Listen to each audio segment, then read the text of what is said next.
Hello and welcome to another Giant Slayers Fight Night Legends. I'm your host Casanova, and joining me as always is the Blevins. Blev, how you doing, buddy? I'm doing great. I'm so excited. I came into this, haven't looked at a single deck list, but I figure, we've got the new set coming out that came out, Cass. So there's got to be a ton of new decks, a ton of creativity, and a ton of innovation, right? Yep. Casa, right? Right? Yeah, and we'll talk about all those cool, new, exciting decks that everyone put together after we first talk about the format, Blev. Break it down. Oh, I may be fibbing a bit, but I'm not fibbing about this. We're playing a double elim bracket with 8 players that we have handpicked, 2 of which were the finalists from last week's event. Every single match is going to be a best of 3 players that brought 2 decks with no region overlap, and to win, players need to win with both of their decks, and the players, of course, are playing for their share, the sweet $200 prize pool. Casa, let's take a look at those players that we've invited this week. Yeah, let us go through these 8 disappointments who brought TF and Fiora Shen. But no, first of all, not the full 8. Let's Only talk 5 about of 8. Let's talk about who we invited this week to Fight Night. I am excited to see all of them. Of course, we always bring in the best players, and even though there may not be all the decks we want, there's still going to be high-level Runeterra action here, and that is what we are really here for at the end of the day. So, Majinbae versus Pure Cream, Garrett's versus 7 Keys, that team kill potentially in the first round. We're going to have Henneke versus Shadow and What Am I versus Stan. And our featured match of round number 1, Blevins, is going to be Henneke versus Shadow. Yeah, I mean, we put all the names in a hat of players who weren't playing TF and Fiora Shen, and there was only one name in the hat. So we're featuring Henneke this first round. I think I think they're literally 5 of 8 brought TF and some number that's close to that brought Fiora Shen, but Henneke was not one of them because Henneke brought a spicy brew. If you haven't taken a look at it, you can go !decks in the chat to take a look at all the decks of the players. But this one, Casa, this one brings a glimmer of hope into us wee casters' eyes this week.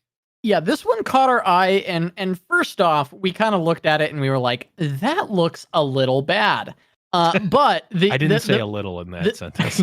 I'm helping it out. But I will say, overall, I think predict as a keyword has been incredibly strong and a little bit underutilized recently. So I'm very excited to see if this deck actually pops off from Henneke. One of the things that I've been playing, and I talked about with Blev earlier, is I've been playing predict, like all of the predict cards and Kahiri in a deck with Shadow Isles, where I run a lot of kind of 1 and 2 ofs and Atrocity to go with Kahiri, and trying to target, a widespread amount of decks, because you can predict in and kind of pick and choose and build your deck as you go throughout the game with the predict mechanic.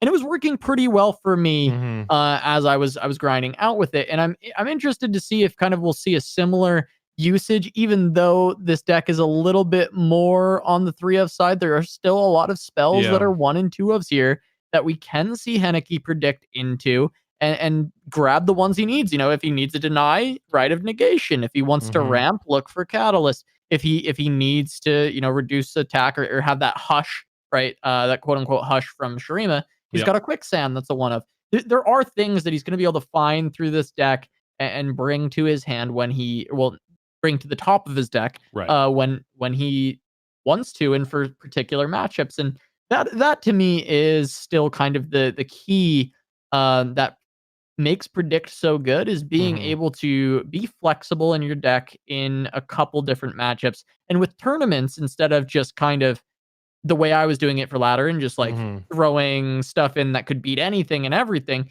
you can kind of narrow that down to Yep. maybe, 2, 3 decks that you want to be able to beat, and then predict into things that can deal with those 2 to 3 decks. And your deck can still be pretty concise and more consistent, but you can also be more prescriptive of what you want to grab. And Mhm. I'm just excited to see some more Shurima. We're gonna get a chance to actually cast Shurima in a deck list this week, Blevins, instead of Finally. just a one drop coming out. But I can't wait to see what Henneke does. His other deck, of course, going to be Nightfall. I Mhm. mean, we've seen this before, Blev, but you can kind of extrapolate anything you want from this one here. Yeah, this is what on the deck sheet is actually called Slow Nightfall. We have seen some other lists that are actually just more on the aggressive side. We're not even seeing Stygian onlookers in this deck, so this would certainly not be Nightfall aggro. Slow Nightfall, I think, definitely hits the nail on the head. You've got Aphelios, you've got the Veiled Temple, of course, and then Unto Dusk is a card that I've really liked just across the board recently. Obviously, it fits in a very narrow range of decks, but being able to copy and make an Aphelios weapon, being able to um, uh, do some extra damage with Doom Beast. I think that. Oh, you can actually even use it on Diana either before or after she's leveled up to Mhm. really pump her up Yeah. potentially or give her challenger, which is just good. I mean, it's a value card. It obviously draws a card in and of itself. It's a Nightfall enabler. It really kind of pulls the deck together. And we've seen this type of deck play out before, but it's kind of always been like a tier 1.5. No one's ever really writing home about the Nightfall decks, if they're whether they're aggro or they're more the mid range control variant.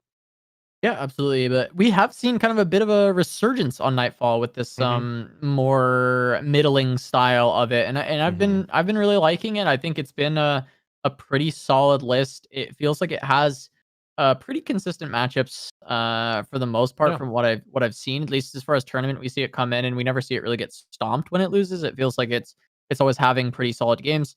Yeah. I like, the mention of Until Dusk and being able to use that on Diana. Just a quick attack unit granting challenger is always Hmm. going to be strong, and you get that on a cantrip. So that's definitely Yep. huge to be able to replace that as well, especially in Nightfall decks where you're trying to kind of cycle and play a lot of cards on every turn. Being able to actually add additional card draw can feel very, Yeah. very good. Yeah, and I think these decks and even just the sort of the meta in general, sort of moving away from the Nightfall Dragon. Really, I'm of course, as is usual, forgetting the names of cards that aren't played in the deck in front of me. Um, but moving Eclipse away from Dragon? yes, Eclipse Dragon. Moving away from that really I think has sort of tightened the deck up a little bit. That's just sort of it's sort of been a card that's like, oh, it's a 7 mana 7/7. Mhm.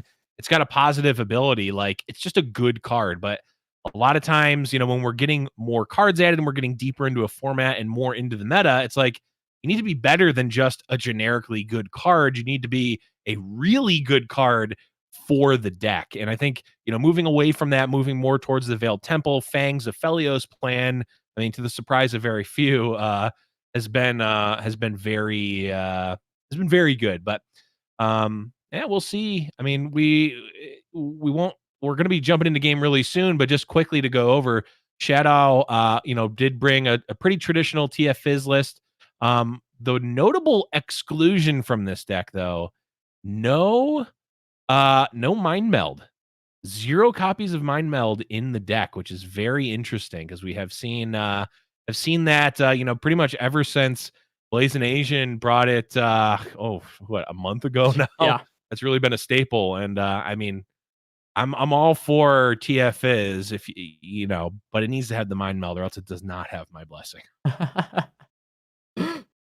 Yeah, Shadow does not get a pass here Yeah. by not including the Mind Meld. Actually, No. 3x suit up, which is something that I've Yeah. seen people starting to do more and more, Hmm. just because of the turn 1 Fizz into turn 2 suit up Yeah. game plan being so incredibly high roll and powerful. Hmm. People have been wanting to hit that more often, and so we have been including more suit ups. So originally, that card was always a 1 or a 2 in Hmm. pretty much any deck that it was included in. And now, I don't think this is a more recent necessarily addition, but just the fact that we have kind of moved to 3 suit up as being the prevailing game plan that we see. Yeah, with the pretty much, I think suit up really became the gold standard after stress testing came out, because Yeah, it's just a card that you're going all in on sort of drawing and cycling through your deck, whether to get to burble fishes or to just level up to a Sid Fate. So if you draw suit up at the wrong time, fine. cycle it. It's yeah, cycle it away. Sometimes it just has fleeting and you don't get to cast it anyway. Discard it, do a get excited, or put it away with a pick a card. It doesn't really matter. But you do have, like you mentioned, those high rolls into the suit ups where it's like, okay, well, I can maybe deal with this board, but if they have a suit up, I'm just completely boned. But we're gonna jump in here with Henneke versus Shadow. We have a little bit of a desync in the hand, so we're gonna be looking at just Henneke here, but that's okay. We got the spicy deck. Yeesh. And yeah, that's an oof hand. That's a bad draw. Like you mentioned, Casa, and that got worse. The Chronomancer here may be able to smooth this hand out. You can look for one-ofs, but you can also maybe look for specific cards, to smooth out your curve as well. Yeah, we're gonna see Henneke just ramp. Normally, I mean, part of me, with how bad this hand was, like, wanted to slam the Chronomancer just so I can try and smooth out my future game plan. But the fact is he's just gonna want to be playing this Catalyst as soon as possible and try and ramp into playing Kahiri to reshuffle him potentially, so that he can look for him in the predicts as well. It's kind of looking like where we're at for Henneke, but this is a really awful draw from this deck. Looking at it, I mean, yeah, I mean, this is just unlucky. That's the only way to look at this. 2 Kahiri, 2 Tryndamere is some of the worst initial draws that you can actually get with this. But as you mentioned, having that Chronomancer might be able to smooth things out a little bit as far as being selective of what Henneke's going to pull into. And the Ice Shard might be nice here as well, trying to deal with some of the early pressure. Yeah. It does hit a few of these creatures. Hey, there's Kahiri. Hey, that actually improves the hand exponentially just seeing it in the predict. It really does. He now has 2 6-mana 6/6s, which he can on the following 2 turns play if he wants, which is awesome for him. So I want to, while Henneke's looking at this predict here, I want to point out here, Shadow's play last turn was actually kind of interesting to me. I think playing against a Catalyst deck, there is a bit of a mind game of, do you want to play around it or not? Essentially, Shadow could have just passed, even though they had the opportunity to attack, and say, okay, if you want to play Catalyst, you have to do it and not gain life, right? And potentially Henneke just gets boned out of not gaining the life there. But Shadow opened with the attack, which made me think that he had follow-up, but then he didn't. So it really just ended up being best of both worlds for Henneke, where he got to gain the life off of the Catalyst, and also Shadow didn't have a development play. That is true. That was a bit rough. There was one thing I just wanted to quickly know about that Ice Shard that we were talking about, is that there are actually 10 followers in the deck for Shadow that are hit by Ice Shard in general. So that is a pretty good pickup in overall for Henneke to have. But looking again at this, I do agree with you on that play with the Catalyst. Henneke kind of getting everything that he needs there. And the fact that he hits Kahiri in that predict just sets up Henneke to now play 6 mana 6/6 Fearsome into 6 mana 6/6 Fearsome into Tryndamere. And he's getting to be the aggressor because Shadow didn't have a lot of early plays. And it's going to be up to now deal with what Henneke puts forward instead of the other way around, which is what we initially thought. Yeah. Chad is saying it's pronounced Shawdox, which I will certainly not remember, but I'll try to. But yeah, I mean, this is definitely a clunky hand for Shawdox here. Played the non-Nightfall Aphelios into trigger the Nightfall with the Shadow Isles card, but it's just awkward and clunky. Now, Aphelios can get you out of awkward and clunky hands for sure. Well,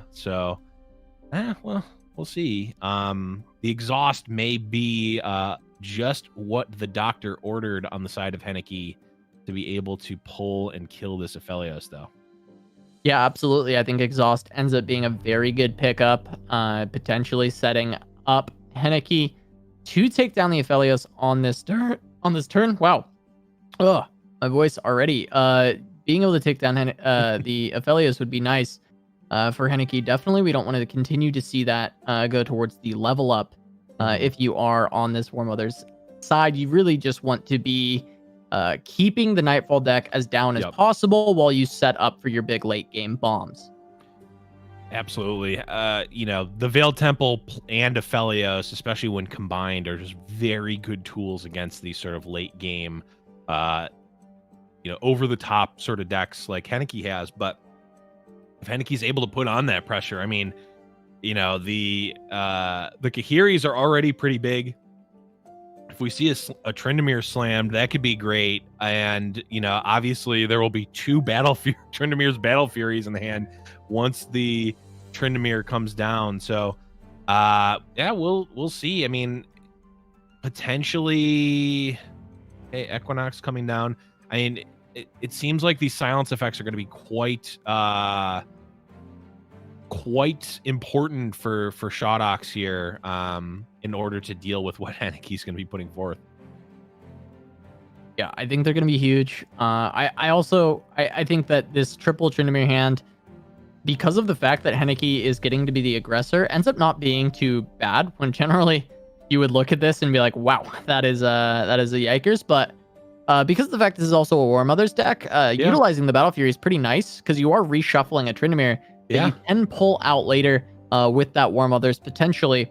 So with Henneke being a little bit advantaged, we can see this 8-mana slam of a Tryndamere, and potentially just to generate pressure, go for a Tryndamere attack in with the Tryndamere's Battle Fury on the following turn. There is room for these kind of strikes to come through from Henneke. When we do look at, 2 of Hush, that does become your concern, but it is, 2 copies, and that is it. So Henneke has a little bit of space to try and burn through those. Yeah, I think the Hush is obviously a consideration. Also the celestial spells, whether it's Comet or the 9-mana one. I mean, those are all obviously going to be quite good against what Henneke can put up. But right now, I mean, Shodox is just really not putting any pressure forth. I mean, Henneke is just not going to care about the Fangs from the life gain side. It's just, he's basically always going to be able to go over the top with a War Mothers eventually. And I mean, theoretically, there are infinite Kahiris that will get generated. So the game can theoretically go on forever on Henneke's side and continually pulling out Kahiris. Yeah. One thing that I did, I see the question in chat, so I might as well just kind of cover it as well. The way War Mothers reads is it does pull the top ally from your deck to be put to the board. So when you do predict, you can place the next unit that will be pulled by your War Mothers by putting it on the top of the deck. It'll actually get pulled out, and then it'll draw the next card. So that is another advantage of predict, is you can, in the late game, after you have played your War Mothers, you can use predict to put, say a Tryndamere, a Kahiri, or something like that on the top, so that it does get pulled by the War Mother and get summoned for free. Which is another cool little trick of this deck overall. Even though generally once the War Mothers is down, you're probably in a position where you're just going to be winning for the most part with the amount of bombs you have. It is still a very nice little touch and addition to this deck. Yeah, definitely. And I do want to mention, because we have been sort of memeing on this deck, because I think it is kind of a meme, but I do want to point out Henneke is one of, I believe, for the America Shard, only 3 people who have made the top 32 of both seasonals. Henneke, Majinbae, and Raptor. Though Raptor's first seasonal was in EU because of a count error thing on Riot's side, but I don't believe for the America Shard there's been anyone else. So Henneke has perhaps brought a meme deck, though it's ahead right now, but is absolutely one of the top players in the Shard for sure. So I just want to, I'm memeing a bit, but that is not to take away from the level of player that Henneke is. Yep, both times in the semifinals, both times knocking out in third, fourth. But I mean, people could have questioned the first time. They could have been like, oh, maybe it's a fluke on the format. You can't question twice in a row. You absolutely cannot. I mean, Henneke made it twice in a row. I was one of the believers in Henneke, absolutely, once we saw the first time he was there, because that lineup was gorgeous in Seasonal 1, playing that the triple Ionia with the 9x deny. I thought that was a really smart meta read, and he almost took it all the way to the final. And then once again, in Cosmic Creation, he makes it to the top 4. Henneke has been an absolute beast in the seasonal tournament, and I'm really excited to see what he continues to do. And yeah, maybe this deck is being slept on. I know we have our reservations. Personally, I'm a little bit more hyped on it than I think you were, because of the fact that I've been really excited about Predict in general, and have been playing a fair bit of Kahiri myself. But this was not the way that I was playing it, so it's cool for me to see another take on this. And maybe this one is working out for him. It does feel like Shotox didn't have the greatest start, and Henneke got bailed out a little bit by that first Predict, buffing up his double Kahiri hand. But from there, he's just been able to put on the pressure and finds himself in a reasonable situation.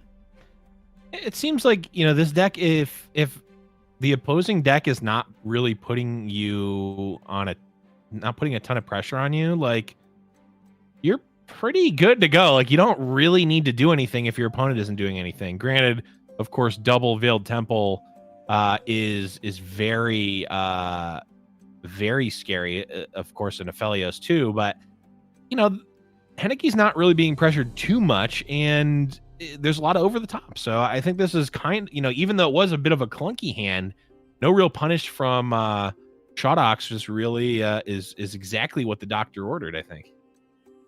Yeah, absolutely. And now Henneke really just needs to look for his next attack token and hope there's no hush, because he's in a very strong position with this Tryndamere. However, Shotox is getting a very scary board. This Diana is beefed up to 7-5. It may be able to just use quick attack, challenge down this Tryndamere and take it out right away. But we do have the Three Sisters available for Henneke. That is the ability that you can freeze this Diana when it does go in for the trade. And you're back kind of on that. Does Shotox have hush, or does Henneke win? Because that's realistically what we're looking at here. Three Sisters has been a card that has really impressed me. That is a thick Kahiri. Caught the Xenotype Researcher a buff. Yeah. That's a big boy. Three Sisters has been a card that has really impressed me, because I have been playing it in the TLC deck, and I have used all 3 modes multiple times, and it's just always felt good.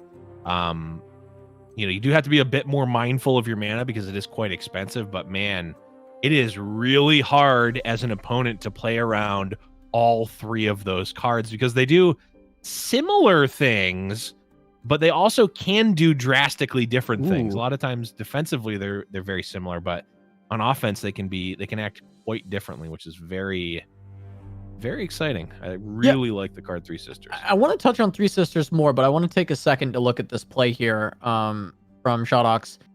Being able to get the Destroyer down does start to put Henneke in more of a precarious situation, because of course he wants to be able to use this flash freeze, but he does need to break the spell shield. And he may not have the luxury of trying to protect the Tryndamere anymore if he does need to freeze the Destroyer in order to keep himself alive. And I'm curious what the next step of the aggression that Shotox has available here, because this is 8 mana. And when we look at Henneke, he doesn't have great responses to 8 more mana worth of spells. And this is a Gravitum. Yeah, this is going to be tough for sure. I wonder, just not a lot of options to be able to necessarily stop this. Now, the Three Sisters can come out for 4 mana to flash freeze. It could also come out for 6 mana potentially to Entomb. Though I don't know that Henneke necessarily needs to do that. It is nice. It could theoretically be nice to entomb the charger so that it's not a blocker next turn. Right. It kind of feels like this is entomb on the charger and pray. It is really just the spot that we're at if you are Henneke, because now you would just be at 2 life. And that's it. I mean, it's just you're at 2 life. If Shodox has any answer, then you're just gone. Yeah, I think just a freeze instead. Is there something that Entomb could have been answered with here, Blev? Oh, Bastion. That is true. Bastion would actually make a difference because it would be one. It would only be one extra. But yeah, it didn't matter anyway. That's gonna be game number 1. Going to Shodox there. Henneke just barely. I mean, think about it. That was what, 1 turn off? I mean, the open attack there with the gigantic Tryndamere plus an additional Battle Fury was almost certainly going to be lethal pending a hush. But very close. I mean, that deck, credit where credit's due, that deck did seem more competitive than I thought it was going to be at first glance. Yeah, it definitely did some good things there. I do want to continue to kind of keep a magnifying glass on it, though, because it felt like if he had not predicted that last Kahiri that was in his deck, right, that was a very bricked draw, and the deck probably wouldn't have done much. But I also want to, in that same vein, I want to look at it and be like, okay, well, if we want to be fair to this deck, that looked like one of the worst draws that it can hit, and it still looked competitive. Yeah.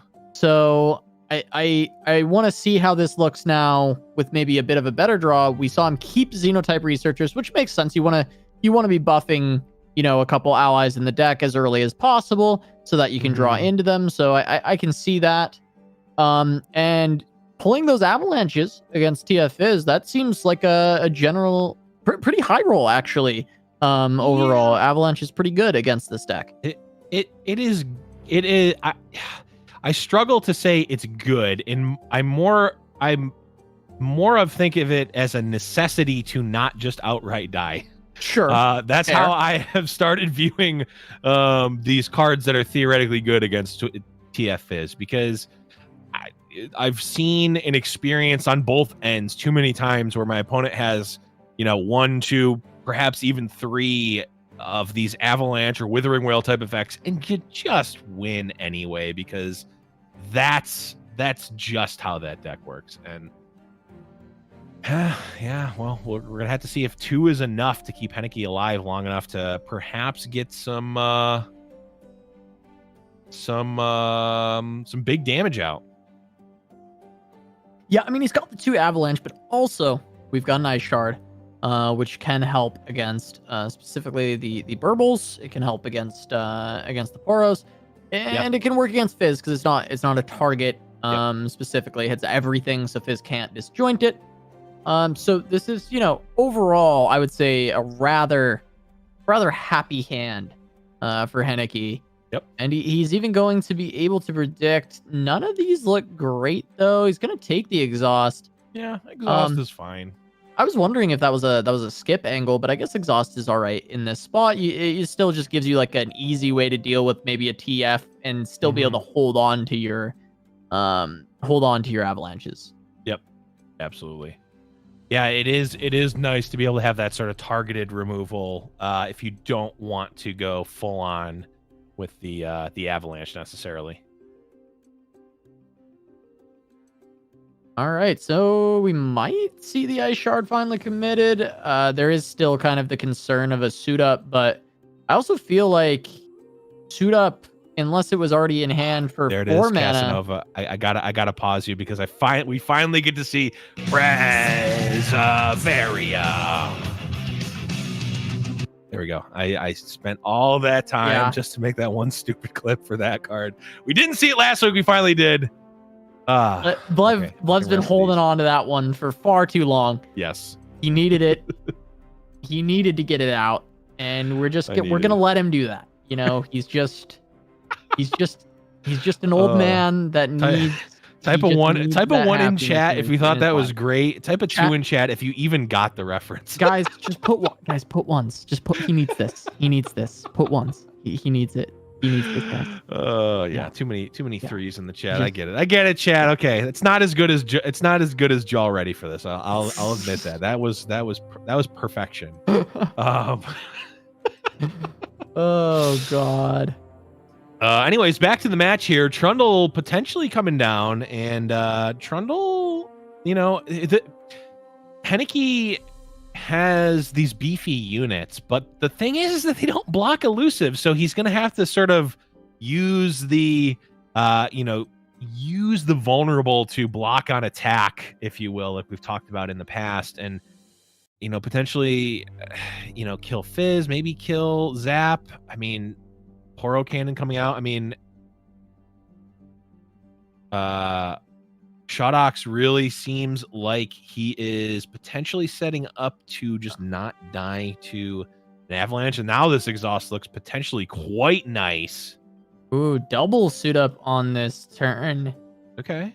And yeah, I mean, this exhaust looks great. We just exhaust the Fizz. We're gonna kill it with the Trundle. Yep. You get to eat that for free. There's no mana left. Nothing can really happen. We get the Nocturne emote out. I mean, it makes sense.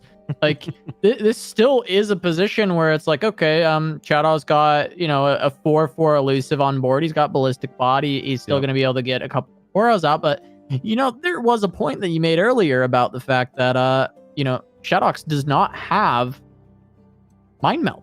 So there isn't that big burn you out of nowhere kind of factor. It is really just, I'm going to put a lot of elusives on board and then hit you. But as long as Henneke sits on an avalanche or an ice shard, Shadox is not able to just build a board that is too big for Henneke to burn it down. Right. And now we've seen 2 of the 3 suit ups out of the way. I mean, I'm now actually kind of thinking this might be quite nice for Henneke here. Granted, these sort of thick zaps are going to do a bit of a number here, so likely going to prompt some sort of response from Henneke. Just because it's 7 a turn is not sustainable. It's probably a 2-turn clock if Shotox has any amount of burn in hand. And actually just with the bot itself, that would be enough for a 2-turn clock. Yeah, Henneke definitely needs to deal with these zaps. I mean, the bot is as you mentioned going to continue to deal a damage a turn, and Henneke being at 8, I would not really call it a safe life total whatsoever against TFIs. I think we certainly need to see Henneke deal with these on this kind of attack token turn. Yeah. And potentially go from there. He does decide to grab Rite of Negation. This will give the ability to deal with kind of burn to the face, potentially multiple burn spells to the face as well, which is one of the great things about Rite. But I would assume Shadox will play around that and do one at a time. It would have to be a moment where Henneke is pressuring to end the game, and Shadox has to expend all of his burn to survive. That we could actually see a situation like that happen. Yeah, I think the line Henneke is going for is push a little bit of damage here, set yourself up to win on your next attack token with Ice Pillar plus Trundle, and whatever you have left on board. Henneke, because of the 3 sisters and the troll chant, may not actually have to commit anything else to the board. Granted, an avalanche here for a TF is probably going out. I mean, leaving a Twisted Fate alive is certainly a risky gambit at best. Yeah, and the avalanche gets really weird, right? Because then your Trundle dies. Yes. And you're just destroying your own board. So I mean, what we're looking at is Henneke's going to float 10 mana and then use a combination of 3 sisters and troll chant to attempt to survive from 7. Now, of course, if Shadox does play out any more followers on the next turn, then we could see, you know, an avalanche in response. We could see a couple of other plays, but it's getting pretty close with this 7 health. And the mana might start to be a problem because Heneke's not able to play anything this turn and is waiting to play everything on the following turn. Yeah, this is it is tough. The fizz here, I mean, it just keeps getting you just like keeps going have back to and avalanche, forth. right? But Well, the problem is that avalanche, troll chant in the okay. avalanche has to happen because if you avalanche your trundle away, you just don't have a way to win anymore. So there's no sense in doing it. You might as well just take your chances. But here, the avalanche comes down. There's only 2 additional mana to redevelop with. We're in the same position here where Henneke can't cast the second avalanche. The Ice Shard is potentially going to be quite good, though. The other issue here, Casa, is that even with leveled up Trundle, Trundle's only going to be getting +1 from or he's going to be getting the +1 from leveling and then +1 from just the Ice Pillar. There's no other 8 drops in Henneke's hand. The Trundle's not even pushing for lethal at this point. Yeah, second Rite of Negation as well. We get to see the flash freeze, but I mean, can you afford to take 3 here? Maybe not. Might have to be Ice Shard. I guess with the Rite of Negation, you can maybe afford to take the 3 here, but you are going to be taking an additional 1 from the ignition, and you are get excited away from falling. Yeah, I think again, Henneke needs basically every point of damage that he can get, and this is getting rid of 5 attack worth of units right now. Oh, there we go. Oh, actually, even more. Yeah, it's just eviscerating Henneke's entire board. Now Henneke needs to draw like a Tryndamere. Tryndamere would be good because we could see Pillar Tryndamere into Rite of Negation to not die. Just letting him to get excited through. Yeah, that. Mystic. Now you have to write, but if there's another Mystic, then it's all over. Shadow got to cast where he wanted to. I'm actually kind of surprised that Shadox discarded the ignition there, because he could have cast the ignition and then cast another ignition this turn and effectively gotten a second Mystic shot. Makes you wonder if he's got any additional burn, and maybe the second right is going to be impactful. I mean, we're now an additional attack token away from Henneke even presenting lethal. Right. He's only getting 1 attack here. Right. It's going to be 6. Zap has 1 health. Yeah, you have to avalanche and get first. an open. Yeah, I mean, open board. Potentially. Could be I mean, a lot of things would have to go right for Henneke here. And that's certainly not one of them. BF gold. And I think if you want to try to win, you have to Rite of Negation that, unfortunately. And you have to Rite of Negation that, cast Avalanche, and just hold your breath. He lets it through. He casts Avalanche. Yeah.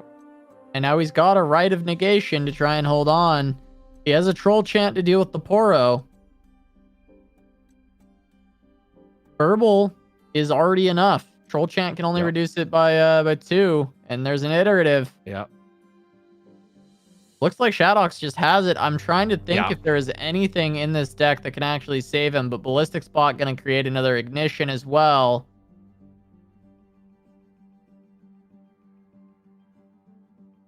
Oh, he drew a slightly buffed up Kiri. Certainly not what he's looking for. Yeah. Henneke not going to make it through with the Shurima list. The spicy predict War Mothers. Yep. Not going to be able to find a win here. And Shadox going to be taking it 2-0 and advancing in the winners bracket in this Fight Night Legends so far. There it is. Just a 2-0 over Shurima. Shurima in shambles, Blev. We have not Yeah. seen a Shurima list yet in Fight Night Legends Americas that has had any form of success.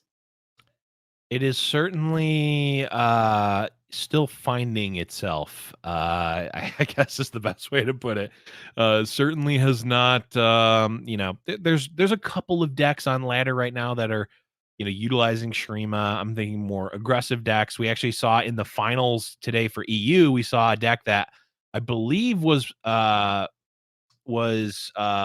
by Cephalopod, a Demacia Shurima deck with Garen and Sivir. More like pretty much just a good old fashioned mid range beatdown deck with Garen and Sivir that made it to the finals by Mizume. So, I mean, it's certainly getting there. I mean, I don't remember exactly when Targon. Actually, no, we saw a ton of Targon do really well the second it came out. So, Yeah, Targon was no. dominant. Shurima maybe a little more. Needs a little more time. It needs to age a little bit, like a fine wine, unlike Targon, which was like Four Loko. Yeah, you just need to wait another 25 turns for the Sun Disk to be Yes. to be brought back, and then maybe Shurima can actually ascend once more. But for now, it's an empire in ruins, and we'll see if Henneke can take that empire and carry it through the lower bracket and come back later on in the day. But for now, we're going to take a short break. We'll have the next round of the winners bracket of Fight Night Legends when we return. Don't go anywhere.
Welcome back to Giant Slayer's Fight Night Legends. We're jumping in with another round 1 matchup. This one is currently 1-1. It is Stan versus What Am I?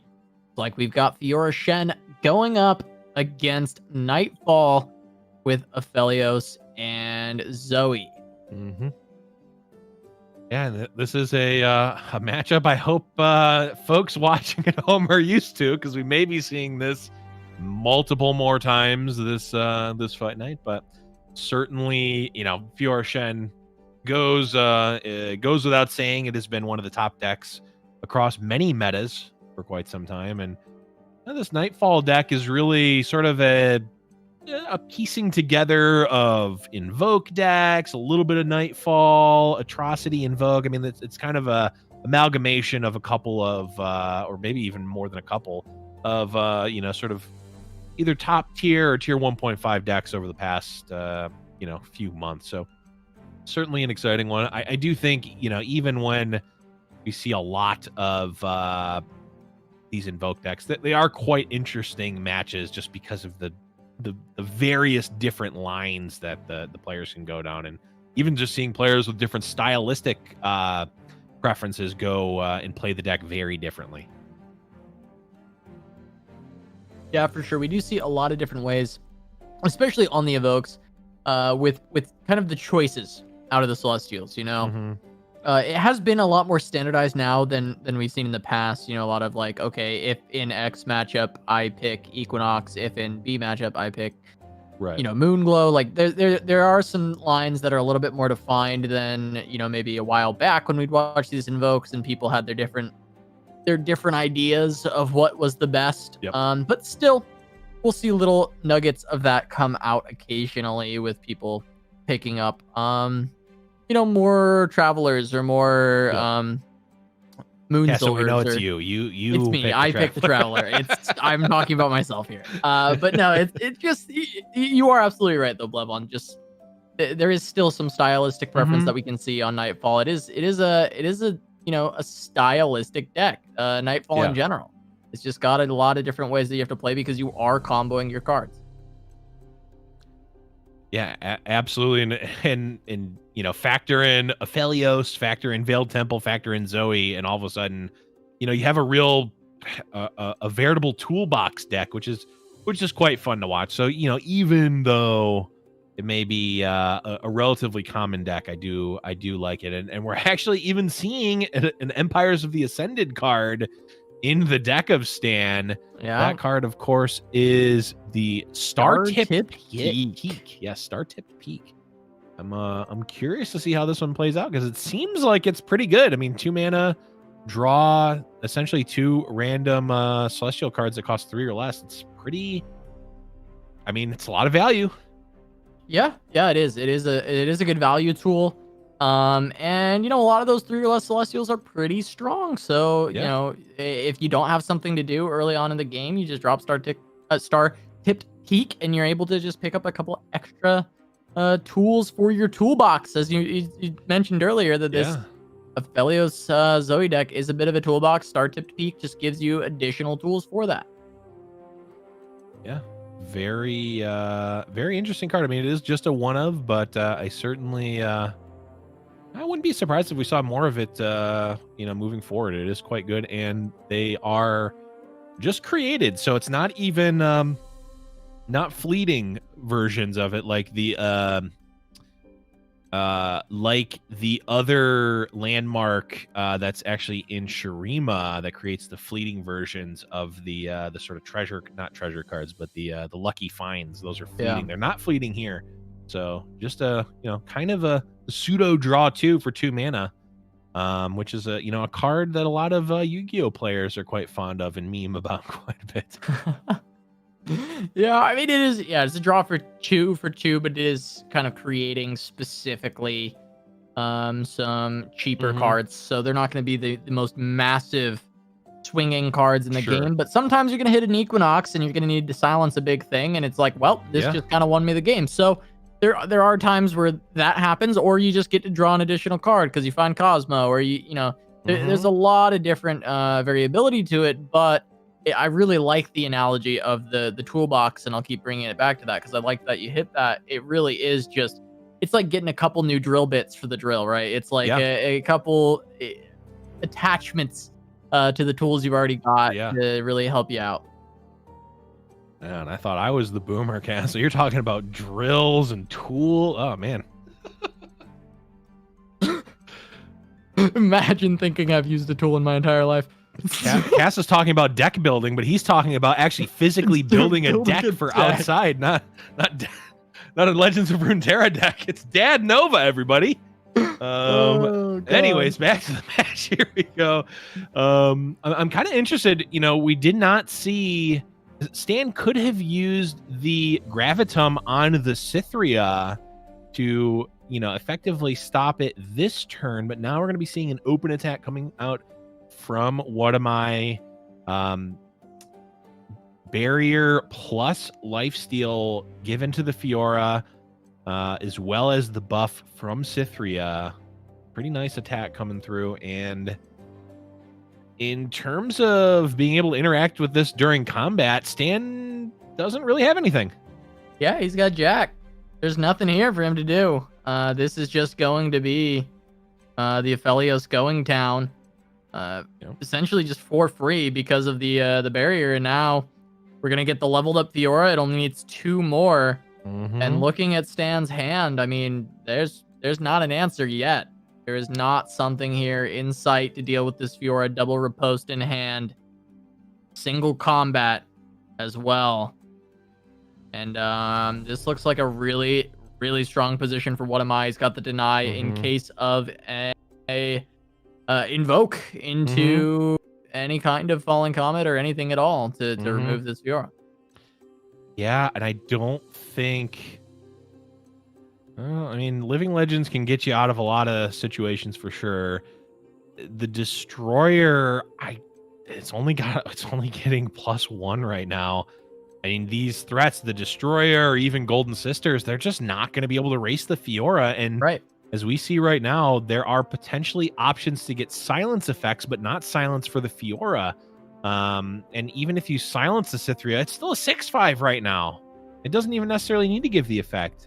And with the Shen coming out too, I mean, this is certainly not looking great for Stan. Needs to sort of craft a win condition here, and I don't know if there's going to be one that's quick enough to actually. Yeah, and you know, the Supernova pick was available as well, but Stan's like, okay, well, if I grab that and I cast it and Deny comes out, then we're doomed, right? Yeah, it's just over. We're not having anything, and nothing's going to happen there. So instead, Stan is going for, he's trying to play to his outs, it seems like, and try and go for a win with something like the Destroyer. But I don't know if he's going to be able to find that either. I'm not sure if that's actually going to get there. Gravitum plus the Destroyer trying to push through on the attack token seems to be the case that we are looking at from Stan. And I am very unsure if this is actually going to work out, as we see a single combat potentially just going to get ripped. Try and get rid of that Aphelios straight away. Yeah, this seems very suspect, though. It does seem a little bit sus. I mean, I think one of my thoughts here are unlikely to have Hush, considering how the last 2 turns played out. And if there is a Hush, this is still just a kill the Aphelios, right? And you still, you know, have a pretty decent board. If there's Pale Cascade, it's still a trade. I think What Am I is looking at the sort of the air quotes punishes and being like, the punishes are, we just trade unit for unit here, and I think I'm fine with that. Which I kind of agree here. I don't think What Am I has to really worry, especially considering that Fiora still has the lifesteal from the earlier spell played. So What Am I actually just healing back up to full and is now just really not afraid of anything, killing him next turn. Yeah, there was 1 Pale used earlier, but there are 3 in the deck, so there's 2 more, and then potentially 3 Hush. My problem here with this play is does What Am I win if he doesn't have this Fiora win con available? I mean, I'm looking at the hand size right now and the hand states, and I'd be worried if I was What Am I and I lost my Fiora. I'd be a bit concerned. Of course, he doesn't have to worry about that now because he did get away with it, and maybe there's been more used in this game that I was unaware of early Right. on, and maybe that's how that worked out. But it does feel a bit strange to me. It's a very aggressive play, and I guess Yeah. Wonamai has been historically a pretty aggressive player. I mean, known for his endure play, True. or at least originally. That was kind of where Wonamai kind of made his name. I Mhm. know he is an aggressive player, and maybe this was a moment where he's just like felt that it was necessary to go for that, and it was important that he take it. And Wonamai's going to win here overall. Right. He's got deny backup on this concerted, so he's gonna find the win. That play was very surprising. Yeah, and there's a couple of unknowns from our end for sure. One other thing I will say is that we originally saw playing the Endure deck, but also has been a huge proponent of actually the style of deck that Stan is playing, the sort of Invoke plus Atrocity deck. So knows the deck very well, and I'm imagining is probably much better than the average person at hand reading. So I'll give it to Wonamai there. I mean, obviously made the correct read and ends up taking that one down 2-1 as we see here. Stan did take the first game, the TF Fizmir, but then was not able to close it with the slow Nightfall deck. Yeah, not able to close it out, and Wonamai gets to 2-0 over that and will advance on the winner's side. I believe will be facing off against Shadox later on today in the winners semifinal.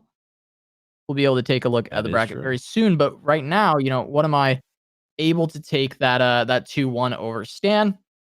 And I I think, this is a round 1 that was absolutely insane, right? What am I Yeah. versus Stan? These are two previous Fight Night champions. Mhm. Stan been at the top of Brazil for a while. What am I, of course, making it to the top 32 of Monuments of Power, but also just kind of being a consistent ladder beast and tournament beast, really, for Yeah. quite a while now. Pretty much was single-handedly carrying Endure for a long time, and I know it looks like that's fallen out a little bit of favor for him, but in general, we've seen him do quite a bit. But we are going to take a look at the bracket really quick and catch us up to where we're at so far Yeah. in the tournament.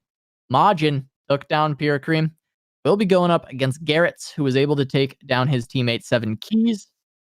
And we will be having Shadox versus What Am I on the bottom side. I believe we will be featuring Majinbae versus Garrett in round 2. Yeah, of course. Majin, as many know, very recently won a very, very exclusive and high stakes tournament. Of course, that being last week's Fight Night, and also won the seasonal, a couple of weeks ago too. But who cares about that one Fight Night last week? But no, I mean, certainly on a tear right now. I mean, we saw. I believe in the last 2 matches that we watched Majin last week, he was 4-0 versus TF Fizz across his decks, and he ran back the same decks this week.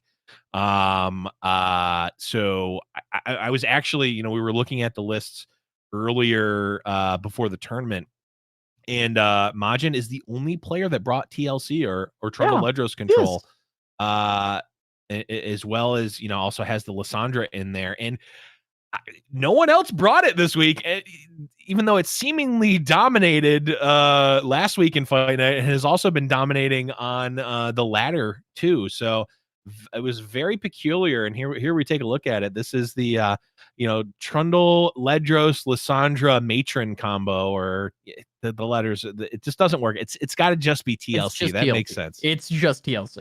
TLLC I'm putting though. my foot down. It is TLC. Yeah, the problem is that TLC could also stand for timelines combo, which gets very confusing. So TLC, it's the OG. Only 90s kids remember original TLC. But here we have, the Lissandra Matron combo as well. I mean, this is very similar to a list I've been running. I grabbed one of Rattling Bones' variants of this, but very similar. Running the Fading Memories, running the Spectral Matron, and I'm not sure how it plays out against very high level players, but I can say where I am at like Plat 2 right now, boy, the people play around this deck very poorly. I gotta say, and I will also, credit where credit's not due. I will say I play this deck very poorly, or at least originally did. I've been learning, but man, once you have the unlock that Trundle just doesn't matter in this matchup, and it's actually only Lysandra, you stop vengeancing the Trundle and start vengeancing the Lysandra, and all of a sudden it's very hard for for that deck to win. Yeah, well, we will be able to see if there will be any vengeancing of the Lysandra, and I can tell you that there absolutely won't, because there's no Shadow Isles for Garrett's here on the Yeah. TF Fizz Fiora Shen lineup that we will be seeing them on. I actually think TLC is going to have a great matchup here. I think TLC is going to do wonderfully against this deck combination, and I expect that the problem child for Majinbae may end up being the Zoe Aphelios deck with Bilgewater, with Boxtopus, which when I say this will be the problem child, I look at this lineup from Majin, I'm like, he's winning 2 weeks in a row. That's what I see. We both kind of said that when we looked at the lineups. It's like, oh, there's a lot of TF Fizz plus Fiora Shen. We saw that happen last week, and Majin kind of skated through those lineups with what seemed to be relative ease. Now, this is Zoe Aphelios with Bilgewater for Boxtopus. This is, for all intents and purposes, the Allegiance Targon deck. We do see the full suite of Mountain Scryers. Actually, a very close relative or even cousin to the Slow Nightfall deck. I mean, we're seeing a lot of overlap here. Of course, Majin going for the good old fashioned full power Boxtopus via Crescendum over the Atrocity package, which, I mean, it's really hard for me to not want a 2-mana 3/4 challenger that actually generates even additional value via the moon weapons. Yeah, and I mean, once again, Majin being a little weird, like Ian was last week with the no TF, but this time I kind of get it because it is Mountain Scryer. Yeah. It is going to be that allegiance to trying to cut down on Bilgewater cards, run only the Boxtopus. But yeah, once again, we're seeing an Aphelios paired with Bilgewater and is running the Zoe. Again, obviously, this one's a lot less strange. It is Right. It is going that allegiance direction, trying to go for more of those invokes. And I'm curious to see how this. We've seen a lot of Mono Targon in the past. This variation of Mono Targon makes a lot of sense to just splash the Boxtopus and go for that Crescendum power spike that we've been seeing Boxtopus be so impactful in previous weeks. Yeah, I mean, it's one I saw it originally from Raptor, who played that first, and it was like such a light bulb moment of like, oh yeah, that is actually the best thing you can be pulling with Crescendum. Why not just do that? So ever since then, it's really been pretty standard. Yeah, it has been rather standard. Of course, pulling a 3/4 challenger for 2 mana, generally pretty solid, seeing as how the other 2 mana spell that pulls the challenger is a 2/1 in Demacia pulling Valor. So I'll take the 3/4 actually, and thin my deck at the same time. That feels rather nice. As we should have that game coming up for you in just a moment. But, baseline predictions here, Blev. Majin versus Garrett's, TF Fizz Fiora Shen versus Majin's lineup of TLC and Zoe Aphelios. What are you feeling? I mean, it's really hard for me not to think that Majin is going to take this. I mean, we saw him beat these types of lineups, kind of hand over fist last week.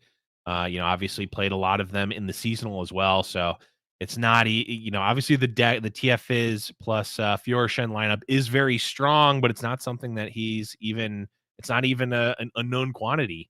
So I gotta give the nod to Majin here, but I do want to point out, Garrett's Fiora Shen deck does have a couple of interesting cards. It's got the full suite of Golden Aegis, the new card, 4 mana rally plus give a unit barrier, which is quite good, and also is even running the Laurent Chevalier. Yeah, a little one drop there hanging out, trying to create some more challengers overall. But yeah, Golden Aegis can be rather good with Fiora. Just be able to give her a barrier, let her rally, let her, take another kill, get closer to that level up. So it's the same cost as a riposte, and a lot of the time, riposte does not need the damage increase. It's just there for the barrier. Now, of course, Riposta is at burst speed versus Golden Aegis, which is not, which is another advantage, but it is still something to look at in that same vein, where you're given a 4-mana barrier and you're giving an additional effect. And I think Golden Aegis is a pretty cool choice to go along with your Fiora Shen. Yeah, and one thing, you know, we'll get to the match in just a second, but one thing I want to point out is Z Turtle, who won the EU side, was playing this deck and ran the full suite of Golden Aegis and brought up a really good point that Golden Aegis can't get nopified. Relentless Pursuit can, so you have to commit specifically deny in order to counter the Golden Aegis. I mean, seems pretty good. I didn't even think about that, but when I heard him mention that, I'm like, oh, that makes this card even better. It's not even a thought for me anymore. But yeah, not really downsides either, right? It's like pay 1 mana to give a barrier, right, and dodge Nopify. And it's kind of just better, you know. It's like one mana barrier and dodge Nopify. I'll take it. Yeah. It's like, hey, bro, can I copy your homework? And then doesn't copy your homework, just takes the title and makes it an even better work. Just crazy. But, you know, just like that, we're on turn 6 and not really much has happened, Casa. That's the beauty of these matchups sometimes, is it's kind of just a little bit of pass and go. Yeah, a lot of passing back and forth, but I think somewhat that's going to favor Majin, trying to get towards that late game. Set up the Lissandra, set up the Spectral Matron into the Watcher once available. And we'll slowly be making our way there. Garrett's going to want to start being the one to put on the aggression. Majin is sitting on a Ruination, though. So he will be able to have that deny in tow for Garrett's to be able to answer it. But we will probably see it committed from Majin at some point to just be like, okay, let's try and get rid of as much as we can, or try and even pull that deny as early as possible. Set up for later. I mean, even I'm curious. Just this is in the abstract here, though, Blev. What do you ever think of a Ruination on a turn like this, where you're not threatened to die or take too much damage, right? But you are going to gain a rather large advantage if it goes through. But the deny punish is not as massive. Well, the deny punish is still you're taking. Well, I guess you're actually not even taking 10 because your spiraling will still be alive. 7, maybe more if he's got another. I don't necessarily hate it. The thing about this deck from Majin's side is that the sequencing is actually very important, because Majin is going to want to play the Lissandra and level it up as quickly as possible. Or even potentially have it level up before you even play the Lissandra, because you do need to create that Watcher if you want to combo off. And it becomes much harder for Majin to win if he's not able to do that and at least get the Watcher in hand. The other awkward thing here is that there is not a good way for Majin to level up Lissandra at all. There's not even an additional unit for Spectral Matron to pull in. Trundle showing up very late to the party is not what Majin is looking for here. Yeah, and Majin passes on turn 9, and Garrett's is like, okay, let me give me that attack token back. I'll take it, and let's keep on trucking. He even commits a River Shaper. He does know he's got the deny. He is safe. If Ruination comes down, it's just going to be a deny set up to just go for a big swing once again. And we are going to see the Ruination committed. That is going to be a very swift deny from Garrett's. There's no reason to go for anything else here. How does the rest of this look for Majin? I mean, it can just be an attack, or Garrett's can try and develop once more. The develop looks a little bit weak into Avalanche, so I expect just the swing to come through. Yeah. And then I guess it's Blighted Ravine out of Majin, but it doesn't feel too exceptional. I almost don't like the Ruination. Ooh. I'm wondering. I think if Majin plays Trundle just before Ruination even comes out. Just plays Trundle and says, "Do whatever." Right? If Majin does that, he then can go first action, play Pillar, then play Fading Memories, get another Pillar. That will have Lysandra be leveled up. Spectral Matron. No, there's not a way to get the Watcher out. I'm trying to... These are the awkward... This is like it's so close for Majin because he has the pieces. It's just he needs them to already... He needs at least one of them to already be in play. Man, this is looking like Majin just taking a unit so that he can not take, I think, 13. 8. Yeah, 8 plus 5, 13. It looks like he is going to be taking 14 here instead. Yeah, he just feeds the dragon a little bit more. I mean, this one looks over. There's a Golden Aegis in hand for Garrett's as well. Yeah. Should just be the play on the following turn, and you've got another deny on top of it. There's right. Nothing that Majin can do. You just rip that Golden Aegis with the deny backup. And this one's just over. Yeah, it was really close for Majin, actually. Like, if the Trundle came out a turn earlier, I think there was a possibility. Or if the Trundle was drawn a turn earlier, rather, not played a turn earlier. He didn't have the option. I think there was a possibility. Now it's just Majin's just trying not to die, but as we know, it's gonna be it. Golden Aegis, I mean, Majin can frostbite something, but I don't think that matters. And Majin doesn't see it either. Gonna concede in game number 1. Going to Garrett's. Yeah, Garrett's gonna pick that one up relatively quickly. Golden Aegis definitely helping, but wasn't even maybe necessary overall when we look at it. I'm not saying it's a bad card to include at all. It definitely is a very good card. It was just like it was insult to injury. Control was entirely in Garrett's hand throughout that entire match, and I think we'll have to see if TLC can pick it up later on. This is going to be TF Fizz as the remaining deck for Garrett's.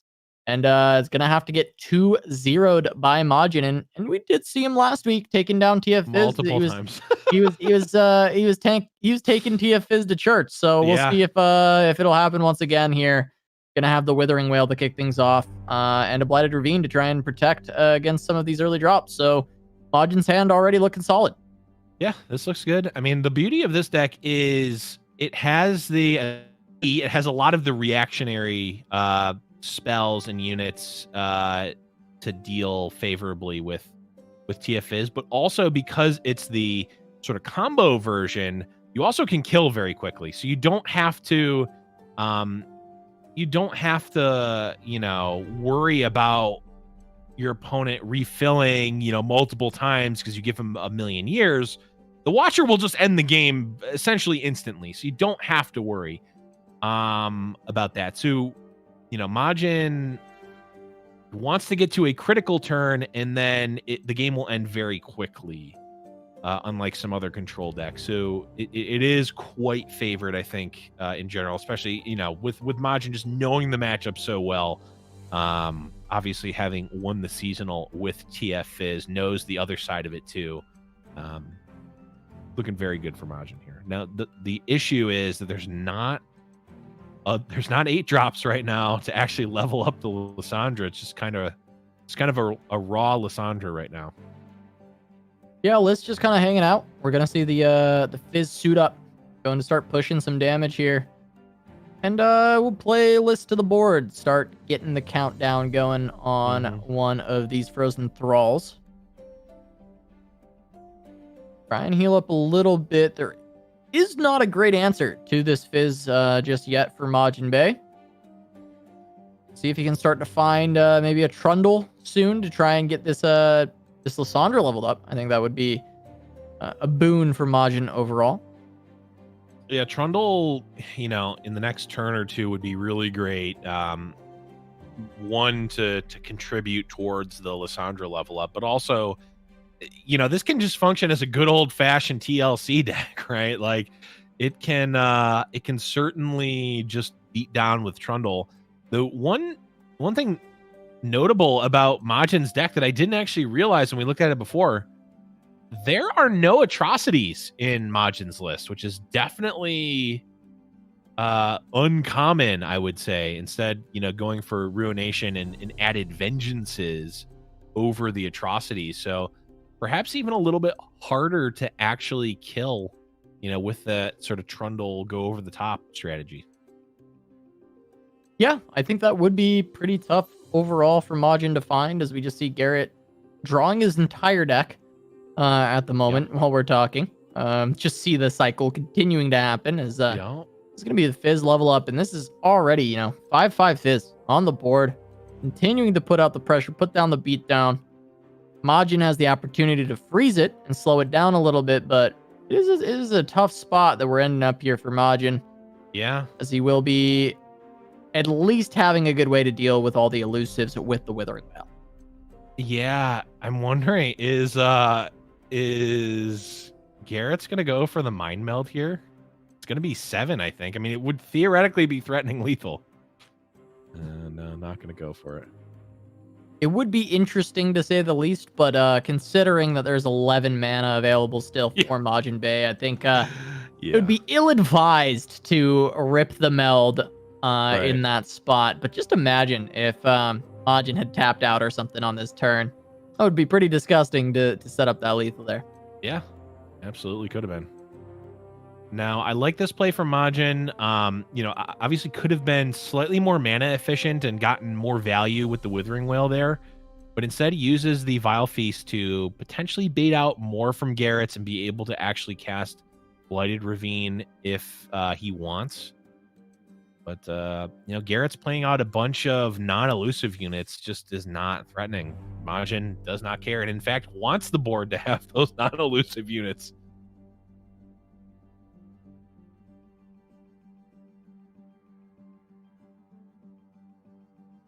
Yeah, and Majin at this point, it's a decent ravine to try and get rid of these ballistic bots. You don't want to be getting, double ignition to every single turn. Yeah.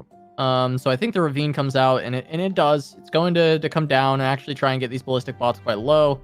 And we'll see the Withering Wail probably finish them off on top of that, as we do see, of course, trade between the two. This attack actually didn't do anything, but it gave an opportunity for Garrett's to somehow make a mistake there.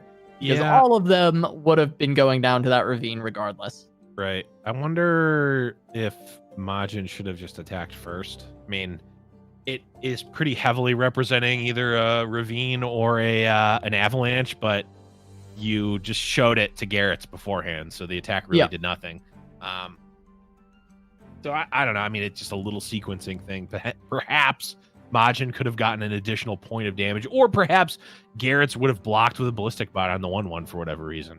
But just a little thing, didn't really end up mattering all too much.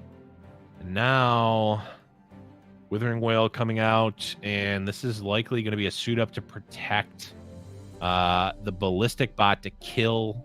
Okay, not to kill the Lysandra, instead just going for the kill onto Majin. Yeah. That's going to be 15 coming through. Majin going down to 1 here. Yeah, he can go for the Vengeance, but you do have to be scared of a spell keeping the Fizz alive, so you got to go for the Ballistic Bot. Yep. It is the most damage represented anyway, so it doesn't feel too bad to throw it at the bot, but it does feel bad not being able to kill more of the elusive threats. Yep. As we get yet another whale. So all 3 Withering Wails drawn from Majin. I mean, you generally, I would say, would want to see that against TF Fizz, but Garrett's has hit all of the suit-ups. Yep. Yeah, and this is exactly why, we talked about it before. This is exactly why suit-up is really coming out and being played quite a bit here. Garrett's saying, I just want to win now. Of course, this is actually going to get pretty heavily punished by Majin, as Withering Wail can come out to keep Majin from dying, and there's an additional Withering Wail to gain life, and actually now will be killing the Fizz. Yeah, that is true. Fizz will be going down to this whale when it is finally cast. Burble, also being the draw, is going to be weak to this Withering Whale. Yeah. And there is the potential for even the box to just find a lot of value on this turn. I like the Fading Memories. Yep. To actually block, but it looks like he wants to go for the draw onto Vile Feast, Flash Freeze, Entreat, or Three Sisters here are the options. I guess you could also get another Fading Memories off this from Zap. True. Oh. So 9. It's a little bit awkward because I think if no, actually there's exactly enough mana for box plus Withering Whale. So this is actually gonna work out quite nicely for Majin here, and is actually, well, I mean, nice as it really could be with him being at such a low life total against TF is. I think he boxes now to kill these two. And then that should allow him to have the whale to back up any additional plays here. I mean, maybe he can just pass and then do it all at once, but I think he wants to prevent Garrett's from actually dragging the zap with the shark. So I think you got a box now. Yeah. I mean, this theoretically could get punished, but it's going to end up working out perfectly for Majin because the Withering Whale is going to be able to deal.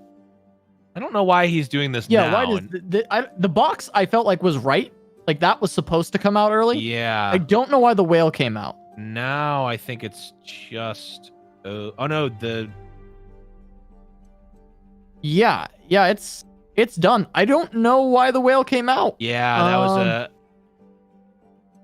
little bit of a rare misplay from the champ himself, Majinbae, and is in fact going to fall 2-0 to Garrett's. Perhaps, new champ in town. It's, do 9 things right and do one thing wrong, but we're probably going to remember the one that he did wrong at the end there with the miss sequence and going ahead and throwing out the Withering Whale. And all the things he did right leading up, it was just that one mistake. Yeah. That kind of cost him as Majin cast that a little prematurely. Garrett's going to take it 2-0, and Garrett's will be moving on winner's side to the winner's final to face off against whoever wins between Shadox and What Am I? But we will be seeing Majinbae drop to losers this time around and going to have to try and claw his way back up, try and make a final. Yeah, honestly, last week was the same, right? Majin fell into the losers bracket and then made it all the way back and got the bracket reset. So certainly not anything new for Majin, but a rare misstep from the seasonal champ as well as the reigning Fight Night champion. Absolutely, yeah. I mean, this is one of the top players in the Americas right now, and it just shows that everybody's human. Top players can still make kind of these big misplays that maybe seemed obvious, but also we did see the hand. We knew exactly what was coming down, and maybe Majin just kind of overlooked the additional burble that could have existed. But either way, Majin's going to be looking to bring that back. Is going to be looking to fight from the lower bracket like he did last time around, and I wouldn't be surprised if we do see him make it all the way back to the final once again. We are, however, going to take a short break, but when we return, more Fight Night Legends. Don't go anywhere.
Welcome back to Giant Slayer's Fight Night Legends. We're jumping into a hot match between Shadox and What Am I, but it looks like Shadox is actually going to be winning on this attack. It is going to be tying up the series at 1-1. What Am I lost with Tia, or won with Tia Fizz already, and that is going to be, I believe that was the Targon, that was the Nightfall deck that the win was picked up for Shadox there. So we will be seeing Twisted Fate Fizz versus Fiora Shen going into game number 3 between Shadox and What Am I. Winner of that will be matching up with Garrett's in the winner's final. Yeah, I mean, certainly, I think you have to favor What Am I here. I mean, if Fiora Shen is not a good matchup into Twisted Fate Fizz, I can't imagine you would actually want to bring it to a tournament. Like, especially, Fight Night format where you're not actually able to ban out Twisted Fate Fizz. So you can't really bring a deck that doesn't have at least a fair matchup against the deck. And considering how Fiora Shen works, it seems like you're going to be, in general, all right. You don't even have to worry about mind melds as much because you actually have deny. Yeah. I mean, you can just deny the mind meld, and that's really the only big threatening spell. If you get into a pinch, you can deny something like a get excited, right? But in general, you're going to be feeling pretty good about that. And a lot of the things are just very small for Fiora to eat up. And that can definitely bode well for What Am I on the Fiora list. A lot of challengers to help deal with the elusives. We see the Laurent protege as well. And we see Jason Laurent in the chat. I was going to say, who does not know the name Florent? Going to be former spamming an eye to help What Am I. Not Fortnite, Fight Night, Fortnite competitor, Fight Night competitor, LoR streamer, and actually just recently started up a competitive podcast with Majinbae. So definitely check that out. I'm sure if you look around for it, you can find it. I know they've been doing some great stuff for the competitive community in terms of the content they've been putting out. So good stuff there, but we might be seeing the Florent protege coming out and maybe eating a fizz. Yeah, and I mean, this is a 3-drop that's been around since beta. We've seen Laurent protege be played in different iterations of Fiora decks, and once again finding a good place in the meta where it can eat up all these this Twisted Fates and these Fizz. Struggles a little bit against the suit up, that's for sure. But overall, definitely going to be a nice 3-drop to be slamming down, and really helps in this matchup quite a bit. I love the fact that a relatively innocuous 3-mana 2/4 challenger is just a playable card in the game. Like, it is the type of thing that you look at it from the lens of, Magic the Gathering or even other games, and that card just would not be playable. Granted, challenger isn't really an ability that we see a lot in games like Magic. But even still, it's a relatively vanilla, or what some might call a French vanilla card, and it's got just good enough stats to actually be played from time to time, which I just appreciate it. Do people actually use the term French vanilla card? Yes. Or did you just pull that up? No. That's a thing that people say. Thing. I've never heard that. So, technically, a 2-mana 2/2 with no abilities would be vanilla, but a 3-mana 2/2 with flying technically has an ability, but that's a vanilla card. It's French vanilla. It's like nothing. It's French vanilla. Yeah, I mean, that's good. No, that's it. That's a good. That's a good. I wish I could take it. credit for it, but no, that's old. I heard that many before a lot of people in chat were even born. I like the term. I think that one holds. That holds up. That's a good term. I mean, I'm saying it, 10 or 15 years after I heard it, read it in the mothership article on, magicthegathering.com 20 years ago. So it definitely holds up at least alongside Who Is the Beatdown, your favorite article to reference? Yeah. That's just a classic article. Michael J. Flores. Definitely look it up if you haven't read it. Oh God, what have I done? Nothing. I gained nothing from you reading it, but it's just such a iconic. It's iconic. Yeah, no, I mean, I I think that's a good one. Adding it to the repertoire. We're French vanilla. Bringing French that one vanilla. back. It's a good. It is just a strictly. That is a good statement. Plucky Poro. Not Plucky Plucky Poro. Poro. Not Plucky Poro. Well, actually, all the Poros. Yeah, all the Poros all the one mana Poros are French vanilla. Yeah, absolutely. And you know, Laurent Protégé is especially French vanilla. That's why I thought you were joking, really. It's because there's. Oh no, I actually didn't even realize that I made that. Laurent Protégé, that works. No, that really does make multiple sense. levels. Yeah, no, it's a thing. Anyways, back to the match. The sharp sight onto Fiora and be able to eat a nice little mini scoop of French vanilla with that with the Poro there. But is still going to be taking 4 here, going down to 10. 1 out of 4 on the side of Fiora. Yeah. Does the Poro instead of the Zap? It looks like that just kind of bodes for what am I wanting to somewhat play around this Fiora win con. Potentially playing around to get excited there. There was 3 mana left for Shadox. Yep. I like it. I mean, we see it's at 1 of 4. This attack will be 2 of 4 potentially. Single combat 3 of 4, and the rally that's 4 of 4. Converted as well. He's got Hearthstone options. lethal. Yeah, Hearthstone lethal confirmed from What Am I? But Shadox. I mean, this is able to put a ton of board pressure onto Shadox here. From What Am I? And this is exactly what he wants to be able to do. If Shadox wants to rebuild the board, it's going to cost mana. If Shadox goes down below certain mana thresholds, it could just be game. Yeah, I'm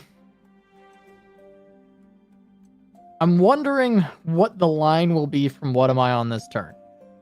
He could just go the passing route, but he is down to 9. It feels a little bit uncomfortable, but he also does have, of course, the single combat and the concerted, which can be used in a pinch to try and just counteract Shadox's lethal that he could potentially be presenting with elusives over this turn.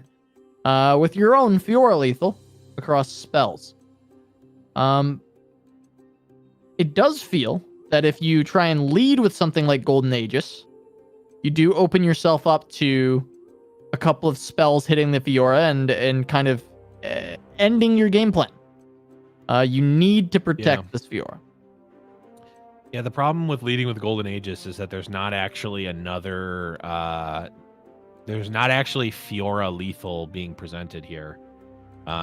This could just be... Yeah, this... The problem is Shadox can just kind of press OK and let this attack happen. I wonder how close Shen is to leveling, potentially. And this does obviously make it so any unit that comes out, there are now 2... There's going to be 2 spells from What Am I to be able to, take down a unit and get that Fiora lethal, which is certainly what he's looking for here. Even still has Concerted Strike mana up. And yeah, What Am I think pretty happily able to hit end round here. And now Shadox going to be able to have a full grip of cards and see if he can figure something out here.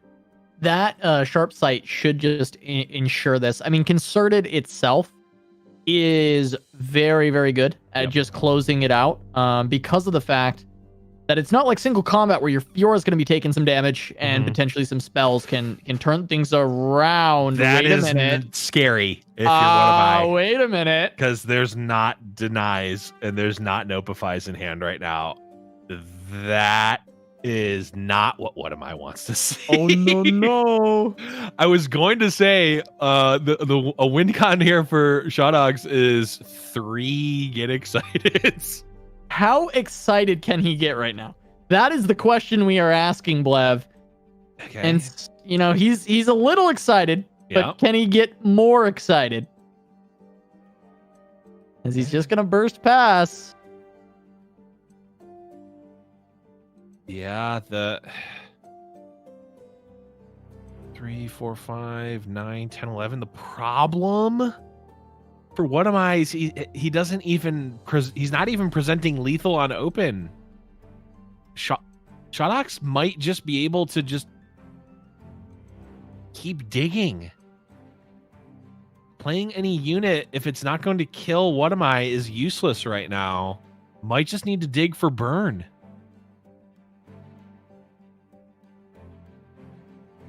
Yeah. He can present lethal with work, but he can't do it with just, hitting A. Right? Mhm. He could go ahead and use Stand United, give the buffs up Right. with the Shen level up, and he could That's present it true. on open. But you are right though. I mean, there you have to take an additional step Right. if you're what am I to prevent the lethal. And that's a 6 mana step. Right. And now with Shotox, well, before only at 6 mana, now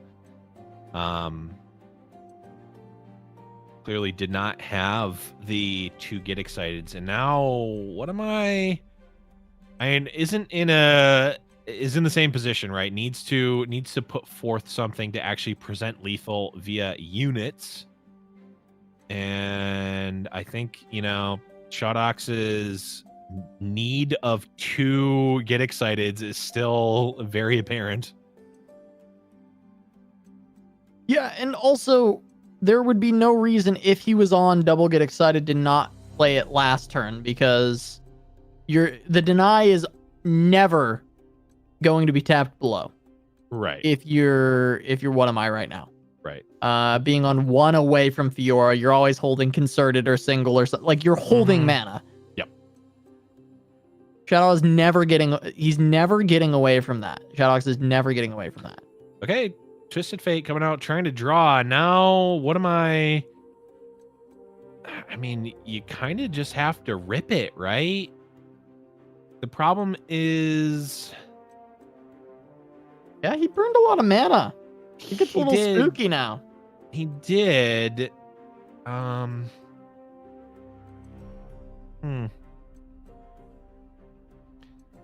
mean, I guess you just go for single here. I'm not sure why you would go for concerted over single here. I guess suit up, but even suit up gets countered by sharp sight.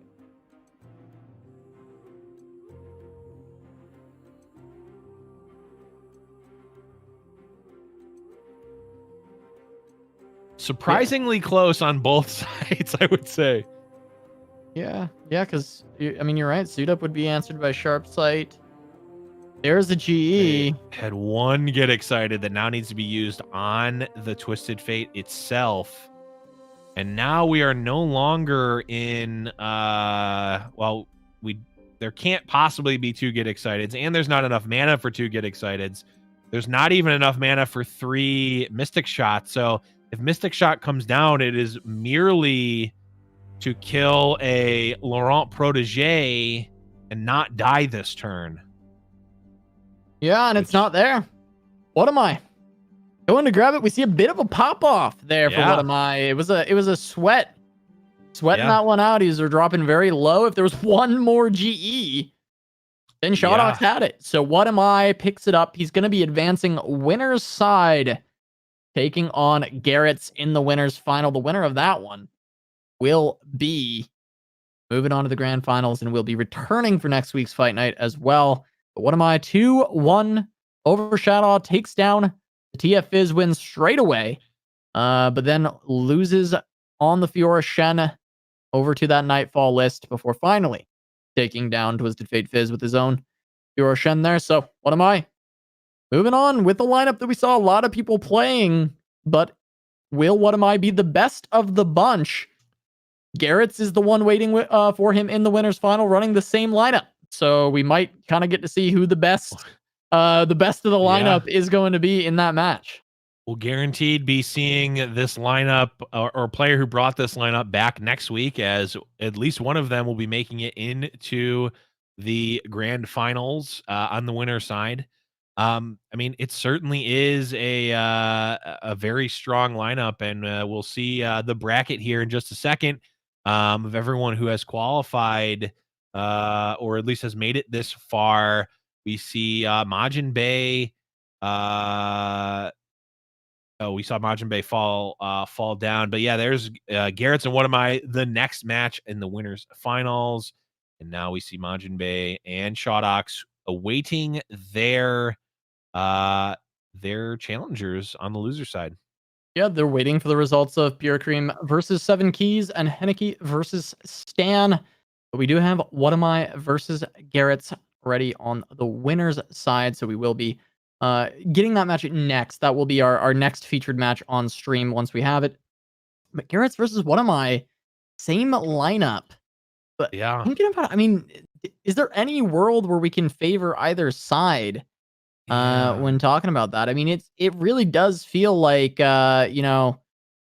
these decks don't feel so what am I to me, but that's because I'm an old head. I'm an old school what am I fan.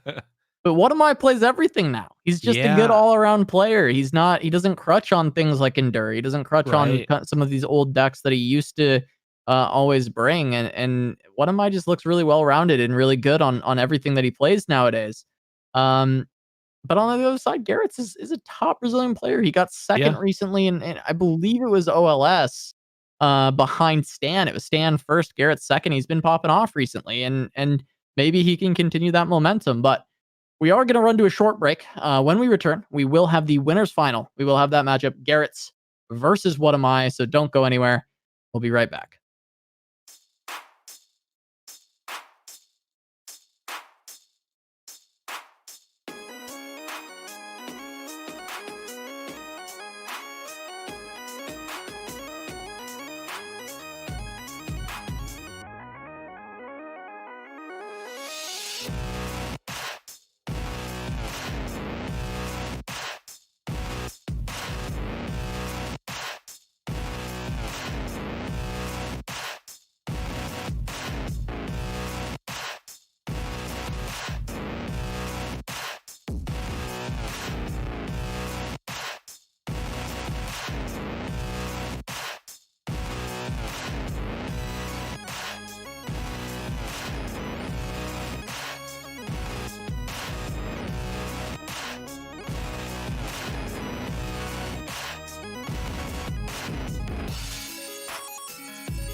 Welcome back to Fight Night Legends. Casa and Blevins still here, guiding you along this bracket, but we've got the winners final coming up.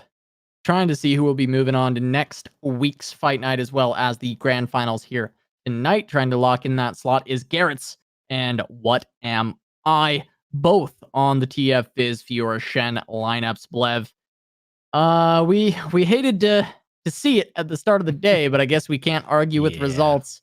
How you feeling about the lineups here? The TF Fizz, the Fiora Shen, they're both on the same. Yeah, I mean, it certainly is a smart lineup to bring into this format, right? TF is inarguably the boogeyman, the strongest deck in the format. I mean, we saw it against Majinbae last round, where had a deck or arguably even two decks that are favored into it, and it can just overpower, right? And it punishes every little misstep. So certainly a strong one there. And then of course Fiora Shen has been a deck in the meta for a very long time across many metas, right? Very strong powerful deck that can play, has a very strong proactive plan and can be very reactive against a deck like TF Fizz. So, I mean, you get to play TF Fizz, you get to maybe have at least an even or potentially favored matchup against TF Fizz. I mean, that's where you're looking, but this is a mirror match. It's not card for card, but it is pretty close in terms of card for card here. As we hop in and see the first TF Fizz versus TF Fizz of the night. Well, if you like TF Fizz, you're in for a treat, and if you don't, well, sorry. Here we go. Yeah. We're gonna have TF Fizz mirror match. The Mind Meld already picked up for Garrett's. We did see Shodox was the one running no Mind Melds, but What Am I's on 2, Garrett's on 1, so different levels of mind melding going on for different players in this tournament today, but it is going to be the Fizz suit up available for What Am I, and no Fizz, no suit up for Garrett, so I would favor the early game to What Am I, but even consideration to just trading away the Fizz straight away, not going for that suit up, maybe holding on to it to protect the Twisted Fate, look for that level up instead. Yeah, I think, I mean, you think about it, if everything has elusive, then kind of nothing has elusive. So you really don't, Fizz is really not that good. You have to work to give him elusive when you can most of the time just block him with a Poro. So yeah, doesn't not really something that you value. And of course, life total is going to be very relevant. I would imagine that this mirror match probably comes down to Ballistic Bot and Twisted Fate a lot of the time. I would not be surprised if those were sort of targeted out by both players as keys to the matchup. And yeah, fortunately for Garrett, he's got a little bit of both. Yeah, a little bit of both for sure. He's got the Ballistic Bot already on board, going to pick up the TF early on. He's got pick a card alongside the Rummage. We'll have enough mana to go for the pick a card as well, going for the blue card, but we will just be seeing What Am I go for the Mystic instead. Even though he already pre-set up his pick a card, he's not going to commit the Twisted Fate that we expected to see go down, knowing that, hey, I don't have the Rummage. I don't have the ways to ensure that I will level up this TF, and maybe on the other side, Garrett's does. And also doesn't have a way to protect the Twisted Fate on this turn, right? Like, has Fair, the suit up, but I mean, if you think about it, if What Am I just says, okay, well, let's race. I'm going to play my Twisted Fate here, and I've got the suit up, and we're going into my turn, or I have the pick a card, and we're going into my turn. Well, Garrett's would have probably just won the game on the spot with the Mystic shot killing What Am I's Twisted Fate, and Garrett's not, and Garrett's also having a Twisted Fate in play. So would have been absolutely devastating if What Am I went greedy there, and What Am I, one of the better players in the world right now, reads that and makes the correct play. Yeah, absolutely. Going to be making a solid play here. The pulls from the pick a card, maybe not the favorite for What Am I here. Going into a burble that's a little bit too soon. Getting the another one of the melds back in here, but hitting the Rummage is nice because you can at least turn them into permanent cards, and having the Poro Cannons as well. May be able to get use out of the fleeting cards in general, and I think that's at least the most important thing, is that What Am I will not be throwing anything to the void. Yeah, and notably here, What Am I is running the I think Panda on the EU cast called it the cursed lineup of running 2 mind melds, not just the one. So What Am I is able to throw one away here and not be too upset about it. Able to be okay with that, and can go for double cannon in order to actually utilize the burble. The burbly boy gonna be able to get played. Can see that hit the board, but overall, advantage Garrett's. Having Twisted Fate on board. Oh yeah. Being able to set up with this Ballistic Bot for so long so far. And just, I feel like he's been putting What Am I on the back foot throughout so far, and gonna continue that with the suit up onto Fizz, and we see What Am I kind of laughing it off as he's gonna lose his own Fizz here. Yeah, I mean, what am I playing? Essentially towards the outs. You got to play the cards you're given, right? At the end of the day, and what am I? I think taking an aggressive line, going for the burble, doing a little bit of discard action. He knows he's not going to win the long game if he if opponent has a leveled out twisted fate. So, just go for what you can. It gets punished, and I mean, what am I not really able to do anything about it anyway? Yeah, and now he's going into the get excited onto the twisted fate, but yet another suit up from the top. And where's the FF? Where is it? What's the I haven't seen the emote sequence in chat recently, but people used to always do the finger point to the cog wheel. Yeah. When we had games that were pretty rough, and that's how I'm feeling for what am I right now. Yep. It's not looking good. Now, to be entirely fair, I do think this is still maybe salvageable. I mean, we're going to see pick a card pulling into a bunch of new cards here. He's got a bunch of Poros. Maybe there's some way that we get some elusive aggression here, but, on the double Mystic shot, triple Mystic even for answers on the side of Garrett's, and the second Ballistic bot coming down as well. It really does feel like Garrett's is in such a strong position. Yeah. 2, 4, 6, 7, 8, and the get excited. I mean, he's got all the burn right now. It's just over time that he has to cast it. I think that actually does do it. So forget anything that I was saying about maybe bringing this one back. I do think Garrett's, it's just about counting the mana crystals correctly at this point.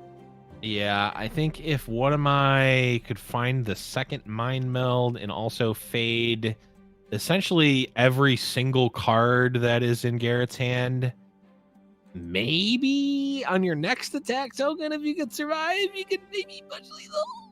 I don't think so. My voice won't go any higher than that. So yeah, this one's just over. It's just a matter of time here. Yeah, it really is just, finding enough mana to cast everything. That's it. And Garrett's can just go through the ignitions. He's going to create more on the following turn as well. So even if he didn't hit all of this, he still was going to be able to hunt down the damage. Gonna pass, actually. Interestingly enough, I guess it would make sense that What Am I is going to want to attack on this turn, so you can wait on some of this, but realistically, I think Garrett's is pretty safe to start rattling off some of these casts. Garrett is playing around, well, let's see, there's 4 unknowns. Garrett's is playing around, some sequence of burbles and iterative improvements that could potentially, if there's burbles and iterative improvements and burn, then maybe there's a loss there, and Garrett's is just trying not to lose because he does have the win, as we see here. Yep, there it is. 2, 4, 6, 7, 8, 9. Let's put it all on the stack. What am I just laughing? He knows. He's like, all right, well, what can you do? You got me. Okay, unlucky there. Gonna drop down 0-1, and now he's got the uphill battle of taking down Fiora Shen twice in a row. Gonna have to beat it with the Fizz TF, and also going to have to win in the mirror matchup. So, What Am I definitely going to be a tricky hill to climb back from. The mirror was pretty important in this specific matchup with these lineups, and Garrett's gonna come away with game 1. I mean, it's a mirror match, right? At the end of the day, you can only do so much. I think both players, at least from the way they played, seem to have a read on the matchup, obviously trying to deal with opposing Twisted Fates. There's only so much that What Am I could have done that game, and I think it was done. And at the end of the day, there's a draw diff a lot of the time, and I didn't really see too many opportunities to make too many different plays there. But that's card games for you. Sometimes the game just plays out like that, and What Am I is an experienced player, and doesn't isn't one to necessarily tilt from that, even though you could argue he got high rolled a bit, or maybe he low rolled, or opponent high rolled, or a little bit of both. Or it's just, what, that happens sometimes, and you move on to the next one and try to win this one 2-0.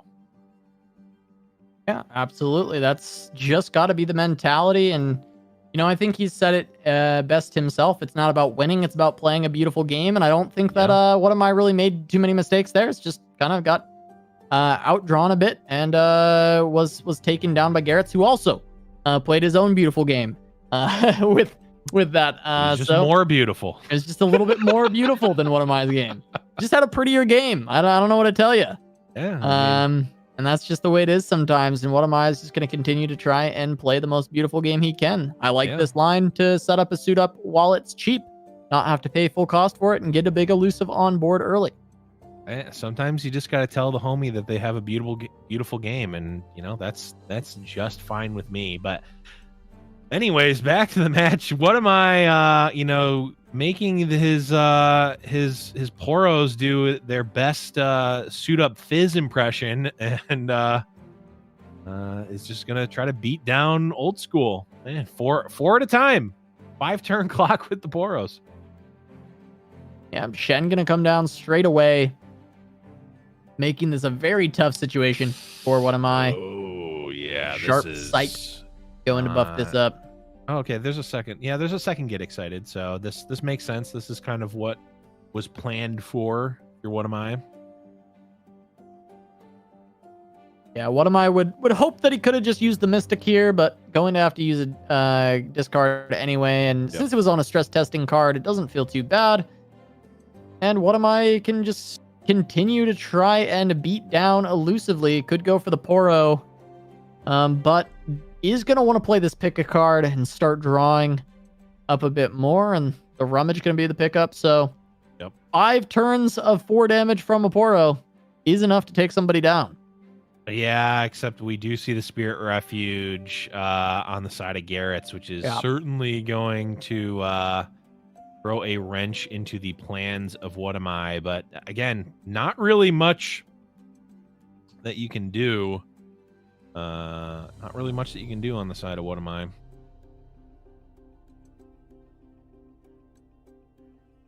Who does not know the name Florent? There he is. Laurent Chevalier.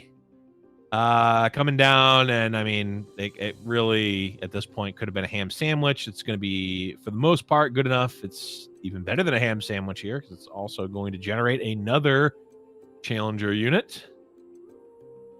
Yeah, we'll generate another. We could see Mystic Shot onto one of these. It does make the Zap a little bit more valuable, because you do get the Attune. Get one of your mana back. So I kind of like casting something because you are playing Zap. But whether you want to try and remove a creature or start going to the Dome, because you've got 5 damage here, you could drop to 7. I don't know if we're getting 7 though. It can be a little bit tough. I mean, there's still 4 on the board. There's like a line here where you just commit, right? But it's a little bit worrisome. Yeah, I mean, E6. What am I can just press OK and not be too much worse, not be too, Yeah, he could do everything post combat, but if he wants to go for the Chevalier, he does need to go now, just because there could be like a re-barrier, right? And you don't want to let it have something like that happen. Yeah.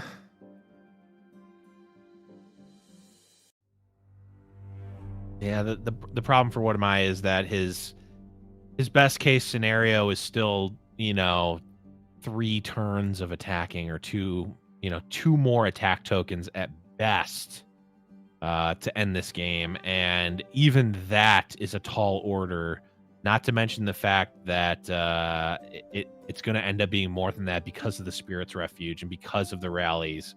I mean, this is just really looking like nightmare scenario for What Am I very soon here. Yeah. I mean, it is getting tough. Certainly, there are the rallies, the Golden Aegis. There's the deny for any kind of burn to the face, concerted strike, the healing, as mentioned before with the Spirit's Refuge. And What Am I's got 7 to go to the Dome right now on open. But there are answers, as you already talked about. Yeah. Yeah, and the single combat coming out, I think, just about seals it. I mean, it was pretty sealed. We had the concerted strike too. Yeah, this one's Not looking too good. Unless Garrett's like uses the Spirit's Refuge and tries to concerted strike the Fizz for some reason. For absolutely no reason whatsoever. And What Am I gets to counter that, then I think he actually wins, but that's just not gonna happen. Finds Twisted Fate. That's not really going to cut it. I mean, blue card is nice. Try and continue to generate more and more, but this just looks like, okay, Spirit's Refuge. Yeah. Single combat. It's going to be +9 from this play, theoretically. 5 healing, preventing 4. Yep. Yeah, but What Am I went through the steps to actually present lethal though, which is certainly, I mean, when you're in a position like this, that's really about as good as you can ask for. Is just trying to present lethal. What Am I has to decide? Does he want to commit a TF now? Does he want to maybe use it defensively to gold card? Does he want to save it to have it dodge a single combat? Does he want to commit a shark here? That's also possible. Yeah, it's tough. I mean, it looks like he just wants options, and that is pretty understandable. Just gonna go for the blue card. Finds Rummage. Okay. Can we see a Stress testing? Majinbae TF level here? I mean, it's theoretically possible, right? He's gonna Rummage now. It's at 2, and then +3 is 5 of 8. No, it does not get there.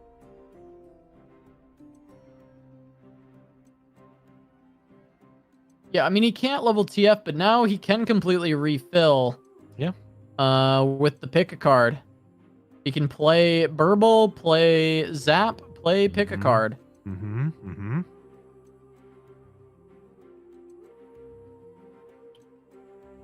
Now, this block may look weird, but the block here is playing around Shen's champion spell, which would, move the Greenglade Caretaker to unblocked and also pump it up, and I believe even level up Shen, which would likely be presenting lethal. It would be presenting lethal. Yeah. So What Am I playing around that, but unfortunately not really able to play around this, which is also, there's a leveled up Shen.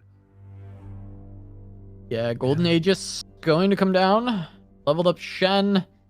Very beefed up a Greenglade Caretaker.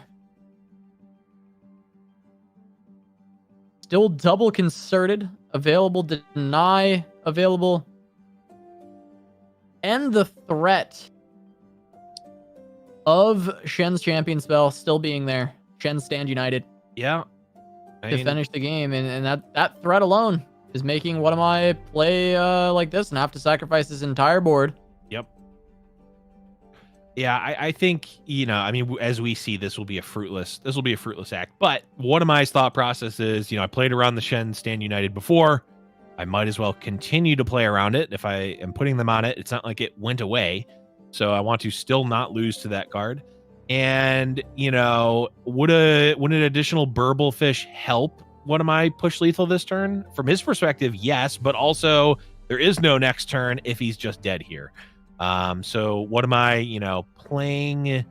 I think arguably a beautiful game, but again, Garrett's game, just a little more beautiful. Is there more of a win if you accept Stand United as a loss? Is just the question that we have to ask. And I think Chad is asking the question as well. I think they're saying that it's not a winning line, and they're a little bit worried about that. And I think that's the thought, right? That's the thought. Is like, okay, can you win by playing around Stand United? Can you win if you don't play around Stand United? And I would argue, at least it has to be a couple percentage points higher that keeping your board and playing around the 2 extra Shens that exist in the deck are going to be better than trying to deal with any number of concerted and single combats that could have existed, right? Yeah, I do think that playing around the Shen Stan United itself is fine theoretically. It gets really, I mean, this is like super high level analysis. And I know we actually just saw Please Don't Hack Me rating What Am I there. I would love to see him analyze this game and potentially look through the lines. But playing around the Shen Stan United makes sense, but playing around the Shen Stan United plus the Golden Aegis really makes it weird because you almost have to play, like, you play around the Shen Stan United and then you almost kind of have to not play around it, which is a really weird way to think in general, because then you go back and be like, well, if I'm going to play around both of those, I might as well not play around the Shen. I don't know. It gets really convoluted really fast is what I'm trying to say. Yeah, and you said, I wonder if this can be reminiscent of Majin's kind of win out of nowhere in the finals of the seasonal. And we saw the counterfeit copies on To the Rummage come out from What Am I, which is exactly reminiscent of the finals of the seasonal, where we saw Majin do very much the same thing to find a bunch of draws and find the lethal. And now gonna hit another Rummage, but I don't think this is going to be the same situation. I think this is going to be the Bright Steel formation hitting the board, Garrett's being able to push the damage, and it looks like this should just be a 2-0, and Garrett's returning to next week's Fight Night and advancing to the grand finals. There's the surrender from What Am I? We're going to be seeing our very first finalist, and that is Garrett's. Yeah, I mean, played well. I mean, absolutely. There's, I think What Am I also played well. Again, it was a mirror match there. We saw Garrett's able to take the best of those first games 2-0, and a little bit of a clunky draw on the side of What Am I? And I talked about it before. The TF Fizz deck is able to, punish any missteps from your opponent, even if your opponent is also TF Fizz. And then, of course, Shen Fiora, I think, a little bit favored into that TF Fizz. So we'll have to see if What Am I is going to be able to crawl back up from the loser side. But it is Garrett's who is moving on to the grand finals and will be awaiting their opponent once we finish out the rest of the loser side. Yeah, they will. They're going to be chilling for a bit as they wait, and we're going to see if What Am I can make the run. We've seen people get dropped in the winners final and make the run for the rematch multiple times in the past, and I think What Am I has been playing great today. He's on a very good lineup of TF Fizz and Fiora Shen. Of course, it is the lineup that's sitting in the grand finals as well. So we will have to wait and see if What Am I can pull that off. He'll be awaiting his opponents in the losers finals, waiting for that bracket to catch up. But first, we're going to take a short break. When we return, we will continue with the losers bracket run through Fight Night Legends. So don't go anywhere. We have plenty more Runeterra action when you return.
welcome back to Giant Slayer's Fight Night Legends. We're going to be jumping right on into one of our losers quarterfinals.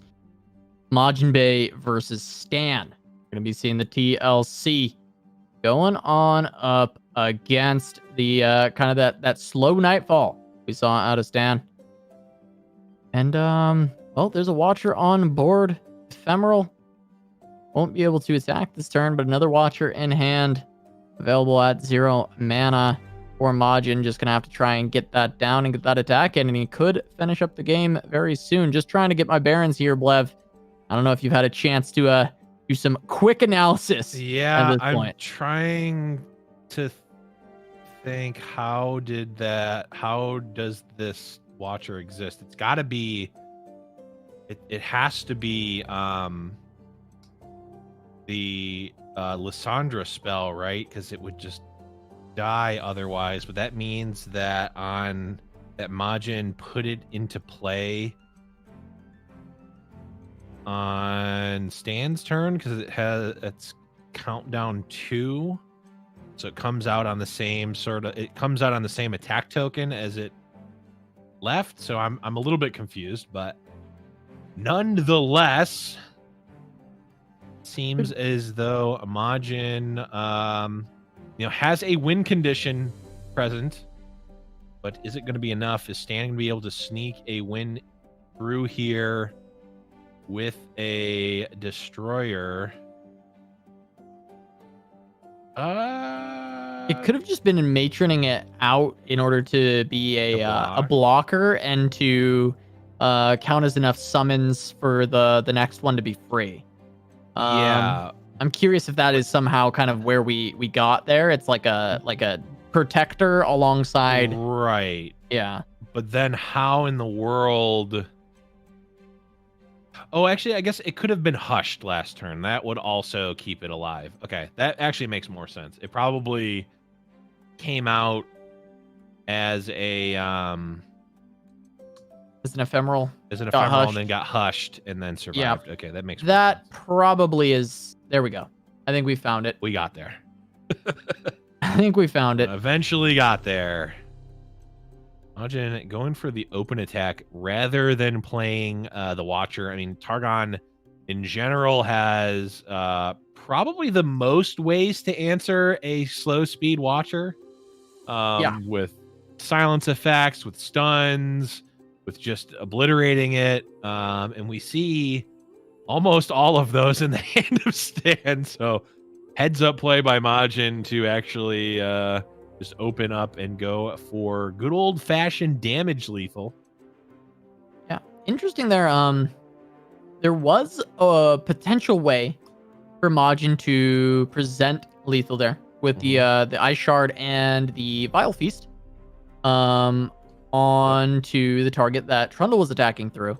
Yep. Knowing that there are not great responses out of Stan's list at fast speed.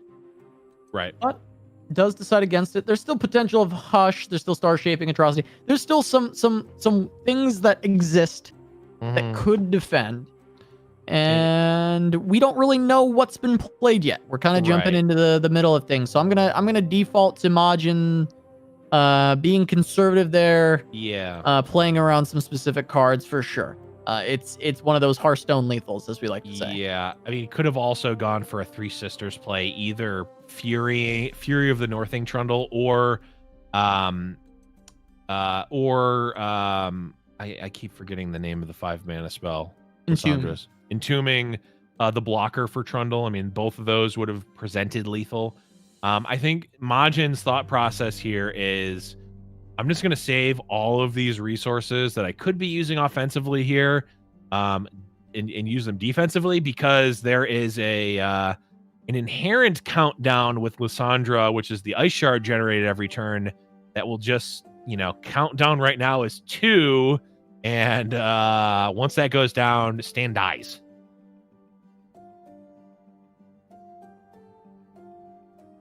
Majin, I'm going to pop the spell shield now on the Immortal Fire.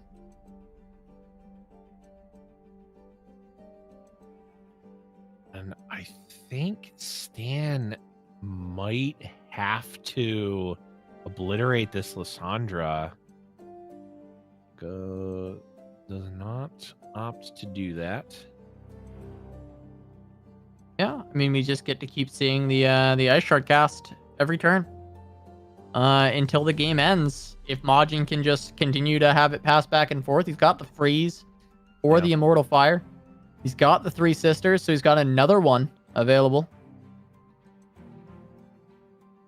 Yeah, this feels like, so this is another obscure Magic reference. So anyone who's keeping their Fight Night bingo card of Blevins makes an obscure Magic reference, you can check this one off. This feels like a card from a joke set called Unglued, and the card is Infernal Spawn of Evil. And every turn you can reveal it in your hand, and it will deal 1 damage to your opponent if you say it's coming.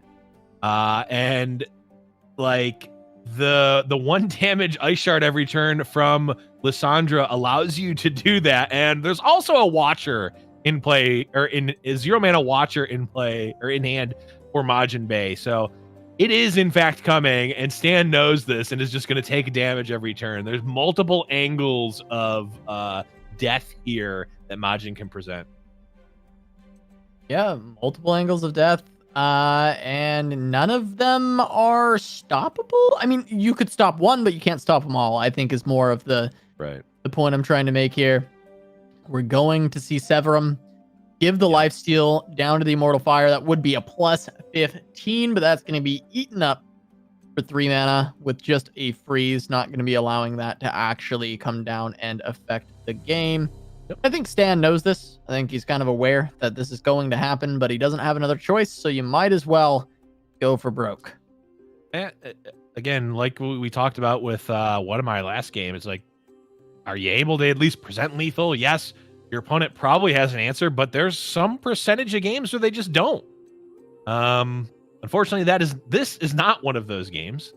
And Majin, in fact, does have lethal here. And again, Majin is in just one of the best feelings in Runeterra, where Majin can simply just press OK, and Stan has to do something.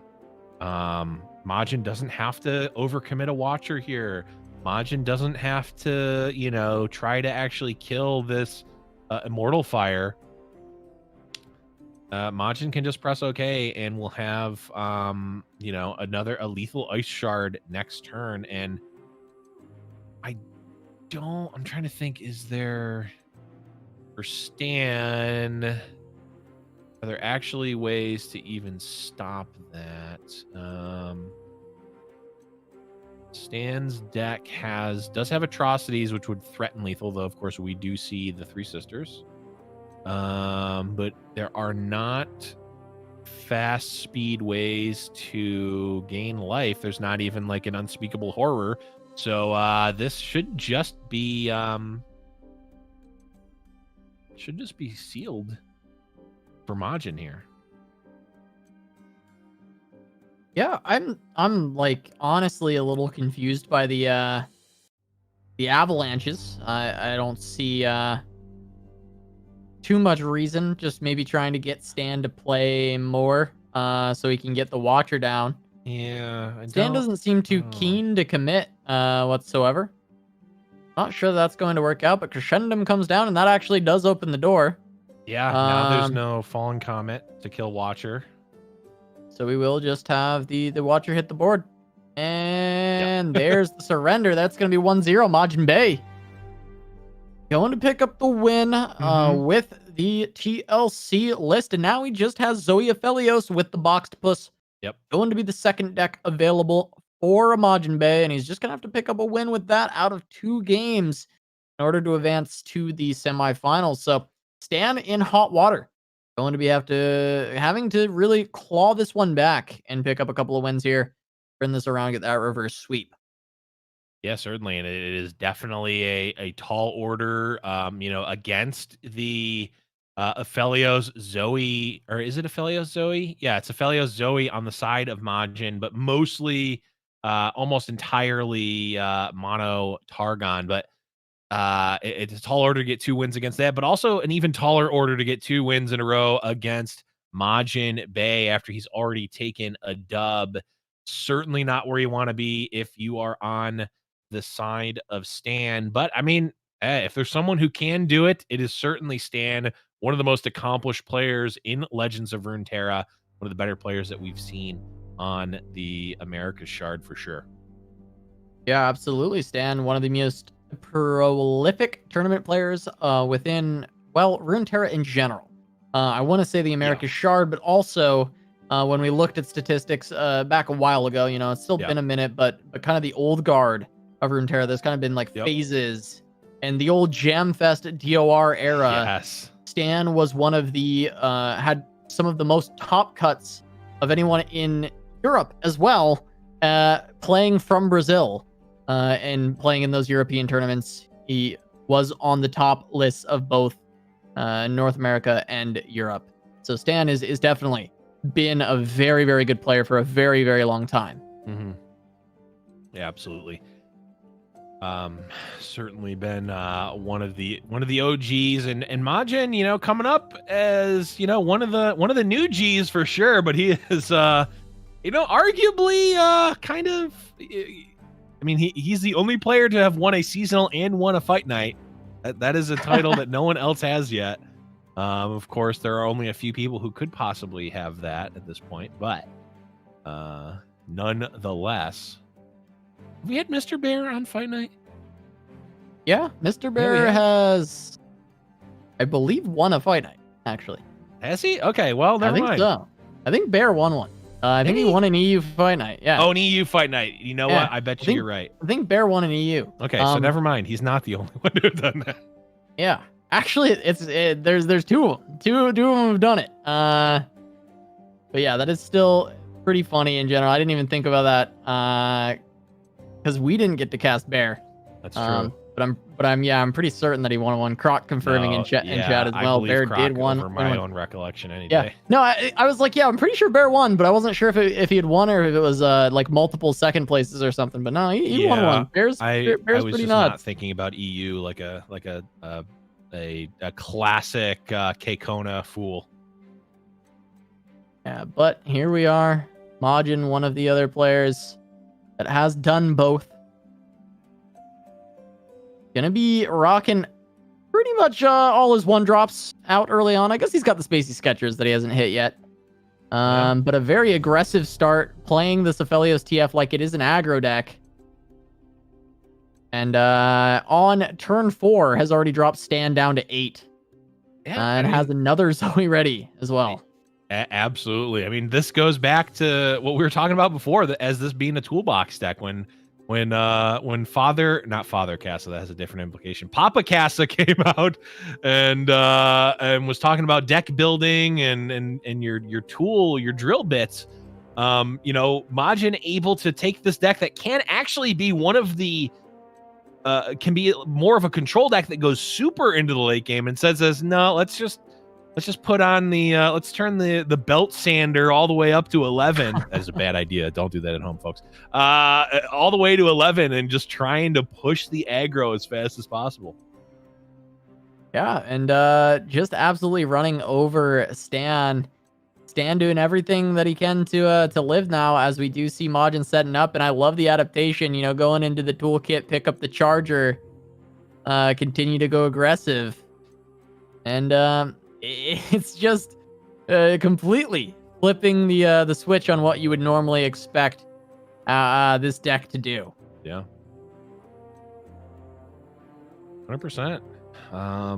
But now with Stan, you know, getting the Zoe out, also has, of course, the Veiled Temple out, potentially can even throw Aphelios up here. I mean, the lethal threat is certainly not off the table, but it is certainly further away now for Majin than it was just a turn ago. So even though, you know, that first 12 damage came out relatively quickly, the last 8 might be a bit more of a hurdle. Yeah, absolutely. And Majin can slow it down, but it is a bit rough because he's used so many resources. And now Stan, if Stan can actually stabilize, has just kind of better card quality overall. And is going to be able to make, a big card as well from the Solari Priestess, potentially has the Aphelios to start phasing these moon weapons. And so Majin, being on that aggressive plan, does need to try and close it out. And it's not necessarily looking like he's going to quite get there. Right. I'm assuming that that's Calibrum, but It is, yeah. Okay, my brain sees that little speck in the corner, and it almost looks like Infernum to me, though I know both of them look very similar. But that's got to be Calibrum, right? On the I think it's Calibrum trying to snipe down one of these followers. Yep. Just help Stan retake the board, because we look at what Majin has left. A couple Dusk Petal Dust, a couple Spell Thief, and a Hush. That's not going to get you there. That is not going to help you close out this game if the board doesn't do it itself. And I think Stan has the tools himself to turn this. Yeah, this is a pretty bricked hand from Majin, especially considering like the spells that you're stealing with Spell Thief are not super great.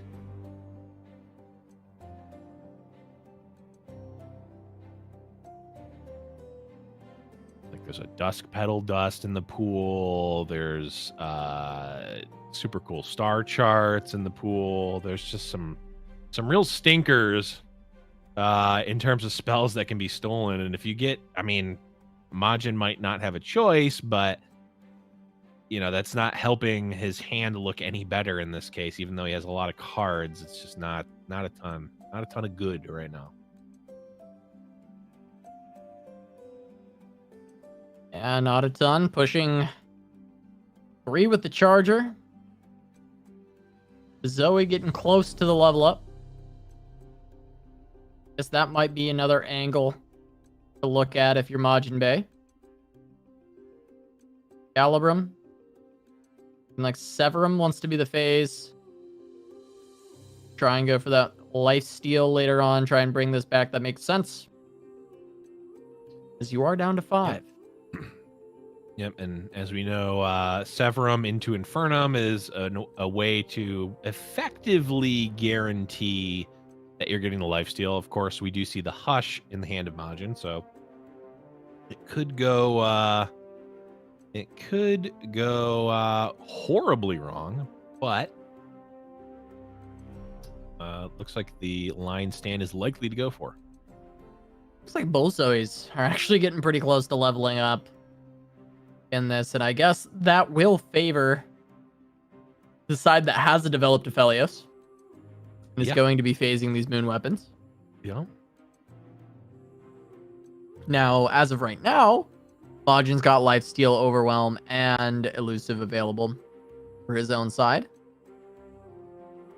But the potential for Stan is pretty limitless in the ability to create those keywords, so long as he can continue to phase moon weapons. Right.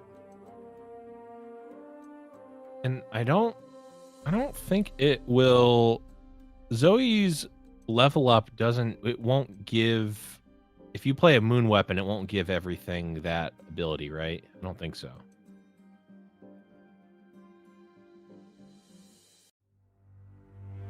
Maybe it does. I don't think it does though. So Stan doesn't need to give lifesteal to everything if he has a gigantic unit with lifesteal. And that was a pretty good Spell Thief on the side of Majin, able to get the 4 damage spell here to kill the Zoe and the Lunari Dustbringer. Pretty big play here. Stan able to, could save the Lunari here with the Pale Cascade. That seems pretty low value in general. Yeah, it doesn't really feel great to be a line for Stan here. And I think the fact that Majin was able to take down that Zoe and he's still got his own very close to leveling up is massive. I think if Majin can find that, he's just in such a good spot to close out this game. And we see, the Hush for Stan, but no way to actually remove this until until now, with the Serpent, the Challenger available, but Majin could commit the Hush Yeah. in order to try and defend his Zoe, because he is so close to that level up already. And that can be a massive win condition. I think trying to save her is huge, and Calibrum That'll do it. is another option to just go for the Calibrum on to that Challenger instead. Yeah. The Serpent gonna go down to the gunshot, getting sniped away by Majin with that Spell Thief. And that may also be just leveling Zoe. It may still be one off. I don't have a perfect count. I think it was at 8, but maybe a Spell Thief was already played as well.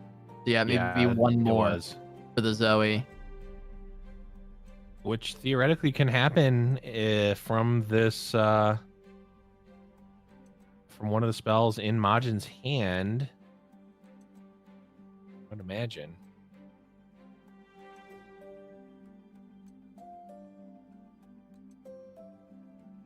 And there's the Gravitum. Yep. But yeah, I think that's the level up should just be the guiding touch. Yeah, Yep. That's what we were thinking, and there it is.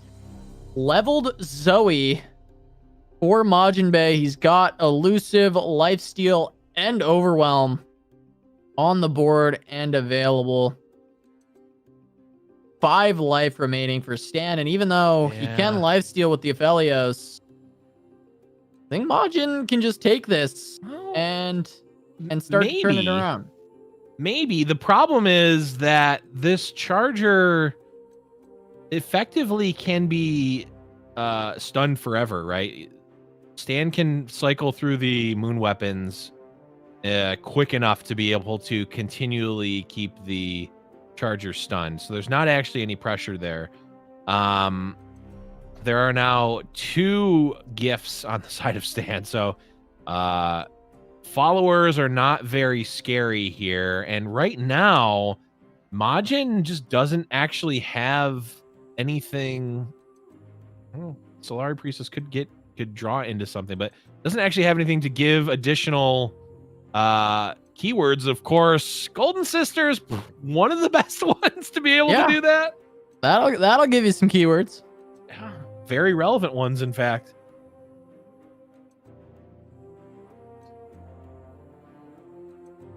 The issue being that he is actually not able to get the full effect because of board space right now.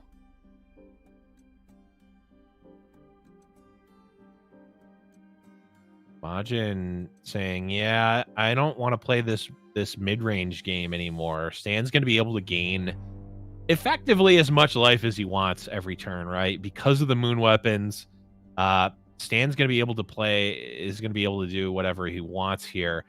Majin,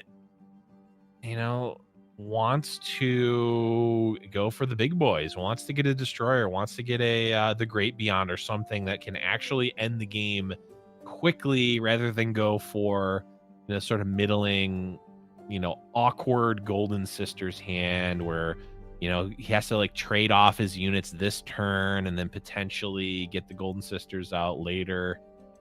Going for the big one instead. Yeah, on the attack end, it looks like he's going to lose the Zoe potentially to the Hush. Gonna attempt to trade with the Aphelios, it feels like here, with his own Hush. Yeah. And with the Zoe gone, there's only 1 left in the deck for Majin, so the level up may not end up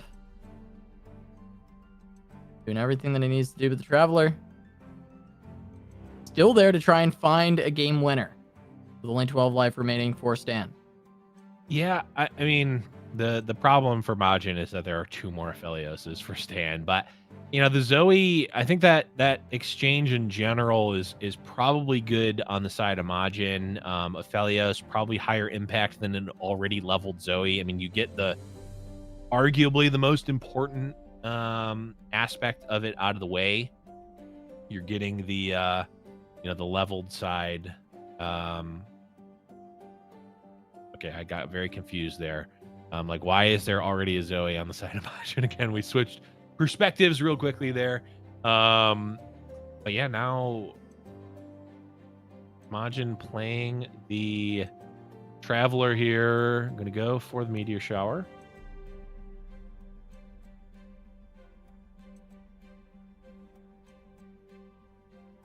Grabs the Meteor Shower. Did not find a big boy, which is what we probably were looking for Majin, but at least maybe finding a way to deal with the Aphelios. And we see him laughing as he picks up the third Veiled Temple and has just absolutely nothing to do. Yeah, we can saw at this. least try and play some removal, though, and take down the Aphelios and the Zoe with that Meteor Shower. It was a good pickup. Yeah, it certainly was.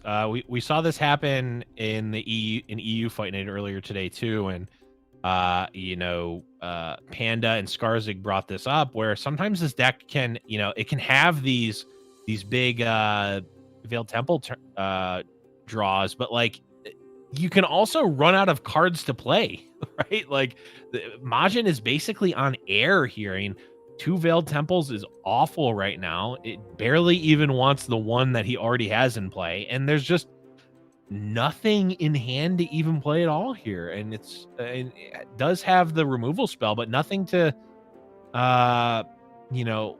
get any sort of advantage off of this leveled Zoe emblem that he has. It for all intents and purposes, Zoe might as well have not leveled up. Yeah, I mean, it really just didn't end up mattering, and because of that, maybe I don't remember what the options were on the Spell Thief, but going back there, maybe there wasn't enough in Majin's tank for the protecting the Zoe to be worth it. It's always interesting to look at the lines where it's like results based on the draws. Like, yeah, we know, sure, right. Yeah, keeping the Zoe alive didn't matter, but I do wonder if there was enough information at the time for Majin to have decided against maybe a different spell, but I don't even recall what the spells were. I have no idea at this time, so it's a little bit tough to actually determine here. But these are some big pickups potentially available off this star shaping, and with this big board, we actually see Stan go for the Cosmic Inspiration. Just gonna try and buff up this board as much as possible and set up to close out this game, as he has already healed all the way back up to 17 from 5. So Stan really finding his way back in, and as much as this game started off strong for Majin with the early aggression, all the 1-drops, we did say, hey, if he doesn't end it pretty much immediately here, it's going to start getting rough as he gets outvalued. And, well, we've absolutely seen that. And now we see the Zoe getting picked up by Stan on the level up. Going to be able to stay alive and potentially have more luck than Majin did with creating all of the keywords. Yeah, I mean, it's absolutely huge that the Zoe is going to be able to hit. Obviously, he gets a free Behold the Infinite, which can, I mean, we saw the value that Majin put behind the Traveler. I mean, Stan effectively gets the important part of the Traveler for free right now in that Behold the Infinite. And I mean, I was a little bit leery to call it earlier, but it did absolutely come to fruition. Like that first 12 damage, as we see, Majin may as well have not even done it, right? Like it just didn't matter at all. Yeah. And now, Majin draws an interesting draw here in the Boxtopus, is now all of his units have Challenger. Can now at least threaten the Zoe, which is interesting.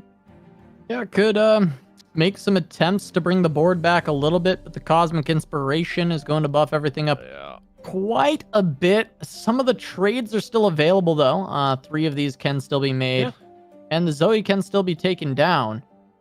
It's just a matter of, can Majin still find any more? I mean, he's on top decks, and he's on double Veiled Temple, so it's essentially like he has 0 cards in hand, and he's just playing entirely off of top decks. Right, but I mean, you think about it, one star shaping can get it into a Living Legends with, potentially multiple temples out. All of a sudden, it's not looking too bad for Majin, but of course needs to get there first. And he's got 20 life. He still has an active Zoe, Zoe emblem here. So, well, we'll see. And we have the Destroyer there. It looked a little bit funky because we still got that Invoke up But yeah, that is the destroyer for Stan. It wasn't Majin playing that one. And that's going to give Overwhelm and Spell Shield to that whole board that is buffed by Cosmic Inspiration. And Hush, just in time, Hush gonna come down and do absolutely nothing for Majinbae. Yeah. We are going to see a pickup from the Invoke. Gonna grab the Serpent, potentially. Could give Challenger, decide where everything goes, but really at the end of the day, that's just the lifesteal addition from the Zoe, and that should just kind of seal everything up. Stan should be able to finish it here. He's gonna be doing 13 with the challenge, with the destroy. I mean, yeah, this is just overkill, right? I mean, it's super dead, right? There's only, let's see, 9, 10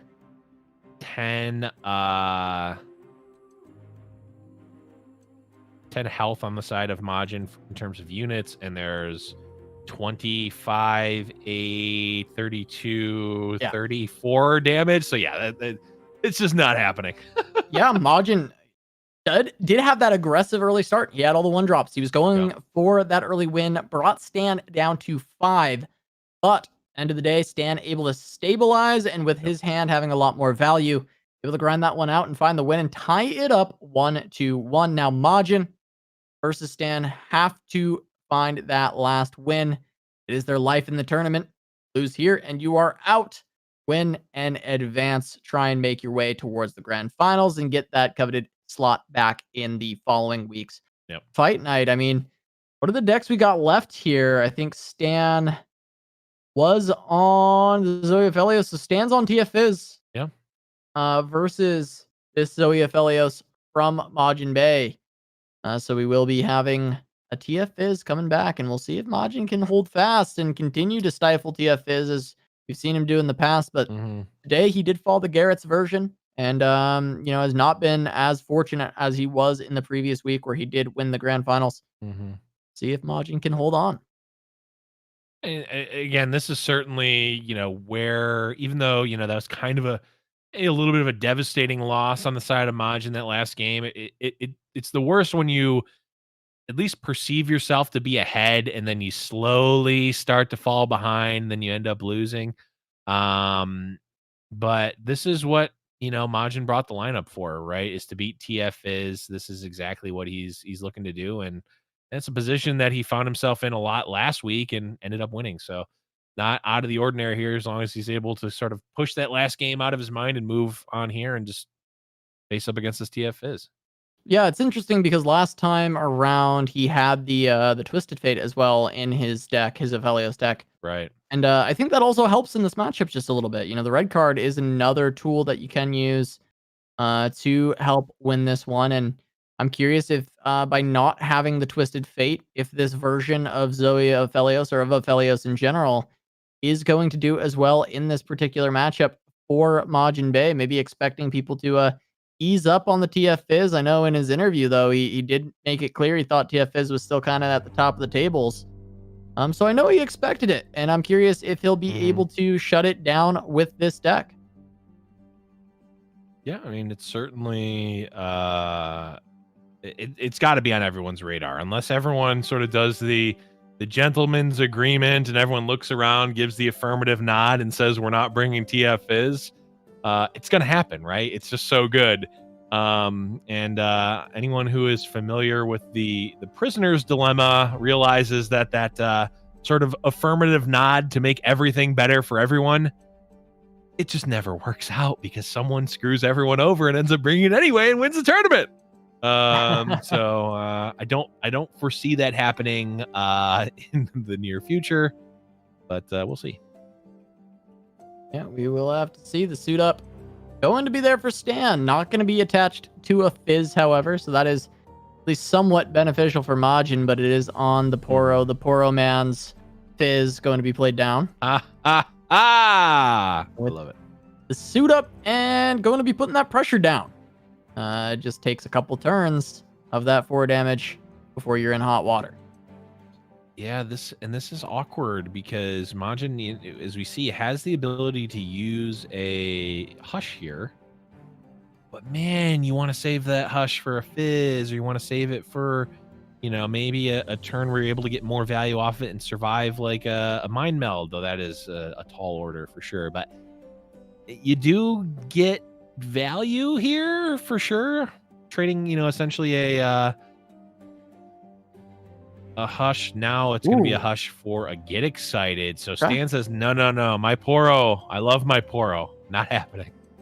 Yeah, wants to keep the 4/4 on the board. It is a bit difficult overall for Majin to deal with it. And also, just the fact that it makes it so Majin cannot attack with this Zoe. He can't start generating the star charts. So Stan is considering all that value generation that exists and just saying, no, Majin, you cannot have this. Going to protect my Poro, my sweet baby boy of my life. And yeah, we're going to see that get excited come out and stop that trade from happening. Majin now going to get Aphelios Phase Gravitum, try and maybe perma-stun this Poro instead and find a way to get the Zoe through regardless. Yeah, I mean, I like the Gravitum. We talked about it last week. Unless you have a very specific and good reason not to get Crescendum, just and I think Majin you know, has a reason here to not get Crescendum, going for a more defensive Gravitum here, and actually doesn't even cast it. Yep, there we are. Gravitum finally going to come down. Set up for at least protecting Majin's life total with this stun, and potentially can set up for future open attacks as well with the Zoe. Stan, however, would still have the option to trade away the Fizz later down the line instead of on that previous turn, but we do see the Gravitum going to be defending for now. Majin may look to phase continually into that and keep up the stuns. Because we do have the Fangs and the Boxtopus essentially to set up even more invokes. Well, the Fangs in particular to set up the invoke. Yeah, and I do like the stagger here from Majin. You know, ideally you want to, you know, generate as many moon weapons as you can from Aphelios, and if you're able to use a moon weapon as your first spell for the proc of Aphelios, that, you know, can work out even better in terms of value generation for Aphelios here. And Majin actually not even going for the block onto the Fizz here, really valuing the Zoe. It is at 7 out of 10 here. Oh, that is heartbreaking. The one Boxtopus remaining is the punish for taking double Crescendum.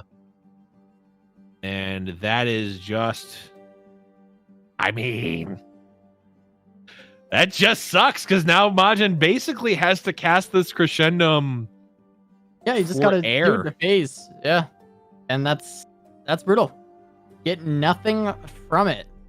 Yeah, that is not what you want to see here if you're Majin. And the problem for Majin is he can't even cast 2 spells and just say, oh, well, I'll just get my next moon weapon. Aphelios is not going to get you a moon weapon if you have one in hand, even if that moon weapon does nothing. So Majin kind of has to burn 2 mana for 0 value here. Yeah, and the Zoe gonna go down as well to the red card. So we're not gonna get the level up either, even though he's incredibly close to getting that. Yeah.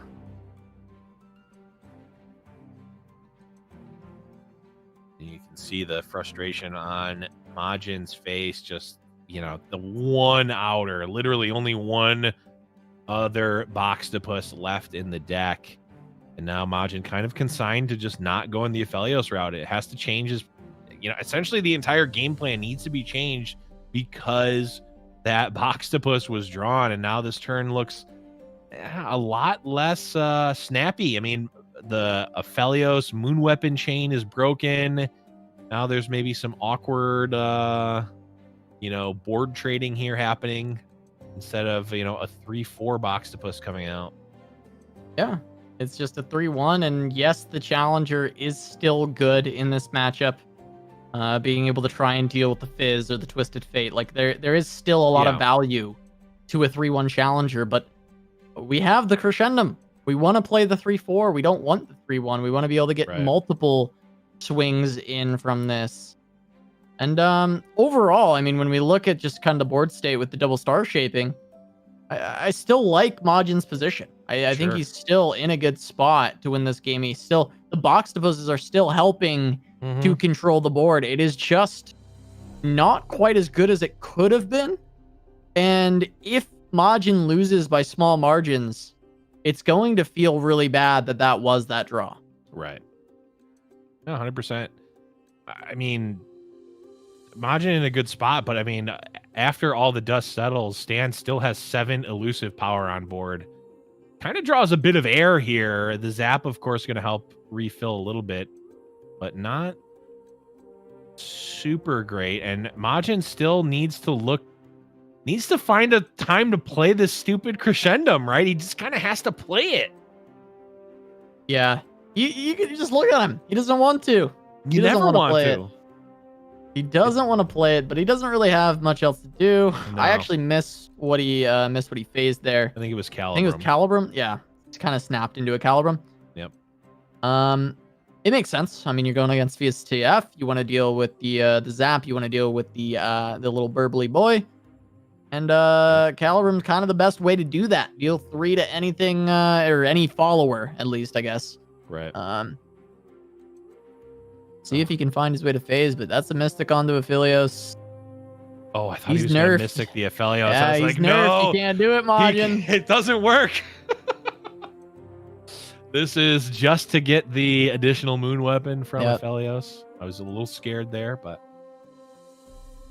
Now, the good news is that since all of the box dispos have been drawn, there's no way that he can whiff on the Mountain Scryer. That's a a bright side, I suppose. Yeah, that is a bright side. I would have to agree. Cannot be whiffed. There are no box dispos. Cosmic Rays is a spicy one. It does hit pretty well against this deck. Yes. However, it is about finding a time where you can spare the 8 mana, and it's pretty rare that you're going to actually find that scenario. So we do see Majin pass it up, but it would have been a spicy pick. It does, like, it really does hit different against TF Fizz as far as the targets. I mean, pretty much everything in that deck is going to be a target unless it's been buffed by Asuda. Yeah, the issue, of course, is Majin would kind of have to open on it. It would only cost 7 here. Majin would have to open on it and have 1 additional mana. Essentially, Majin is passing his turn to be able to kill, 3 real units and a jury rig, right? That's fine. It's not great. But then also the problem is if there's any number of iterative improvements or burble fish in the hand of Stan, like Stan can theoretically pretty easily redevelop and just make the make that spell just not even that good. Oh, absolutely. Yeah. I mean, it's more of it's like a last ditch, Stan's finally full committed and you just get to shut it all down. But the odds of that are pretty low. The Equinox is going to get picked up and be able to suit up Poro finally after its reign of terror throughout the game so far. Yep. Aji going to try and just go for the healing. He's got the opportunities here. He's got the double star shaping still, which is kind of the big saving grace that we've got for Majin, as he can create win conditions out of thin air, as Targon has done since its inception. And really, that's what Majin is looking at. He's hoping he doesn't get blown out immediately, and he can set up for a win con. Yeah, I mean, Majin definitely likely going to be presented with some good options here from the star shaping. I mean, really, I don't know if there's any bad ones at this point.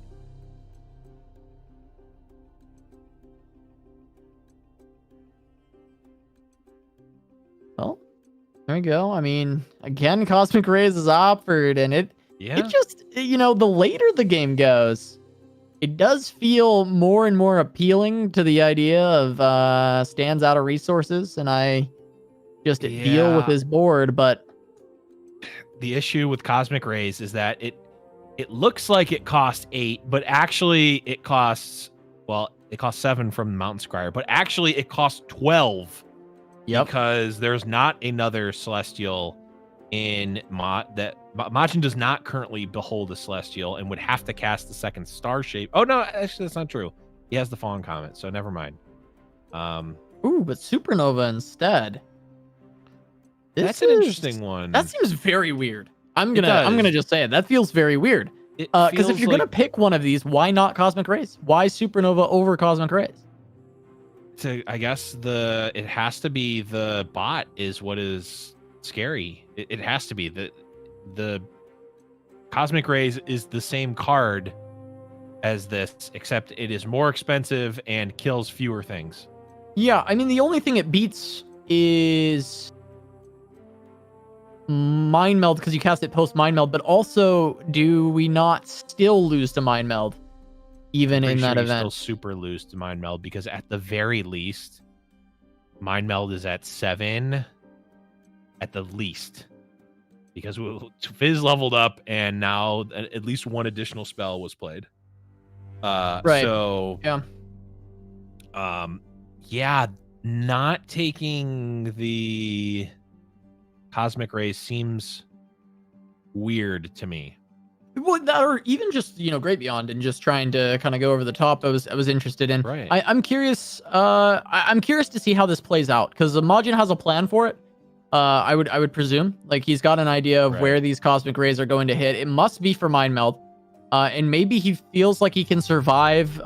He can survive a meld with this in particular. I mean, that seems to be the goal, right? Like it's got to be for Mind Meld. I'm curious. Stan still has one left, I believe, in the deck. He only has one in the deck, and did we see one earlier? Burned or I'm not sure if we saw one burned or not. It's really hard to keep track when TFS is just like destroying their whole deck. So I'm interested to see.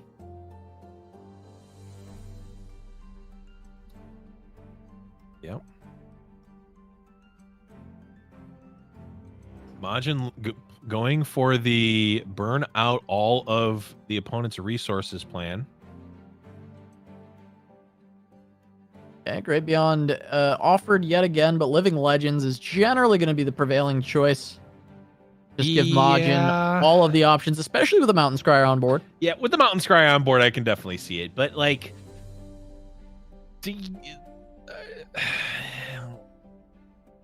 Living Legends can be anything. It can even be a Great Beyond, which is like, well, just take the. I don't know. I mean, Destroyer is probably better than Great Beyond at this point, in terms of power to mana.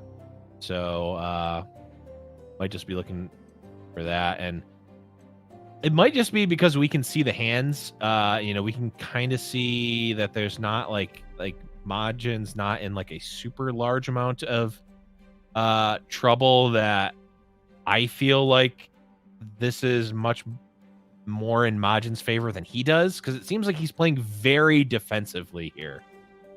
Well, somewhat, right? I mean, I just think I'm still kind of on that Supernova, where that Supernova to me is just a little bit sus, and I part of me just kind of wants to see it play out, to see if there's a situation that does come up that feels like maybe that's what Majin was looking for, because I can't think of anything but Mind Meld that could be the play around, but I don't even think it's winning to Mind Meld. And that's where I'm really struggling, because imagine if he's on the Cosmic Rays now, right? And we go to our next turn. Yeah. Or even on this turn, if he just saves one more mana here. And he just goes for Cosmic Rays. I mean, we're in a position where he's in just such a great spot, even against other redevelops. And the Supernova, even if it was castable here, just doesn't do the same thing necessarily. I mean, I guess he can always deal with the Ballistic Bots if that's his target. I don't know. I do like the Meteor Shower pickup, though. I was a fan of this. I really like this as removal. And we'll see. I mean, he'll be right back. He's just Yeah, that is. I've made that run before. I've seen that run before. That is. I cannot wait to use the bathroom run. he's just gonna go run the numbers. You know. Or maybe it was dogs. Might have been dogs, unless he can. Seems like dogs. Be super quick. Either dogs, food order, something like that. Right.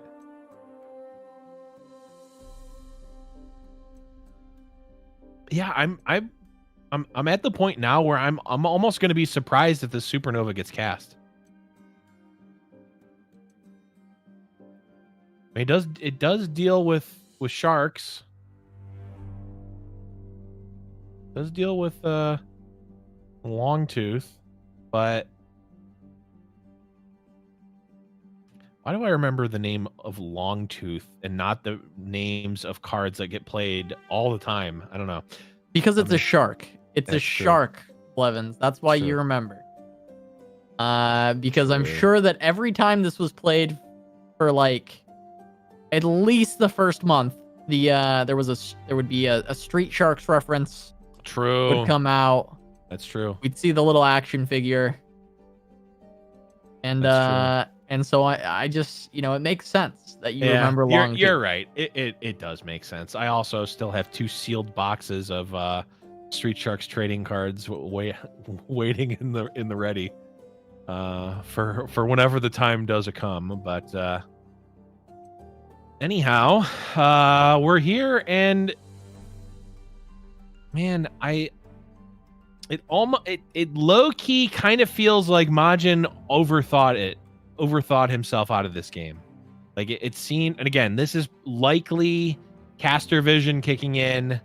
But like it seemed like there were some interesting choices on invokes that are not really panning out, and now it is almost seeming like, because of the amount of time that Stan was given, he's going to be able to come back and with the mind meld here, I mean, might just be able to win this turn. Yeah. Does kind of feel that way. I mean, let's see. This is where the supernova was supposed to come in. Is the meld to come out, supernova in response. Yeah, I mean, he's massively dead to that still. Yeah, I mean, he is. I think I'm really curious to see what the number on this meld is, though. I think that'll be interesting. Yeah. Cosmic Rays also still looks pretty good right now. Kills everything except for the Longtooth. I mean, he could find Cosmic Rays off of Living Legends. That is true. Living Legends into Cosmic Rays does save him. That's 16 on the meld. Yeah, no way are you beating a Resolved Mind Meld at this point. Cosmic Rays would do it because you'd still be able to block the Longtooth and only take 14. Granted, actually, if let's see, if the Ignition comes out, it'll be up to 17, and Majin will be at 17. So it would still, Majin would still be able to live. Yeah, if he goes Living Legends into Cosmic Rays and has the read on the Mind Meld, that'd be pretty insane right now. But I think it's unlikely that he goes for that. And once this Mind Meld hits, I think that's just it.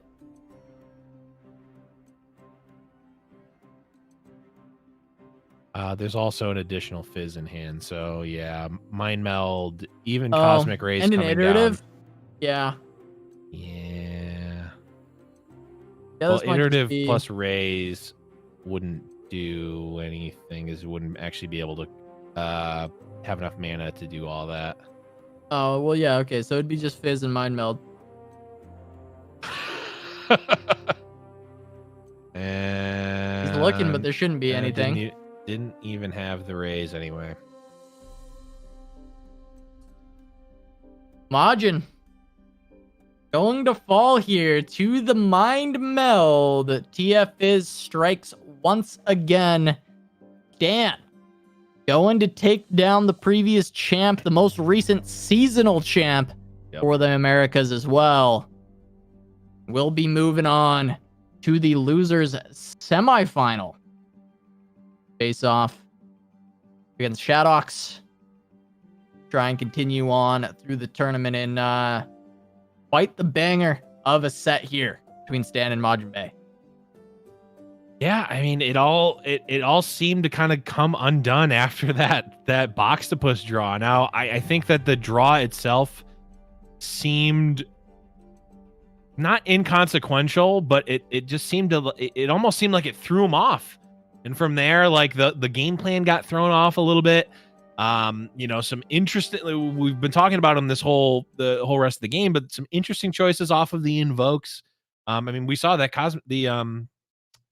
Cosmic Rays certainly could have at least helped, but there we see it stand 1-2-1 over Majin there, doing the unthinkable, reverse sweeping the seasonal champ. And a back-to-back is not in the cards for Majin, but Stan certainly a multi-time.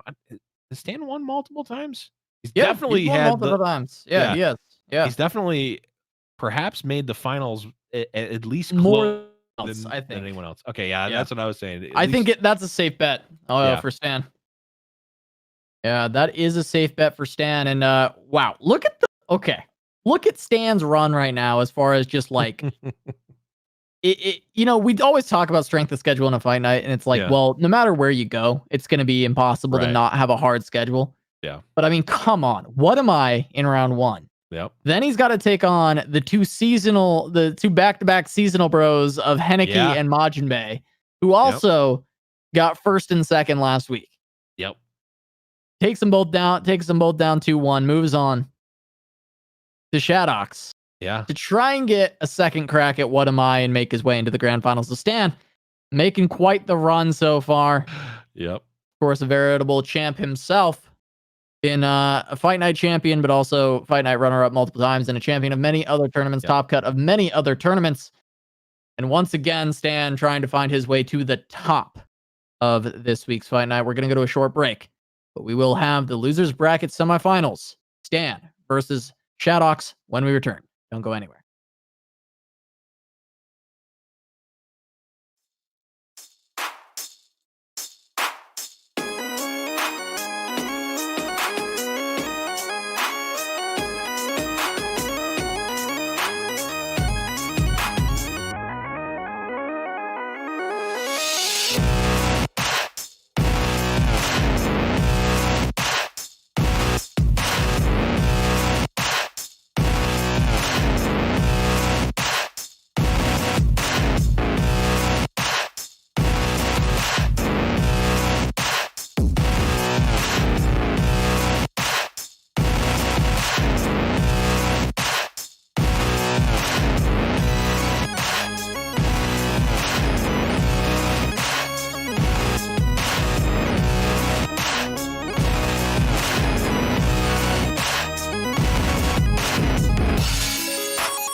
Blevins, we are going to be jumping in to the loser semifinals soon enough here. It'll be Stan versus Shadox, looking for a chance to move on to that losers final to face off against What Am I and try and make their way to the grand finals and earn that spot back in next week's fight night. But Yep. looking at the action as a whole so far, Blev, I mean, what are you feeling? I know we're a little disappointed that it's a lot of TF Fizz and Chen Fiora, but Yeah. I don't know how you feeling about the night overall. I'm feeling good, and yes, we've kind of harped on it because it's funny to meme on the the best decks, the best lineup. But the really cool thing about Fight Night as an entire tournament and as about like a tournament environment and a living meta in and of itself is that it is unlikely that next week we're going to see everyone jamming the same decks because really a lot of players, especially even top players playing against other top players, they don't want to play a mirror match all the time because you have to I mean, we saw the mirror match with What Am I? You kind of have to have draw diff, right? If both players are playing at the top and both players know how to play the matchup, it's just draw diff at that point, right? On ladder, yes, you can outplay your opponent, or even in the Swiss rounds of an open event, you can outplay your opponent, more often than you're likely going to at a Fight Night event where it's essentially a top cut. So I imagine we're going to try to see a lot of counter lineups next week. But as it stands, we have Stan here versus Shadox in the loser semis. Yeah, Stan versus Shadox, both going on Targon SI, both with the Aphelios decks. A little bit of Nightfall action gonna be going on between these two. Looks like we will just be having one hand here, a little bit of desync between the streams, so we don't want to be giving you guys wrong information on the top side. So we're gonna fly blind, and we're gonna get into the mind of Stan. Yes. Hopefully, place to be if you want to be good at Runeterra. Yeah, if you want to be good at Runeterra, being in the mind of Stan, I think that is something you would absolutely want to be able to be doing. But yeah, it's going to be a Zoe kicking things off straight away, getting a super cool star chart over for Stan and getting things rolling nice and steady. Gonna have the Aphelios on deck as well, and the ability to proc the Nightfall for the Lunari Priestess with that star chart at some point, if Stan so chooses. Yeah, but Shadox has the combo, the turn 3 Aphelios with the Lunari Night Stalker to be able to get it out for effectively 2 mana. Or two unit mana rather than the full 3. And I mean, it's going to be Aphelios v Aphelios. We've seen this happen in the past. The kicker here is that Stan also has an active Zoe, which is maybe throws a little bit of a twist onto the matchup. Yeah, it certainly does. Active Zoe always going to be bit of a nightmare. You have to deal with it, but in general, we've seen a lot of these Targon Shadow Isles decks having a little bit of trouble removing that Zoe early on. Really, the only thing I'm seeing here as a piece of removal for her is going to be one of Black Spear or a Hush. So realistically, that Zoe is kind of there for the long haul. So we do have a Crescendum going to pull out the Sky Shadows. Be able to get that out for free. Again, unless you have a very good reason to not pick Crescendum, just pick Crescendum. It's just, you're going to end up being in a better spot overall, I think. Yep, here it is. Looking for that choice on what to phase, and as Blevins has said, just pick Crescendum, but we might see a Calibrum from Stan and try and control the board a little bit more. Yeah, I mean, it's not terrible. This is not the Bilgewater version of Aphelios, so Crescendum is only like a 9.5 out of 10, not the 11 out of 10 that it normally is with the Boxtopus to get, although it maybe was a 2 out of 10 for Majinbae last match, unfortunately. But as it stands here, Stan going to go for the Calibrum, which is kind of, it's all right, but it's not like super high value right now. Yeah, I mean, the Calibrum, right, you can take down, one of these 2-drops, but overall, the mana trade on that goes in the favor of Shadox because he was able to play that Crescendum, summon this out, get the mana back, and, if you go for the Calibrum, you're just down 2 mana. Yes, you get to phase. It's another card for the Zoe. It's not that bad. You're just removing something from the board, but I wonder if there's if this is in preparation for something. It doesn't feel like this deck in general runs that many targets that you would actually want to be hitting with the Crescendo, or sorry, the Calibrum. Yeah, and generally the reason, well, besides the fact that getting the unit for free is very good in general, the reason that you want to start with Crescendum generally is that Crescendum immediately can phase into Calibrum. So if you want the Calibrum, you can usually weave in the Calibrum and then get the Crescendum. Weave in the Crescendum and get the Calibrum immediately as the next phase. Of course, Stan is pretty choked on mana here, so that might be the consideration that happened where, Stan really didn't want to, choke his mana, though. The Crescendum actually just is free because you get the 2 mana from the Sky Shadow. So I'm back on the, I don't know. I just pick Crescendum, folks.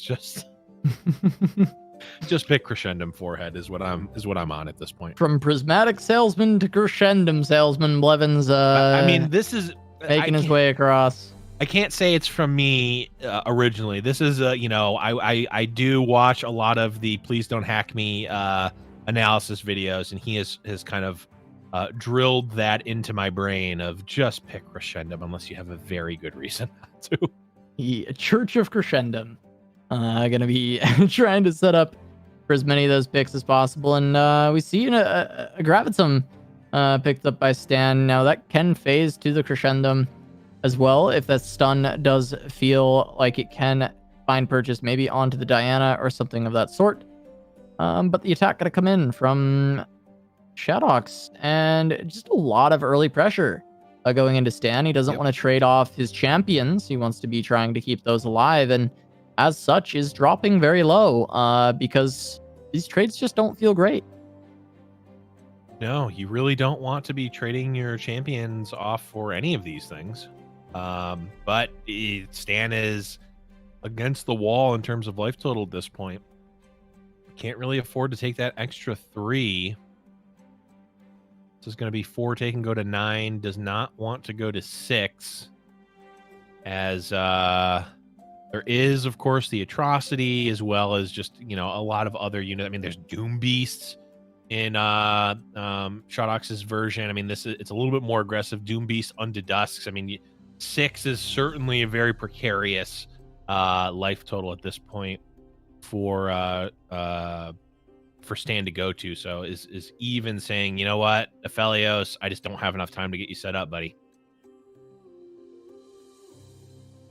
Yeah, I mean, not having that opportunity is just going to lead to the trade. But now we see the double Pale Cascade. Okay. Shadox just going in onto Stan, trying to get as much damage down as possible. Going to take Stan down to 7. And now we have to start thinking about Atrocity. There is a one of, and well, I believe that it is in the hand of Shadox. That's kind of my that's just my opinion, man. But that's what I'm feeling after that play, is that he's sitting on some Doom Beasts and an Atrocity. I would not be surprised if some combination of those is the answer. And you're right, at least about the Doom Beast. Could even see some Unto Dusks as well, and just burn Stan out at this point. I mean, there are, of course, life gain spells in Stan's deck, but as we see, they are not present in hand currently. Yeah, no healing in hand. There is the Fangs, however, which is a way to get a little bit of life steal here. I am curious, though. 2 cards left. And just with the level of aggression as Shadox presented, it does feel like going for the win was their only option. And I'm really, really looking forward to seeing what these last few cards are. I mean, some combination of Atrocity, Doom Beast, Until Dusk. I mean, these kind of seem like the plays here. Yeah, certainly does seem like it could be the case. Stan, either fortunately or unfortunately, fortunately from the, or unfortunately from the, he will likely lose if there's some combination of those cards in hands, but fortunately from the, since that's the case, he doesn't have to worry about playing around them. He's just dead anyway. Stan has the ability to, start developing and setting up a longer game plan here, though. He's certainly hedging at least a little bit by not playing that Veiled Temple first. I feel, likely has to play the Fangs this turn.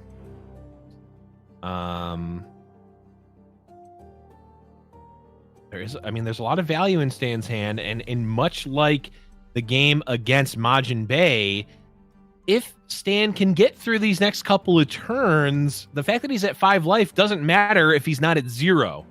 And theoretically, the longer the game goes on, the better it is for Stan here. So Stan's not out of the water yet, but he's also not drowning. No, absolutely not. He's potentially in an okay spot, especially if he can get in for the lifesteal with the Fangs. Serpent gonna come down to potentially kill off the Doom Beast. Will protect against those Into Dusks. Trying to get that extra little bit of damage coming through, but 6 mana left. Could be an Atrocity on the block on the lifesteal. Try and prevent some of that. Yeah. I was gonna say, I think that we're challenging the flight here to get Zoe through. If Unto Dusk exists for Shodox, it can just get cast now. So no real reason. I mean, you're playing around the top decked Unto Dusk, which I think is certainly something to consider, but not at the cost, potentially of a Zoe hit here. Yeah, I mean, I wonder if if the Atrocity exists, would it have been Doom Beast block onto the Fangs Atrocity face? Then you have to pray for another Doom Beast off the top. I mean, it starts to get pretty convoluted. But where is the win condition? Right. If not to Atrocity here. Moonlight Affliction. Ooh, okay. That is one way to do it. But the block from the Doom Beast could get punished here by the Pale Cascade. Yeah. Or potentially just look to save the lifesteal. Maybe that's the other option here. Interesting. That I was not expecting. I mean, Stan still has the option to kill the Doom Beast, next turn with the Calibrum. The Doom Beast effectively still can't attack because of the Fangs, so that's not really an issue. Interesting. Yeah, I mean, the Unto Dusk is still just the potential punish by leaving the live. Yeah. And there wasn't a space for it to have been played yet. Last turn, you would not have played it because of the fact that that there was still needing to hold on to the mana. So now we just see the attack and the Fangs lifesteal. And I'm very confused. What is the purpose of this attack? I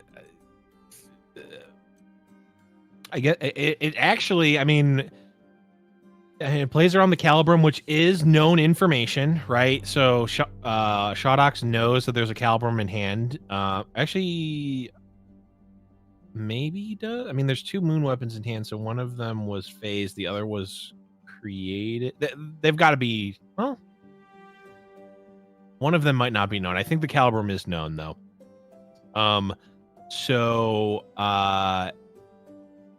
Shodox must just be on a bricked hand thinking that, I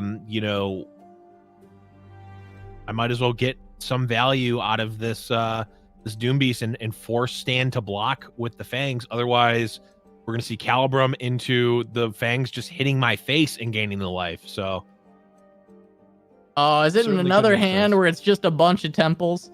Oh no, is Would be Stan playing out, tragic. is Stan playing out the winning side of the same exact game again? I mean, it does feel like Stan is just stabilized, and now with the Fangs on board, Stan should just be able to heal up enough that he's not in trouble. I can't imagine being at 8 is unsafe here, or at least being at 12. Maybe 8 is a little bit scary, especially Lunari Priestess being able to invoke anything could find a late game win con, but 12 is starting to feel a lot better. And Gravitum, Calibrum still in hand, Equinox as well. There's ways to deal with the big bombs. Yeah, I mean, this is just Stan, you know, saying, I only need 1 life point. Take the rest of them. I don't care. I'll get them back anyway. And just saying, you know what? You can have your aggressive draw. I'm just gonna tortoise and the hair you.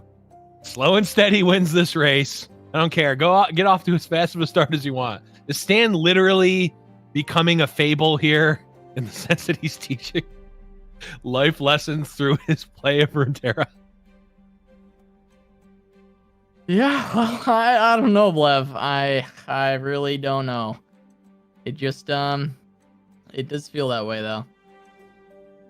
We are going to have the Lunari Priestess. Is going to offer a couple 0 mana options. Not really the bombs that you would hope for potentially, but at this point in the game, might still be able to respond appropriately to the threats that are presented. And yeah, that is a charger. Can get challenged down by the Serpent. Yep. Yeah, I mean, this Stan attack continues to feels pretty lifesteal. good. Yeah, I mean, and you still even have Calibrum, which Stan just refuses to play, which is fine. He doesn't need it. But he's had it the entire game. Yeah, it's Yet like to play a moon weapon, actually. he's just got that sniper rifle pointed at Shotox. You don't actually need to fire it in order for it to be threatening. It's just like, I got the, you see that red dot on all of your units at all times. There's only 1 shot in it, but you're like, I don't want it. I can't do it. Yeah, I mean, oh yeah, it's oh a temple no, hand. It's a temple hand. No, We're going back saw to this church. game already. We're going back to church. It's all temples. Always has been. Always has been, Blev. Oh boy. Yeah, always. It's all Always Veil Temple. I feel like we see this way too much. We just like, this is, it's the second game today, but we also saw it last week. And we just get these decks just ending up on hands where they're just all temples. And we've had those temple hands win. We've had the triple temple hand buff up a TF to like 17-17, right? Like well, it's worked out in the past, but like, yeah, but at the end of the day, these temple hands are just not working out for people overall. I think, Casa, you stumbled upon the exact reason that we've seen them work before, and that is Twisted Fate and pick a card, right? What is it? Temple will give you infinite mana, but as you see here, Shotox has ran out of things to play. Pick a card and Twisted Fate make it so that you always have things to play, and the Temple always gives you mana. I think that's the reason. I think it's possible that playing these temples in these decks that don't have Twisted Fate in this inherent refill might just be greedy. And we have not actually seen that happen. I think maybe the logical transition was, I want to play Shadow Isles instead. Oh, Veiled Temple is a great card. We've seen it be amazing in these style of decks, or like a close cousin to this deck. It's got to be good here. Maybe it's just a little bit greedy to play it. Yeah, I mean, Shadox is just generating trillions of mana crystals without putting any cards back into the economy. And it's just the abundance of resources that he has there. It's just disgusting. Yeah. But causing he's not mana inflation. It's so sad to see. But he's not able to actually do anything with it. And it's just all tied up in GME, but really it's just he's just not actually able to do anything with this, and we don't see the card Yeah. draw that we see out of Bilge. I think is the main point here, and just it is brutal to watch this happen yet again. Yeah. And obviously these decks don't do this every time, or else people wouldn't have brought them. But in tournament, Blev and I have seen it over and over, and it does make me like these, 3x Veiled Temple, Shadow Isles variants less and less the more I see them. Yeah, I mean, Shodox maybe took the temples all the way to the moon, but here's the thing about the moon, Casa. There ain't no air on the moon. You can't breathe. He just ran out of oxygen and died on the moon. Yeah. I mean, I suppose he did. He really did. Yeah. And now we're just going to have to beat TF Fizz twice in a row, I guess, Blev. I mean, that's where we are if we're Shadox. We've seen it. We have seen it. Majinbae last week did it twice. As a matter of fact, 2-0ing TF Fizz, but it is certainly not something that I would, I would bet on doing. I would definitely favor TF Fizz, I think. Yeah, I think in general, I mean, we of course said this during Majin's run as well, and he proved us wrong, but whenever you are on TF Fizz and you have 2 lives, right? You've got 2 chances. As the TF Fizz player, you generally are feeling good. There's probably some matchups that are bad, but this one, I would say, the Targon Shadow Isles is not a bad matchup. And then the other is a mirror. So that one, you kind of feel like that's a 50-50. Right. So you got one that you can outplay, you can win, and then you got the 50-50. Yeah, I think, with the exception of a few decks, I think at worst, the TF Fizz deck is a coin flip. And if I flip 2 coins and I only need 1 to be heads, I'm feeling good about that, right? Also, sometimes we flip coins, and as the TF Fizz deck, your opponent flips the coin, and you get to look them square in the eyes and say, I don't care what your coin says, and just win anyway, right? Like that also is an option. So, across 2 games, you even if the matchup is technically a 50-50, I think you might be able to mathematics yourself into saying that you actually have better than a 50-50.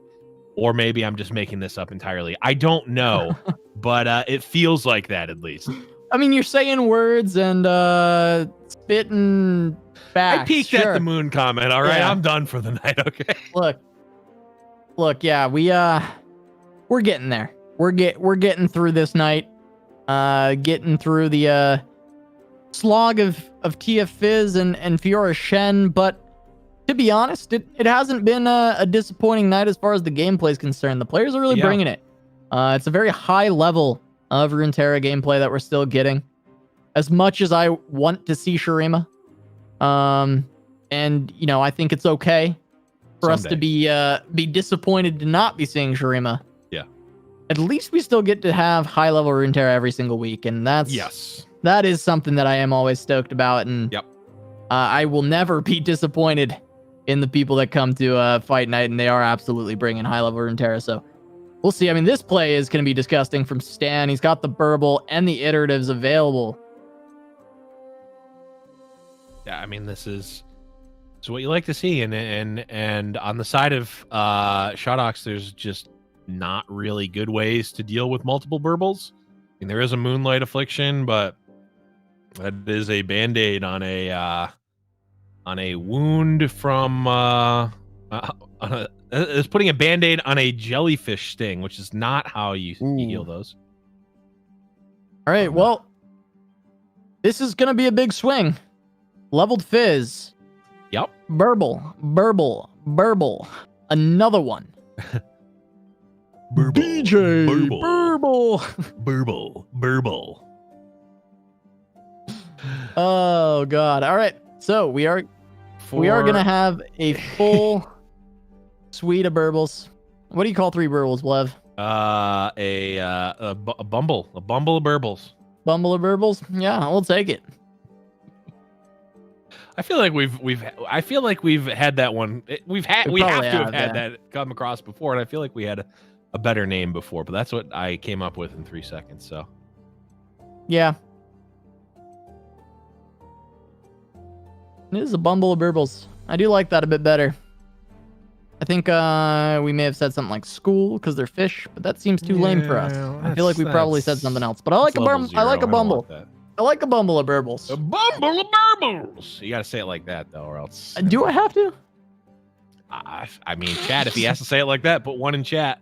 And if you don't like fun, press 2.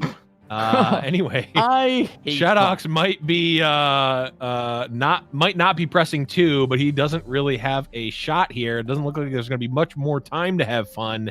And this was one of the this is one of those times where Stan may just have taken Shadox's coin out of his hand, threw it into the sewer, and said, "I'm going to go play What Am I? Thank you very much."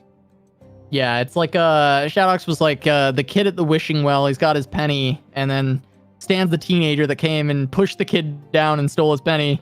Yeah, and gave him a swirly in the wishing well, which is weird because it doesn't even flush, but he found a way to do it. Stan has that sort of ingenious to be able to find a way to do it. Yeah, I mean that is how playing against TF Fizz feels sometimes, though, is that you're getting a swirly in a wishing well. Yeah, I think is a good way to describe playing against TF Fizz. Because you're just wishing that it will stop, actually. Yeah. And yeah, I mean, I think this parlay taking down an additional thing on board here. Pale Cascade gonna come out, but okay. I think the blocks are available. The suit up's there. There's plenty of tools left for Stan. And Shadox is down to 3 cards. Yeah, he's got Double Veiled Temple, but he can proc it, what, once more? Twice more? And then he's out of cards. Yeah. The problem, of course, Shadox can grab something impactful theoretically from this Lunari Priestess, but it's not going to be able to deal with anything at open action. That is the issue here. Well, there is an attack token, so the Diana is going to be able to take out potentially a Fizz here. Stan says, let's just do a little more damage. Take out half your board. Yeah, kill whatever you want. I don't care. Yeah, it's like, have fun, Shadox. You want to kill my TF? Sure. I got all these burbles. You want to kill my burble? Sure, I got a TF. You know, there's not really any good line trade available for Stan if he wants it. If not, he can just go wide board, keep poking away. Yep.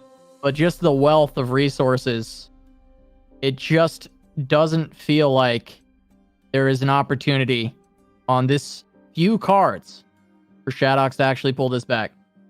Yeah, I mean, there is potentially some awkward scenarios for Stan because if there's another star shaping, that means that Shadox is theoretically or effectively at 12, right? If we assume star shaping. Sure. Open at attack 12 is not and at 3 mana. Right. Open attack is not beating that. So Stan chooses to develop.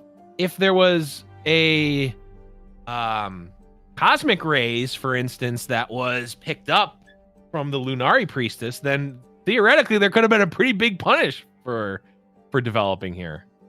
Well, even then, the 4/2 burble lives.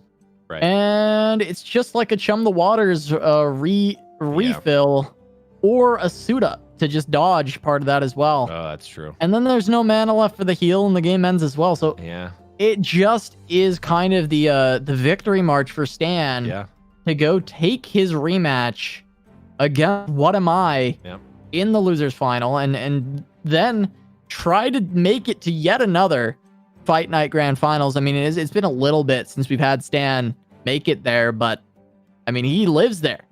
You know, Stan he gets a tent, he packs up all his camping supplies, and he hangs out in the grand finals of Fight Night. That is the place that he calls home, for sure. Looks like he's going to be riding there on the back of some. Well, it looks like Infernal Drakes there. I was a little excited with the pet spam there, but that's going to be enough. Stan going to be taking down that game and will be playing against What Am I in the losers finals. Yeah, he will. He will be advancing. Gonna get that rematch. He fell 2-1 earlier to What Am I, but now he's gonna have another shot. Take him down as we go ahead and take a look at the post-match screen. Gonna have a 2-0 from Stan. Yep.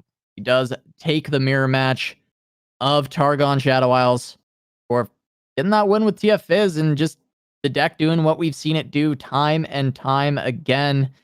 Get a big board of burbles and barrel down on your opponent's health, and well, that is just what we saw. Not enough resources there for Shadox to be able to defend against it.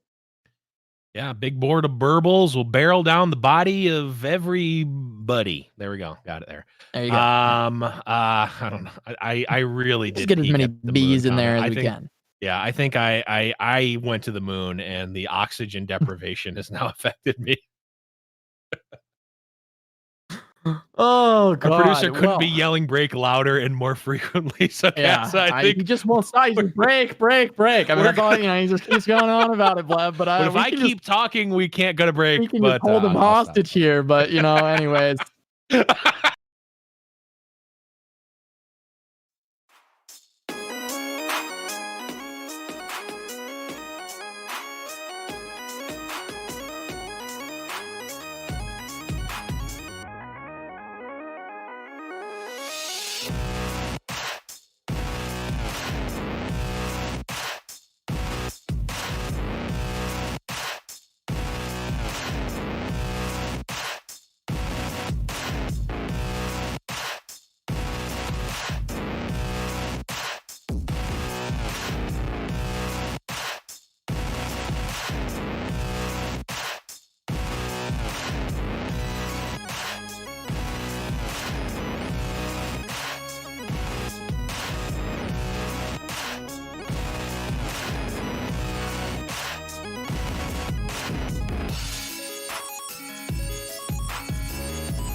Welcome back to Giant Slayer's Fight Night Legends. Cass and Blev still here bringing you all the action, and we are going to be moving on to the losers final, the rematch between Stan and What Am I in just a moment. Gonna be more TF Fizz, Blev. I know you're a favorite deck, of course, and I know you're a connoisseur of the TF Fizz, of the aquatic animals in general. Just definitely really looking to bring us home on more TF Fizz. Yeah, I'm a marine biologist when it comes to playing card games for sure. Yeah. No, I mean it's really not too much of a surprise that we're seeing a lot of the best deck in the format being played by the top players. I do think that the meta will correct itself at some point, but we'll have to wait and see for that, and we can see the cephalopodian run of Stan here back against the wall, playing against how many aquatic animals. To keep my marine biologist shtick going. Stan having to take down Majinbae, the previous fight night champion, and also the previous seasonal champion. Also beat Henneke, another multi-time top 32 seasonal player. And then, we just saw the match 2-0 versus Shodox. And now gets another shot at What Am I, who Stan lost to in the first round. So we're going to have to see. I mean, it's a toss-up. I mean, it was 2-1 in the first round.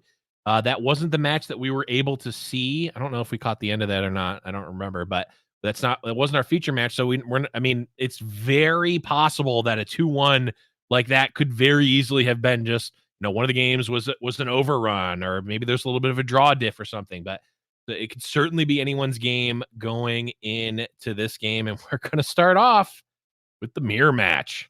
Yeah, we're going to get the TF Fizz on both sides. We're going to go and see if there is a draw diff or if we'll see any big outplays, any misplays. But we talked about, I think the last time we were talking about him on the stream, it was him playing a beautiful game, the other side playing a beautiful game, and just not working out for What Am I overall in the mirror matchup. So this time around, What Am I starting with a Fizz on 1, no suit up available just yet.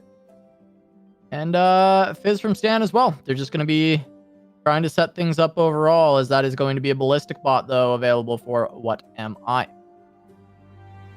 Yeah, and Stan's hand pretty awkward here for Fizz. If he wants to give the Fizz elusive, you'd have to just play a stress testing just as a 1-mana do nothing, which I don't think he's likely going to want to. Oh, of course, can also iterative the What Am I's ballistic bot, which is a significantly better player, and that, my friends, is why Stan is a top player, and I'm here talking about the game. Yeah, I mean, that is Stan, of course, being one of the better players in all of Runeterra, for sure. A lot of the results, we've talked about him over and over again, but What Am I is no slouch himself. In the first seed in the Monuments of Power seasonal tournament top 32. I believe he top 8'd that tournament. Did not quite make it into the top 32 again for the Cosmic Creation seasonal, but I believe he had a 4-1 run himself. Sure did. A lot of the top players, a lot of the fight night regulars, if you will, did end on a 4-1, and I know we've had some. There's been talks of a change to the seasonal format, so maybe we'll see some more of these folks make it in. Who knows? Still going to be very tough to do, regardless of the format. With a field that large, it's tough to be in the the top 32 of a 1,000+ person event. Absolutely, yeah. I mean, it is very tough, especially in a card game where you do have some variance as well. Especially if you're playing someone of an equal match to you, and if they're on a same lineup, I mean that'll do it, right? Similar skills, similar lineup, and that's what we're seeing at least out of game 1 here.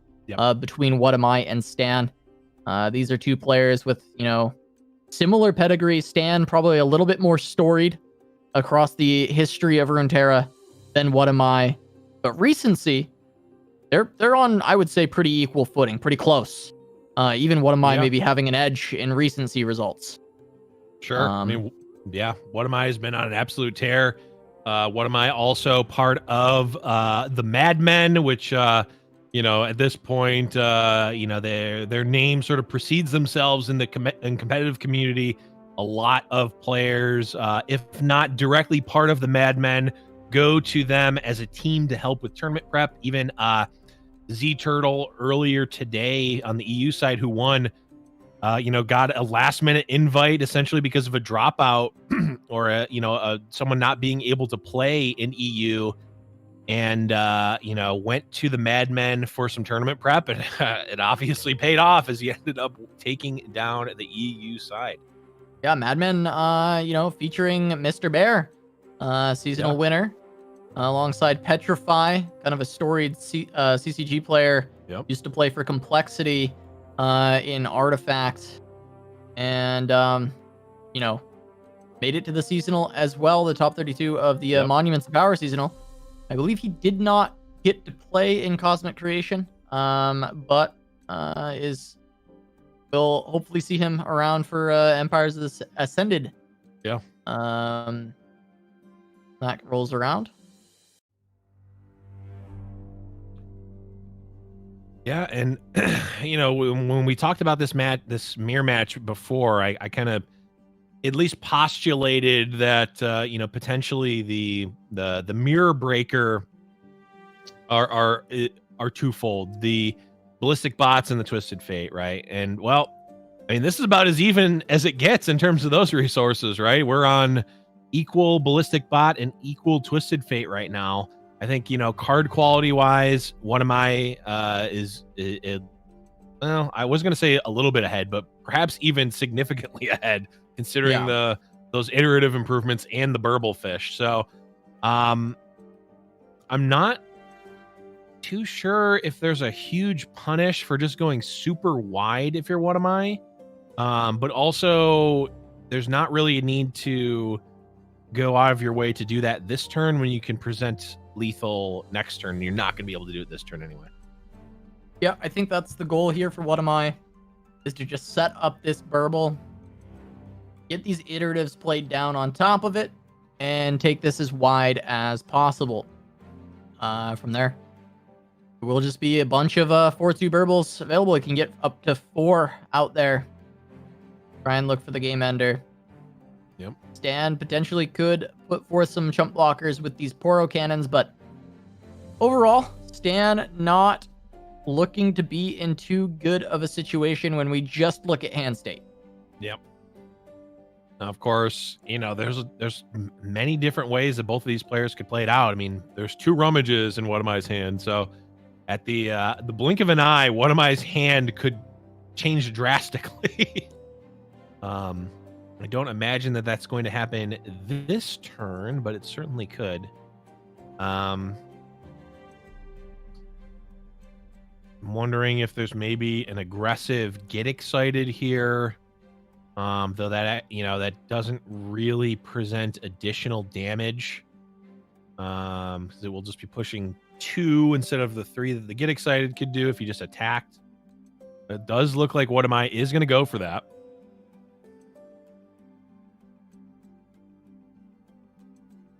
Yep, can go for the get excited, set up for the attack in.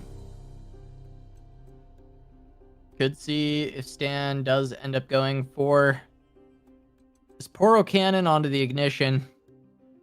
Try and establish any kind of chump blocking, but not even sure if that feels incredibly good. Essentially just going to be taking this 4 from these Zav spray fins. And just going to have to deal with that going down to 11. We will look for the big develop from What Am I on the subsequent turns. Yeah, the potential difference maker here for Stan is that mind meld, right? There, that obviously can kind of go over the top theoretically, but in the mirror match, it's not necessarily super great unless you're able to clear the board beforehand, because a lot, you know, I mean, we see What am I could potentially just fill his board with elusives and just say, okay, yeah, I'll block. Which I mean, you're still probably ahead if you're in that position from casting Mind Meld, but it's not a win like it is in a lot of other matchups. Yeah. I mean, it can set you up for a future turn that just closes the everything out because Yeah. they'll have to chump all your mind melded targets. But Right. yeah, as you mentioned, it's not necessarily just going to be the lethal straight away because there are so many elusives that are going to be able to block your own elusives on the side of What Am I? So yeah, the meld can be a little bit tough, and it's already hard enough to just build the wide board because you're going to be trading back and forth with that other side as well. And going to see What Am I? Have the burble down to 1 cost. He can play it out in 2 iteratives, but he would not be able to play the 3rd iterative straight away. Yep. However, he would be able to keep the burbles around, so he could set up for the guaranteed iterative on the following turn by just waiting on one of the burbles. Absolutely. And I really like that that open ignition from What Am I? Because there was a pick a card played into this turn. The onus is on Stan to actually commit resources to the board. What Am I? What Am I is perfectly content with taking a pass here. It's pretty low commitment to play the Zap Spray Fin, but I actually would not be surprised if we just saw What Am I hit the pass button until Stan, blinks first, because What Am I can offer the turn end, and if Stan accepts that, that's 2 cards down. Now, What Am I doesn't know what those are, but we see it's Twisted Fate and get excited. So Stan definitely wants to play those potentially. Yeah. I mean, he wants to get those down. It seems like the get excited will have to go to the wayside just to get down the TF, and instead, we'll get to see the Mystic Shot potentially just deal with that straight away. Now, I think there's consideration here from What Am I as far as just going for the win, and if this Mystic Shot should be kept because of that. I don't hate it. Because there's not a pick a card active for next turn. I don't think. I'm pretty sure there's not. It's unlikely that Stan is going to, without jumping through a lot of hoops, be able to level up Twisted Fate. If Stan is able to jump through a bunch of hoops to level up Twisted Fate, I mean, it requires there to be, a bunch of rummages and plans in hand. So basically, Stan would be dealing with unknown information, quite a bit of it. So what am I not necessarily afraid of that inherently? He is, in fact, though, going to say, yeah, let's just not deal with the Twisted Fate. I can do all of this Burblefish action next turn, and you could have another Twisted Fate, but it's actually only going to kill 1 Burble. Yeah, it will only kill the single Burble. The rest of them will be 4/2s from the iterative.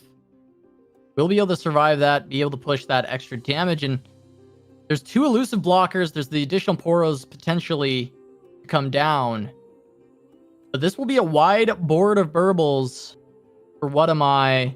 And he will be in a very advantageous situation in this spot. I mean, 6 mana of iterative, ready to go. Concurrent timelines, great fodder for Rummage. Yeah, arguably the worst card to generate off of Burble now. Concurrent timelines was a slight nerf to Wiggly Burblefish. Small nerf, yeah.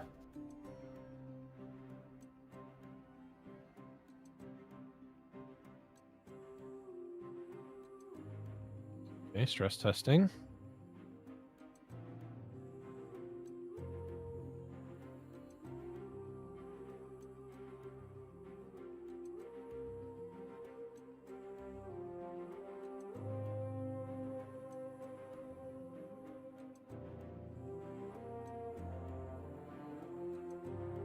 Stan deciding what he wants to do says, I will play another chump blocker. Yeah, just going to play another chump, and we are going to get the full set of Burbles. Coming down from what am I? He's got Yep. one more iterative. Could try and hold on to it and just go for the attack now. Yeah,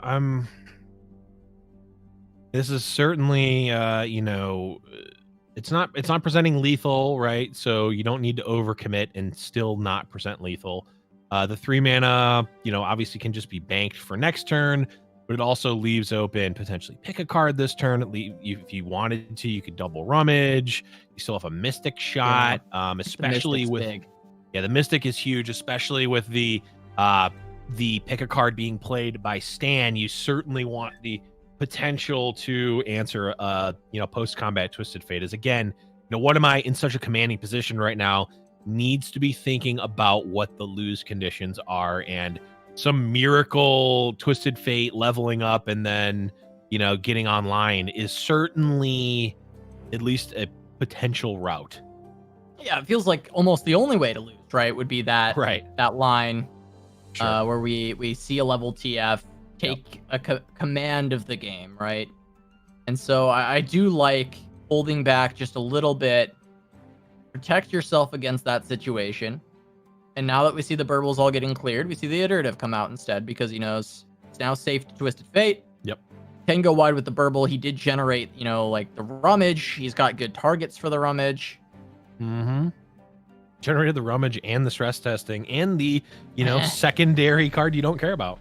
Yeah, and now there's a TF with all this draw potential, and does look good to try and go for a level up, but we do see Stan, of course, with the Twisted Fate of his own and a Mystic Shot. Yeah. Be able to try and deal with What Am I's TF, and this has become, you know, both sides drawing pretty well, and it becoming more of a close game, kind of a chess match. Mm-hmm. Where neither wants to put forth too much, get punished, playing very reserved, and see who will strike first. Because both sides have a Twisted Fate, and Stan, of course, is pressured because his is fleeting. Yep, exactly. Same position as we talked about last time. Stan, the onus is on Stan to act first unless he wants to burn cards, and at this point, I think What Am I is perfectly happy with Stan discarding 2 cards for no value, considering the board states right now.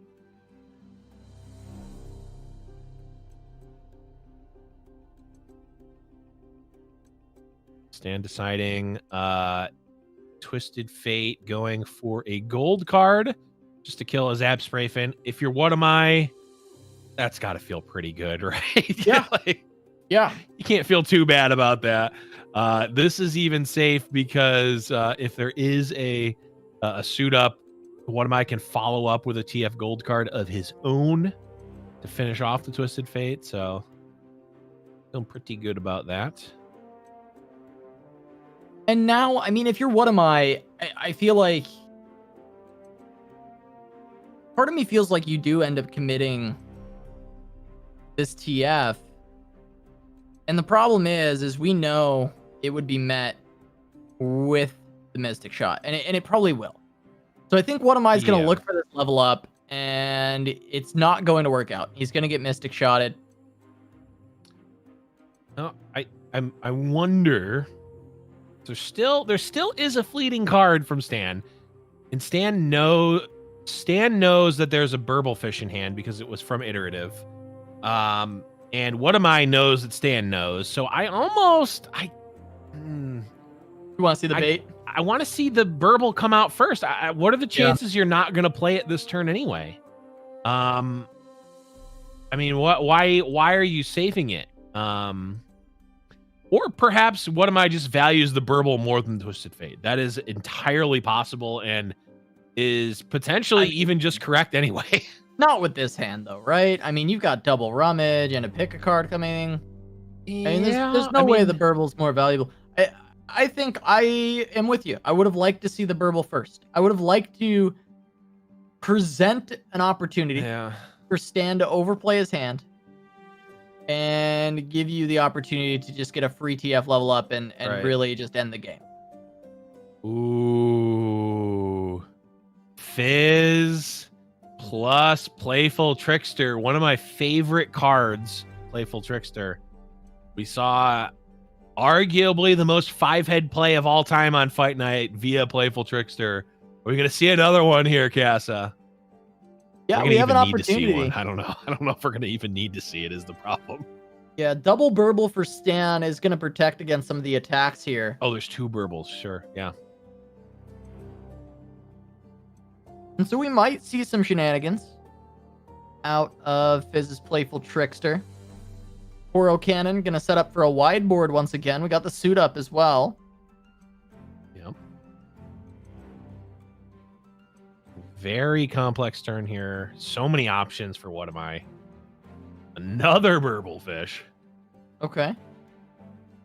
Keep going wider. Mhm.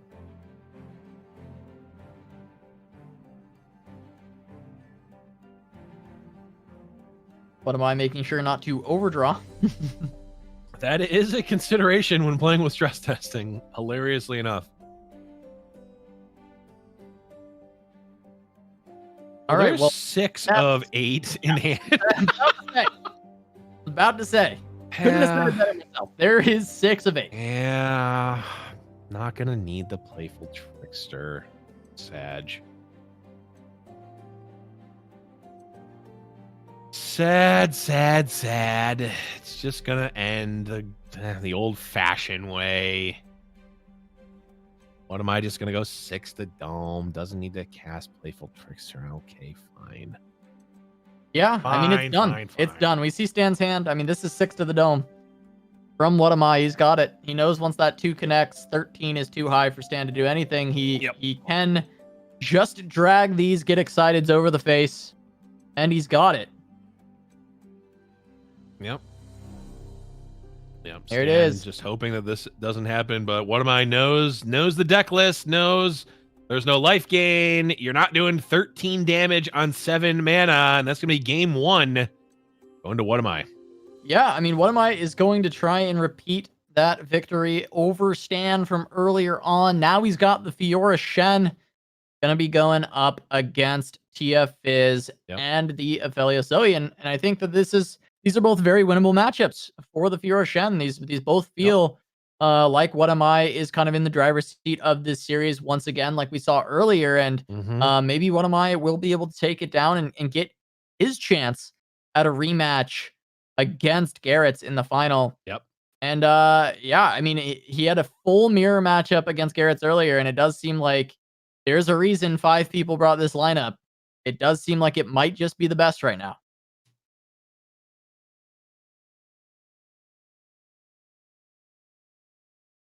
Well, we got the mull here coming through. Fiora available straight away. We'll see if the Shen gets picked up as well. We saw a lot of Fiora into Shen earlier today, so we'll see if that turn 4, if we get the champion draw for What Am I. He's got the deny for the mind meld. And a couple of good tools for the Fiora victory, but that's kind of a brick early on with the Brightsteel formation just being grabbed way too early. Yeah, this is a hand you may want that would be potentially very, very good in certain matchups. But in this one, it is potentially going to be real slow. You know, Stan potentially having to, what did you call it, Casso? The Poro Man's Fizz? Yeah, Poro Man's Fizz. We've seen that a lot today. I feel like I've almost never seen it before, and then we've seen it like 4 times today. Yeah, it has been happening a lot. I think the meta on TF Fizz has shifted a little bit more to focusing around that early suit up. Yeah. We actually saw people keeping suit ups as well, just trying to ensure that they get that kind of 1 mana elusive into a suit up at some point. So, it is something that is kind of like the new tech of this deck that people are playing. What Am I here? Sniffs that Mystic Shot a mile away. Does not attack there. I wonder if Stan still plays that Poro even if he doesn't have Mystic Shot, because he can still represent Mystic Shot regardless of whether he has it in hand there. But Stan does have it, so does not actually matter there. And this Fiora really going to have to put in a lot of work here, essentially on her own. as there's not a ton of support coming in anytime soon. We will have a 1-mana 1/2 coming in shortly, but Yeah, we have a Green Glade Caretaker. 6 mana left here, but nothing that you're really able to commit without just losing Fiora to a Get Excited, and I don't think What Am I is going to take that risk unless he feels like there are too many bricks here for him to actually figure it out. Without it, we are going to see pick a card come through, and 6 mana floated for Fiora Shen. Yeah, not certainly not where you want to be necessarily. There is a riposte, which obviously can come down and save or protect Fiora a bit, but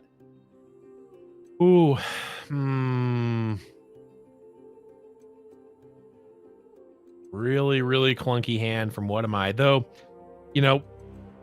All things considered, yes, What Am I has taken 9 damage, is down to 11, which is not the best. But all things considered, next turn is Cythria potentially coming down. And then, if Cythria can come down, especially in conjunction with the Golden Aegis, we potentially have got, some really impactful attacks coming in from What Am I in the next couple of turns. It's going to be able to do that with a high enough life total.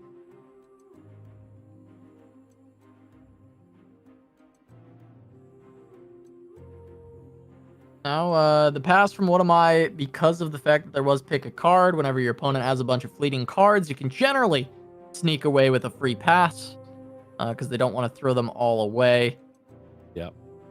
Now he's going to look for the attack, considering this swing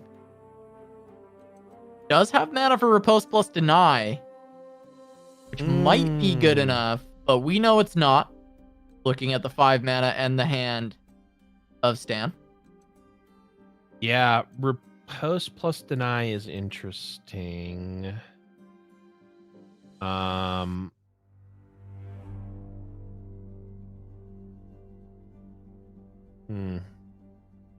Yeah, this Fiora is just dead, unfortunately, for What Am I.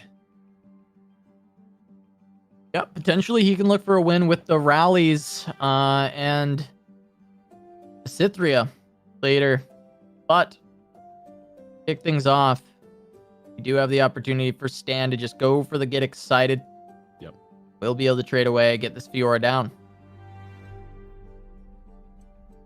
Yeah, and I mean, if you're Stan, Stan is not entirely out of resources, but is certainly on low right now. Does have the Twisted Fate, which can potentially get him back. But these next couple of turns, unless he did just pick a card. Yeah, he did just pick a card. Pick a card. Well, pick a card, by the way. Yeah, not going to go down that line. So never mind. Stan has a full grip of cards instead. And What Am I very much on the back foot.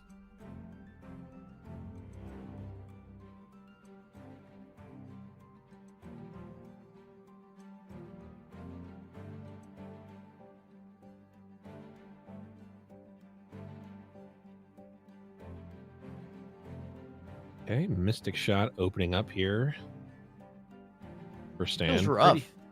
You don't want to... It feels like you really don't want to barrier this. You're just going to have to take that down. No. Play your Cythria out, maybe, but... Yeah, it's a tough spot for What Am I? It sure is. It sure is. I mean, if we can go...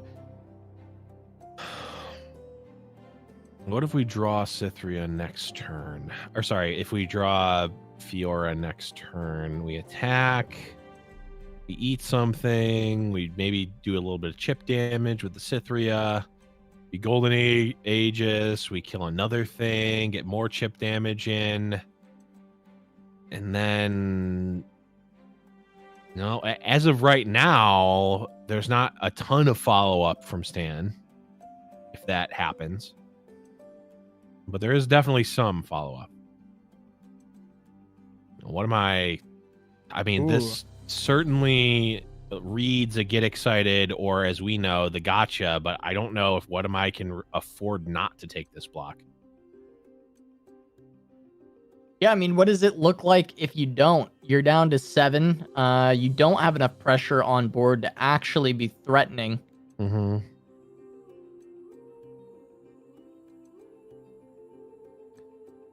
And if you do, you don't have anything either.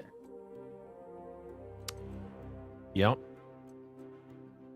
I guess maybe What Am I just has to eat it and then Spirit's Refuge and hope. Or maybe he has to block and Spirit's Refuge and still hope. But I mean, What Am I, because of that Fizz attack, What Am I knows there's something in Stan's hand, or at least he's bluffing it. And again, I don't think we see a ton of players do that, like cold read, stare your opponent dead in the eyes and say, I chump attack into you because you won't block. We don't really see that as much in Runeterra. So I think What Am I very clearly puts Stan on, on something, and What Am I gets to see the gotcha was discarded there. Yeah. And, now we've got a Spirit's Refuge alongside a single combat. So maybe there's potential game here for What Am I on this Cythria.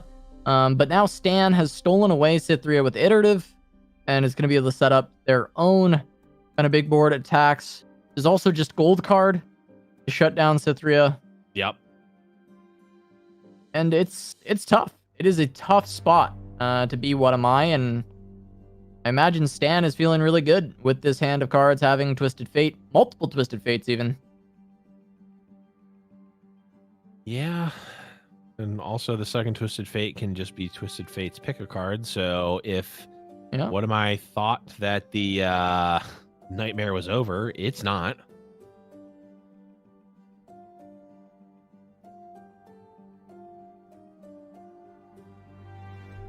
Could single here, but singling, if he wants to single the Twisted Fate, it doesn't matter if he does it now versus if he does it later, other than the What Am I will have an additional action in between.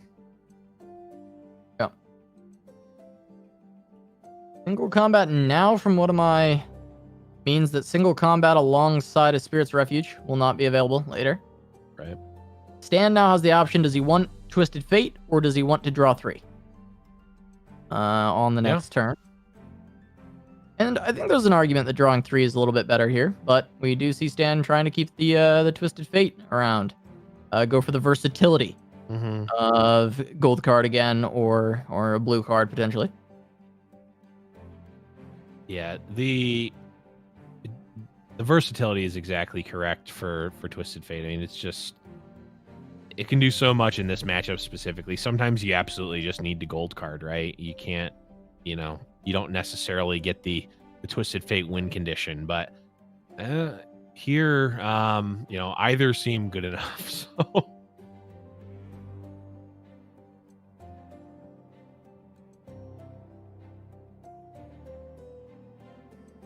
Yeah, going to be a blue card. Blue card, okay. And funny enough, there are no more spells for Fizz right now. Yeah, I say before Stan almost guaranteed draws a spell. Yeah, I mean, it's likely.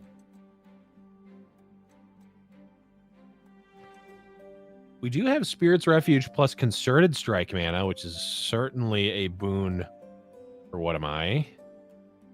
Plus potentially even a block, depending on what gets drawn here. It's a stress testing, which technically can give Fizz elusive, but again, not necessarily what he's looking to do.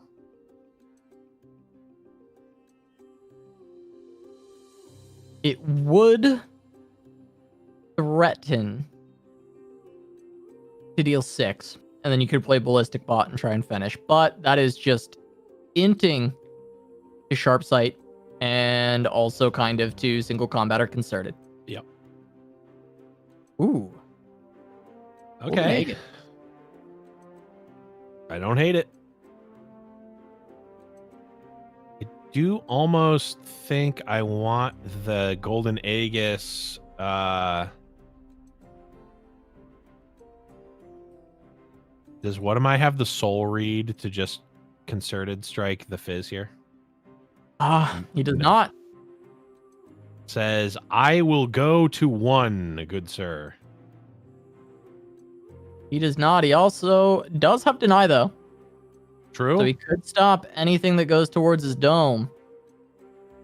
And he can open attack with a Spirit's Refuge and a loaded up Concerted on the next turn.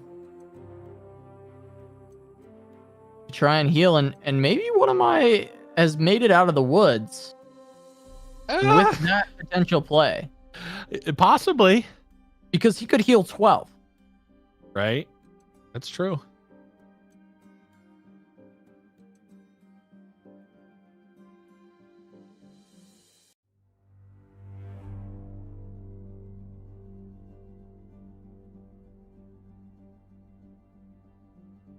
Okay. Stan just says, okay. Now, Stan hovering to chum the waters. Instead goes for the ballistic bot. Yeah, I mean, there's the bot, but the open attack with the Spirit's Refuge, it might just be enough. I mean, he can answer Mystic. He can answer Get Excited. What am I? Has perfect information. He can kill Fizz here. He knows it's Chum the Water, and he knows it's Cythria. He knows exactly what the cards are. And so this means that now Stan needs a fearsome blocker, or else Cythria just kills Stan. Forget gaining life. Oh no, there's still the Chum the Waters. Yeah. Never mind. I mean, Never Stan plays Chum the Waters. Yeah, actually, I'm not as big of a fan of that now. I don't like Because the Chum the Concerted Waters- because you could play Concerted next turn Yeah. with the lifesteal. Right. Yeah, killing the Fizz there almost seemed like it did nothing. Yeah, it seems worse. Because we need to attack in Yes. so that we don't have to deny ignition. Right. But now we don't have Concerted to heal. Right.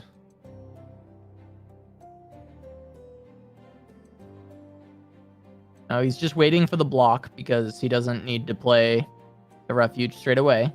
Right.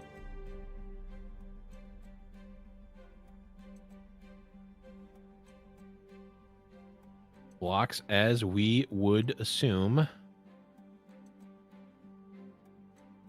You need to heal the most. You can't just protect. You can't just heal 4, right? You need to heal 6. Yes, I agree with that because having the protector as a blocker isn't actually healing anything, right? Because you're able to play Shen. Potentially. So yeah, just gain the extra 2.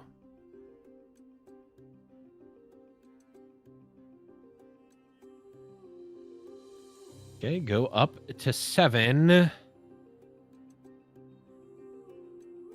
See ignition down to 6. Yeah, this is, I mean, is this not just play Cythria? Yeah, Cythria and open. And playing Concerted lost it. I think that you need to hold Concerted did Concerted there. nothing. You know Cythria was there. Yep. Unless there's another off the top. But even so, that's going to be tough. Yeah, Bright Steel Protector doesn't do anything. That's going to be Stan. As long as he finds the attack all button. Yeah. I think, you know, I think we can see. Wait, though. What am I? Okay, that'll be fine. He figured it out. Giving a bit of a pep talk to himself, you know, going into the next game, knowing, okay, we screwed that one up, so we can still get it. The next matchup's not too bad either. And what am I? Yeah, he pretty much had it. He had the refuge plus concerted. He just had to wait one more turn. The development would have been able to do it as well. And yeah, I mean that's just gonna do it. That is 1-1. Stan taking the win on TFIz, and now Zoe Aphelios versus Fiora Shen to determine who will make it to that grand final to face off against Garrett. So here we go. Game number 3 between What Am I and Stan. There we see good old Jason Florent protege. There he is. But yeah, I mean that's gotta it's the type of thing when we do, like you mentioned, Casso, we saw What Am I sort of giving himself the pep talk there at the end of that game. Hey, maybe played a little loose at the end of that one. Doesn't matter. This is the one that does. We need to take down this game here. And we can go back and analyze that game with the Mad Men group after the tournament. For now, it's in the past. Yep, in the past, and you just have to look forward to this next game. And this hand looks really good for What Am I. He's got Fiora, he's got Shen, got a couple of combat tricks. The Screeching Dragon also very good against this deck. Has really good matchups into the other followers, into the champions, and start stacking up on that Fury and snacking up on the followers to build even bigger. Yeah, I mean, What Am I got to bank his 3 spell mana over the first 3 turns, and now can kind of play a little bit of Uno if he wants. He sees a 4, he plays a 4. He sees a 5, he plays a 5. Then you can on turn 6 maybe play a Fiora plus a Protector. I mean, the board is well on lockdown from the side of What Am I, and Stan is going to need something to go over the top here. Golden Sister certainly a fine card. It is a ways away. Meteor Shower potentially able to deal with Fiora.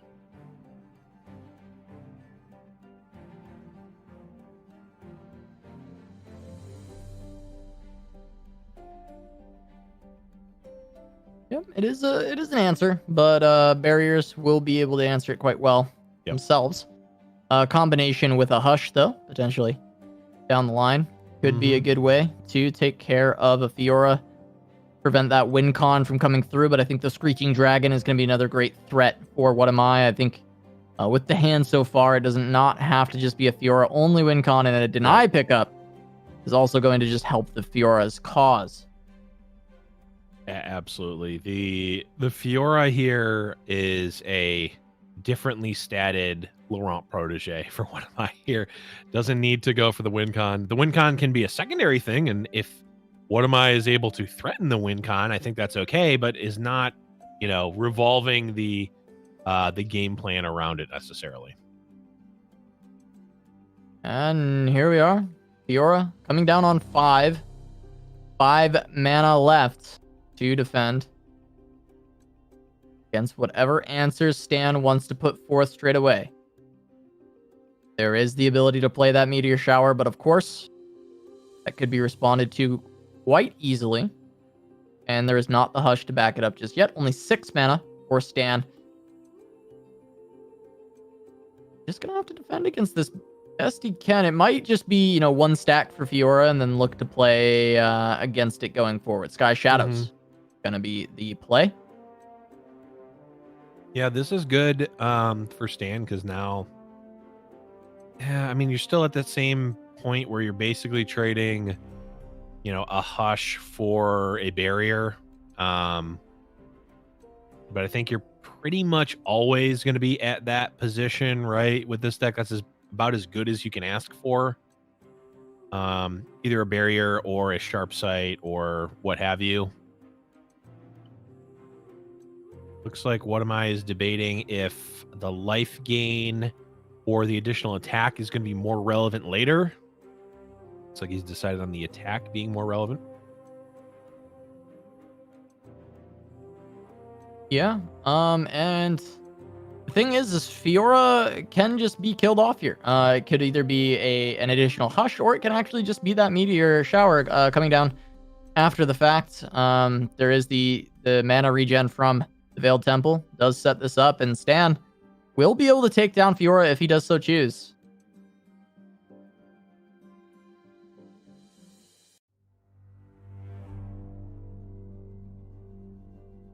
I wonder if just needed to not attack there with Fiora because of this exact position. Yeah, potentially so. Like, again, I don't think that the Fiora win con was necessarily like it necessarily is what is on What Am I's mind. So I think that whole exchange is fine. But there are definitely perks to having the Fiora alive, even over something like the Screeching Dragon, because stuff like Gravitum ends up being quite good against the followers, whereas not as good, obviously, against Fiora and Shen. So I wonder if What Am I played a little bit greedily and actually still could have attacked, but perhaps just pulls the 1/2 instead of the 3/1 to not necessarily open himself up to that line of play. Yeah, I mean, I am curious about the overall position, though. It does feel like maybe What Am I is still ahead here with the Screeching Dragon as well, being able to trade out Fiora plus a refuge for double hush in a Fiora Shen, where your buffs are very valuable. You now know there is only one hush remaining, and I do like this opportunity here for What Am I to actually deal with an Aphelios. Yep. Aphelios value generation is just, especially with Temple, just going to get out of control potentially. Not only just from the sheer value, but also the fact that you're guaranteed going to be proccing the Temple, and if a gigantic unit is not necessarily something that Fiora Shen can super easily deal with, unless they go super wide, and as we can see, that's not necessarily going to be happening on the side of What Am I here. Yeah, I mean, he can go 4 wide, right? Based on what we see, he's only got 4 total. So if any trades happen, then we're reducing that number, as of course What Am I does have a lot of spells in this deck, so he's not necessarily guaranteed to be drawing more followers or champions anytime soon.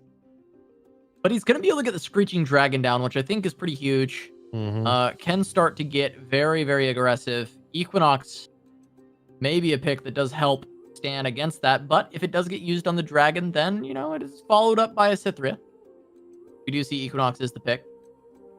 Yeah, the downside of Equinox versus Fiora Shen is like a lot of the units just have inherent stats. Like, yeah, you can Equinox the Screeching Dragon.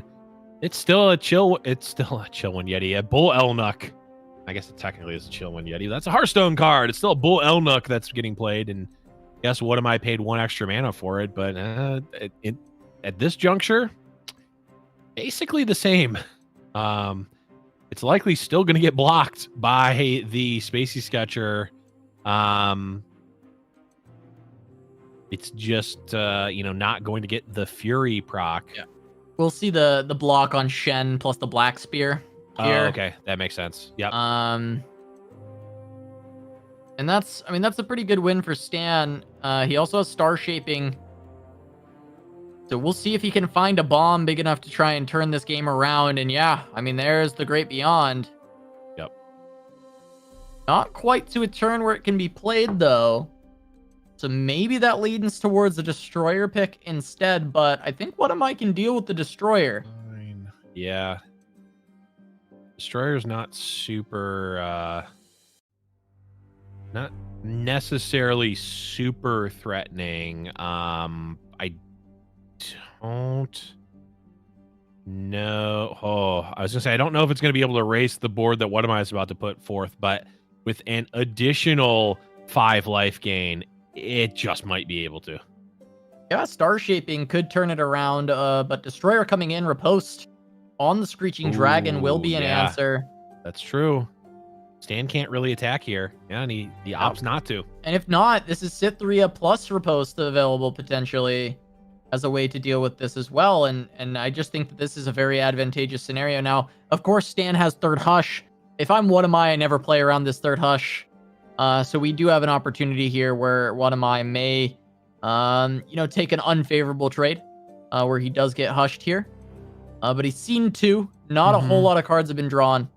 It's pretty tough to play around the third when you have a very good opportunity to close this out. And we'll see how What Am I navigates. I think, well, he kind of can play around the third Hush. If he puts the Brightsteel Protector onto the Fiora, Hush would come out, and then Riposte could theoretically come out if he wants to. I think it's likely that What Am I... yeah, I guess the Hush onto Cytherea is the issue. Well, no, see, I think this is a decent solution, because I was thinking the damage buff to actually kill the Destroyer, but if What Am I just wants to shield Fiora and doesn't care about the kill, then none of these Hushes are as terrifying. Right. This attack can come through. Whether Cytherea is pre-hushed or not, this attack looks good. And you can just challenge the Destroyer just so it doesn't get a good value trade. And this can be okay for What Am I. He can just try and set up a decent block onto Destroyer on the subsequent turn, and this does work out. So the Hush is not too terrifying unless What Am I overcommits. And it looks like he won't. It looks like he is kind of in a position where he's just going to try and go for as much damage as he can. Yeah, and the unfortunate thing for Stan is that he can't cast Hush and Star Shaping this turn. Unfortunately. So this is going to be 5 plus 8 is 13. So I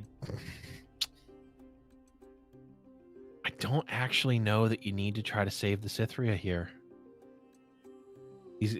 What Am I is going to, as this is the third Hush, but yeah, it's more so to kill the Destroyer, I think, than anything. Yeah, I don't think he cares that much about the Cytherea itself.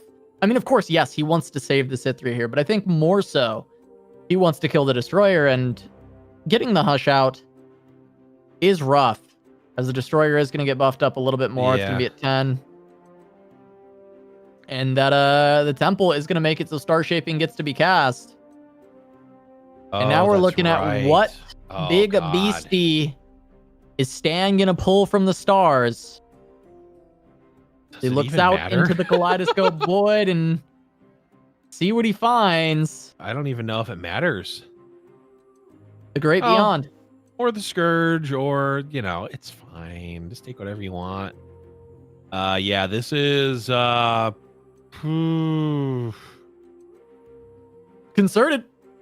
But they both have Spell Shield. True. So, What Am I is exactly effectively 16. At 5. Exactly 16. Lev. I think Stan may have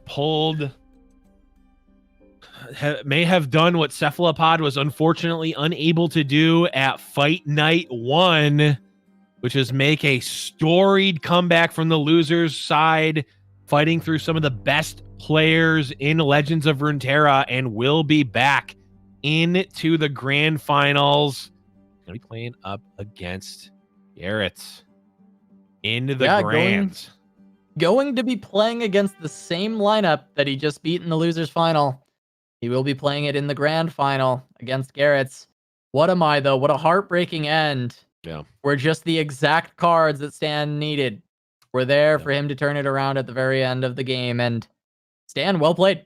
Well done by Stan. Yep. Gonna take that 2-1 over What Am I, reversing the result from earlier in the tournament. Yep. And we'll be moving on to the grand finals. Gonna be coming back next week's fight night.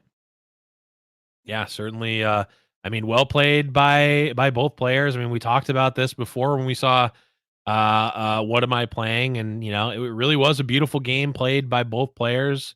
Arguably in that game too, maybe a misread on whether to kill the Fizz or not. But I mean, that's for the review. That's for the VOD review after to calculate, because on the fly it's very hard to do, especially for us, and even harder for What Am I. But Stan played an absolutely beautiful set there, and is going to move on to try to play hopefully for him 2 more, but at least 1 more. Yeah, Dale Stan, Dale Garrett's. We got an all Brazil grand final ready for you guys when we come back. We're going to have a short break with the grand finals of Fight Night Legends when we return. Don't go anywhere.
Welcome back to Giant Slayer's Fight Night Legends. We've had plenty of banger sets today that we've gone through, but finally we are at the end of the tournament. It is the grand finals. Stan versus Garrett. They have both secured their spots back in next week's Fight Night, but they are going to be fighting for that first place prize, $100, and the title of Fight Night champions. So Blev, why don't you break down the format for the event we played so far and the little clause we always talk about? Absolutely. So we are playing a double elimination bracket with 8 invited players. All matches are best of 3. Players bring 2 decks that cannot overlap regionally, and to win a match, players need to win with both of their decks. And that little box at the bottom, of course, is what we're going for here. If a grand finalist on the lower bracket wins, bracket reset will occur, and the finalists will be playing one more best of 3.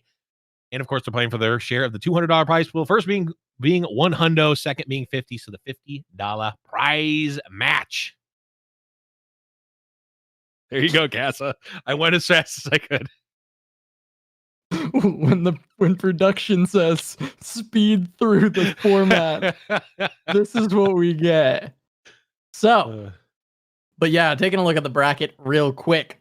Stan versus Garrett at the final here. Stan made the full losers bracket run, losing to What Am I in the first round, but makes the run against Henneke, Majinbae, Shadox, and then gets the rematch against What Am I, takes him down, and will move on to the grand finals. But Garrett's, of course, did make that full winners run, taking down 7 keys, Majinbae, What Am I, and now facing off against Stan. He had the same lineup as What Am I, as Stan just took it down, and now once again stares down the Fizz TF and the Fiora Shen.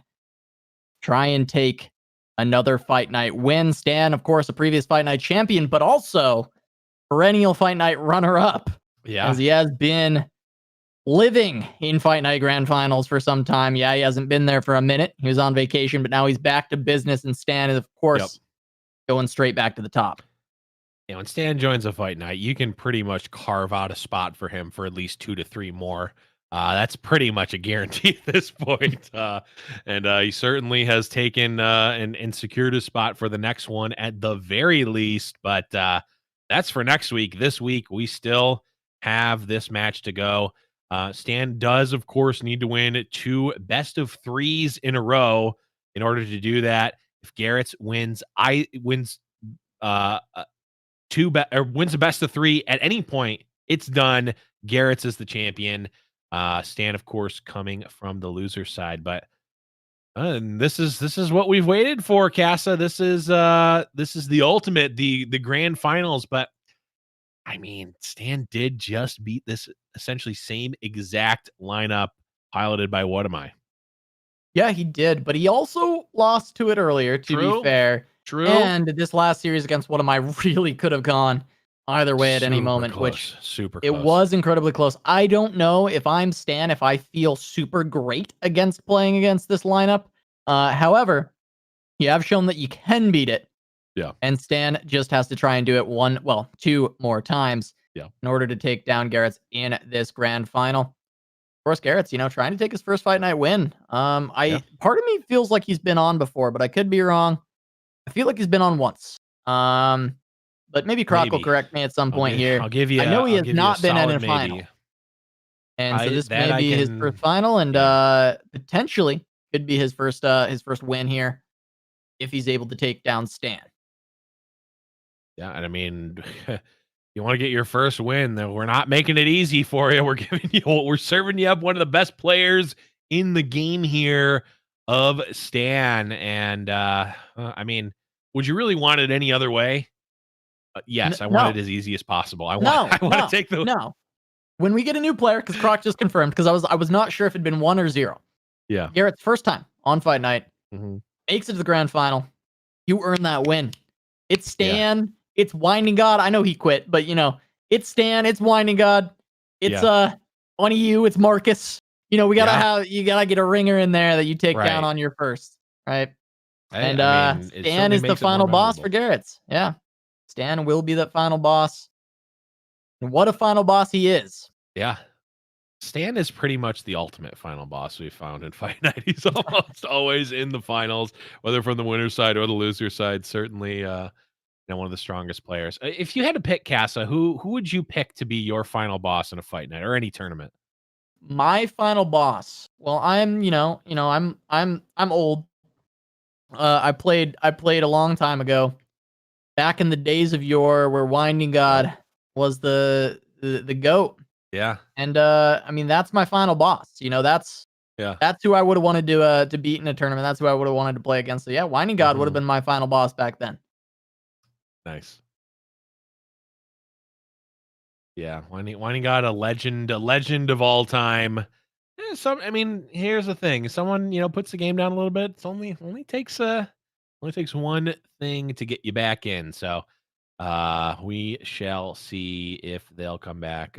Mine would be Sero, just so that I could even up the score of us in tournaments, as he's one of the only players I have a winning record against me in tournament. But anyway, we're back. We delayed. I delayed enough. I talked too fast. We needed to delay at the end. But here it is, the grand finals, Garrett's versus Stan. And we're starting off with a TF El mirror. Clasico, a TF mirror coming in. How plenty of other sports have their El Clasicos. We have TF That is what our El Clasico is, the mirror. Going to see if Garrett's can come out ahead on the mirror once more, or if he will go down to Stan. We got a smiley face in the center of the screen for just a moment. I was hoping it might be there the entire time. Just see a happy little stream here for Garrett's, but just a happy little stream here. We're gonna put out a little fizz, and we're gonna play a spell, give him elusive, and he's just running around. He's having a good time. There we go. There's your one turn of Bob Ross commentary. Oh, God. I have a feeling that it will come back, and I'm afraid for everyone involved. Oh God, I literally put chat to sleep. Oh no, it was too soothing. Yeah, put me to sleep as well. So good luck, Blev. Take it away. All right. Well. Garrett's here. I mean, again, we talked about this before. I think we pretty solidly hit the nail on the head. The sort of mirror breakers here tend to be the ballistic bots, as they kind of go unchecked. And when most things in both decks have elusive, basically nothing has elusive. So you might as well have a bigger unit and also have that value generation and that constant damage. If you can play more of a control role, use your mystic shots to take out burble fish and whatnot, you have those ballistic bots to just keep chipping away potentially. And then of course the other one is the Twisted Fate. If you can stick a Twisted Fate, potentially protect it with something like a suit up, and your opponent isn't able to do that, I mean, it's a pretty clear way. It's a clear line to victory at the very least. Yeah, and we're gonna have the gotcha from Stan, going to take down the ballistic bot. I think ballistic bot diff can be huge in this matchup, and Stan being able to remove Garrett's ballistic bot straight away while he still has his own, I think is pretty massive, considering how much value those ignitions can do. And the fact that Garrett's is on 3 rummages is going to mean those ignitions were going to have a lot of value for Garrett's, and he actually just decides to cast that ignition straight away, looking like he just wants to get the value out of the blue card potentially. But no, just going to go for pick a card instead. TF blue card into triple rummage is a potential play that he is setting up for. Uh-oh. Just looking for that level up. Uh-oh. Stan thought maybe he'll have one turn of reprieve here. Oh no, he's only 3 mana. Never mind. I was gonna say, Twisted Fate was leveling up if Garrett's played him that turn, but he did not leave up enough mana. I missed that. Might still level up this turn regardless. Yeah, he didn't hit any additional draw. I think Garrett's was looking for a stress testing, I have to imagine. Trying to just make it a burst speed level, but now Stan has the ability to go for Get Excited But I don't know if he's expecting just quite the amount of draw that does exist here. And we may just see a burst speed level up. I mean, this is going to be a lot. He could hit another stress testing, and that gets him there. I mean, the issue is that it is basically, I mean, look at Garrett's hand. His whole hand is great. There's not really any great targets for the rummages here. And in fact, discards an iterative improvement, which you don't necessarily want to do, but it's also not like as necessary considering the burble go wide plan doesn't work super well when your opponent can just play daring Poros. I just noticed this suit up. Garrett can just guarantee this. Yep. Oh yeah, the suit up, certainly there to obviously protect the Twisted Fate, and stand kind of reading of don't need to go for the kill yet.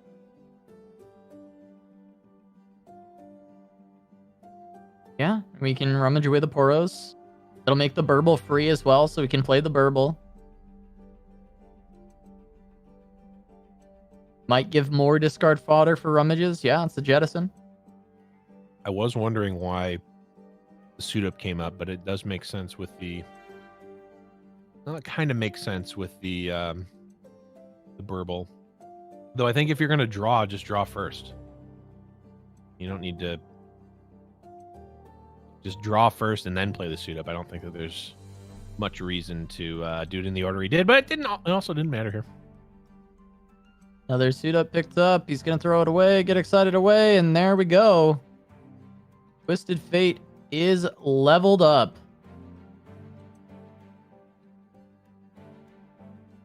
That is a win con. Iterative for blue card.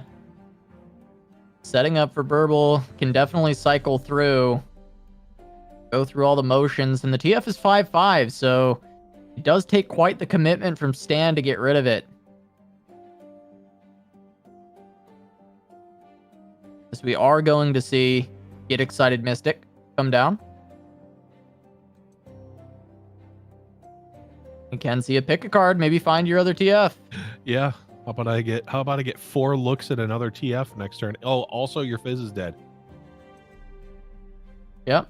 There it is. Red card on top of that.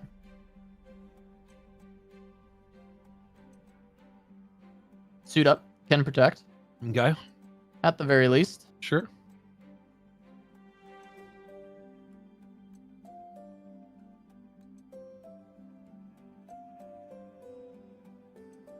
And the Fizz level up. I mean, is there a world that Stan finds the burst? I guess. He had to use a lot of burn there on the Twisted Fate, but only 12 life left for Garrett. Gets a Mystic. That's going to help him deal with any of these elusive threats as well. Burble going to be able to block. Yeah, I mean, it gets tough. I mean, Garrett's is on a lot of ways to defend himself. Yeah. A lot of ways to defend himself as it stands. Also, if we recall, there will be 4 new cards drawn for Garrett's next turn. Garrett's just out here jamming to some tunes as well. You can see him just dancing along. Finds the parlay. Yeah. Gonna be able to take out another elusive. It does feel like a good spot. Yeah, huge pickup for Garrett's to just, I mean, there are. Well, yeah, we can see the death ray too. So there were certainly 2 spots to potentially 2 pulls from burble to actually get a kill on another burble, but I mean that's just it's the better one here, right? Although arguably death ray is quite good in the mirror, being able to control the board more, so potentially Stan getting the better of it there, but Ooh. Well then, couple burbles. Yeah, Stress testing can give another look with the Get Excited. Potentially Burble's gonna hit rummage as well. Nope. That isn't open though.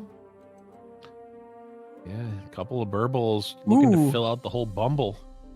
We gonna see some playful trickster? plays potentially going on? Probably I not. want Because it's to. double Mystic, so that's It's just going not to going. be It's not going to happen. But I want it removing to. the board.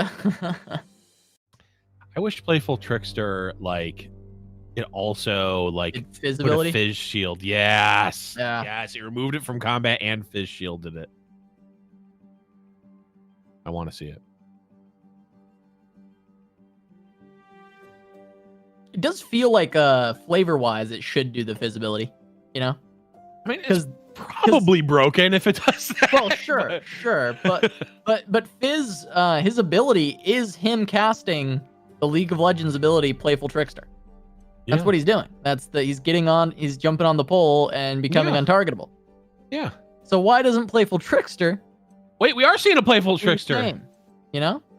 Wait, why? Oh, because the Fizz will be alive. Okay. Yeah. Garrett's saying, I'm not dealing with this. No, thank you.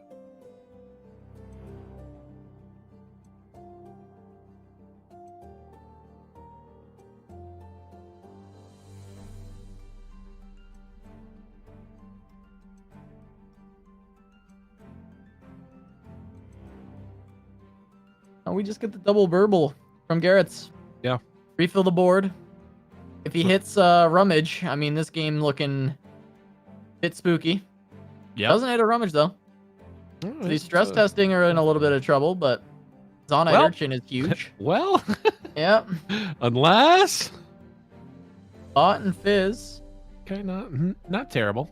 Yeah, Garrett's not high rolling, but he's still just drawing things, you know, at this point. Right. He high rolled earlier. Now he's not hitting his second TF. He's not finding all the draw. He's just rolling now. But he's still, you know, got good stuff. He's got Fizz, he's got Ballistic Bot. Yeah, Ballistic Bot is actually only going to be able to get up to a 3/3 potentially, so not actually super scary. Yet, at least. I wonder why Stan didn't Playful Trickster on the Fizz last turn. It's because he was killing the Burble with a spell. It seemed like there was almost no reason not to. I guess maybe to play around a suit up. Maybe that you'd at least still trade. I don't know.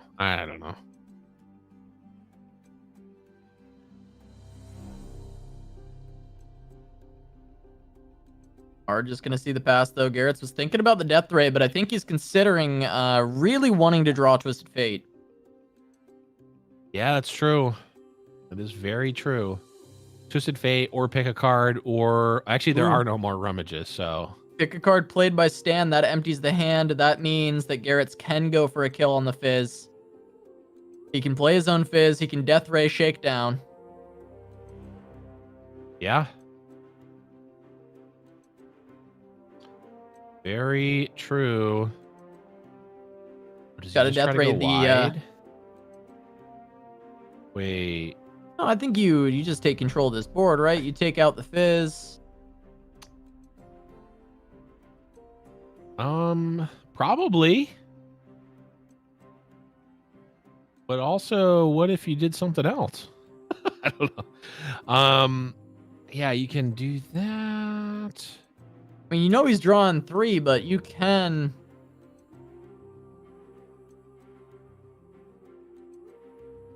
get a lot here. This attack is probably fine, but besides against doing anything at all, Garrett's is just going to pass.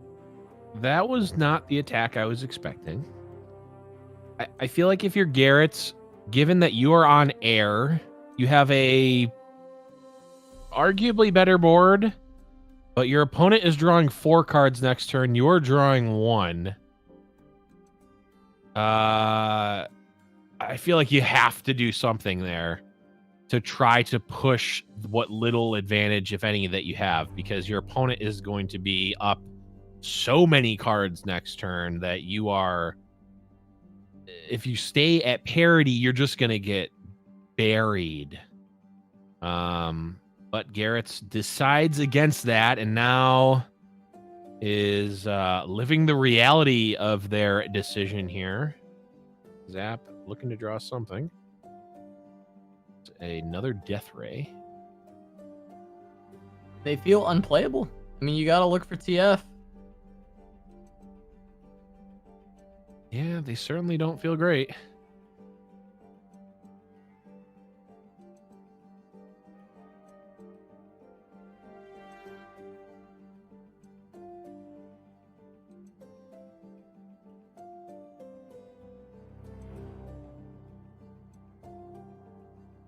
And the death ray from Stan coming out, and Garrett says, yeah, let's just get value out of this shakedown. I think that if the death ray gets countered, there won't be a Mark III put in. Nope, looks like that was just fully countered. Nope, I lied. It is put in. There it is.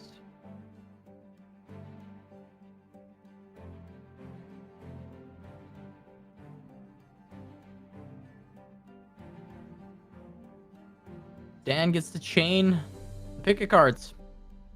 Yep. Once again. Keep drawing more. Only 12 cards left for Garrett's. He's got 2 Twisted Fates. 1 and 6. Find what he wants. Yeah.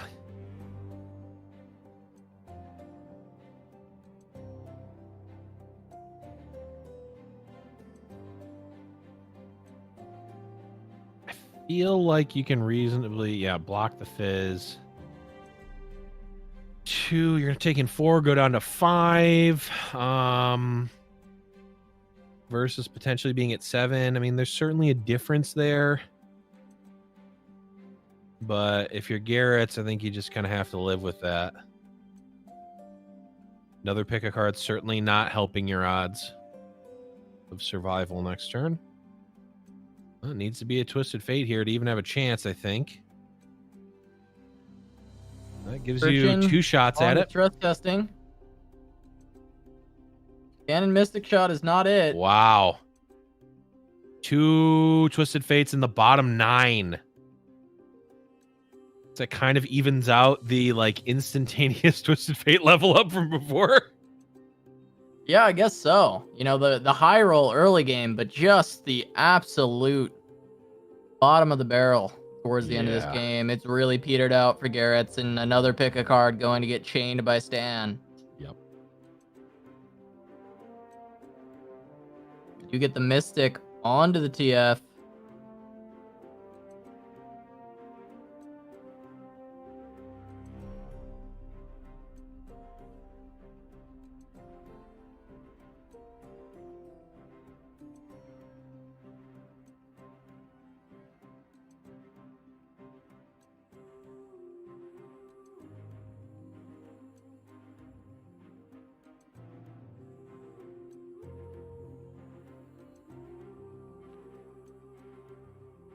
Okay. Well, the Fizz does have vulnerable from the earlier shakedown.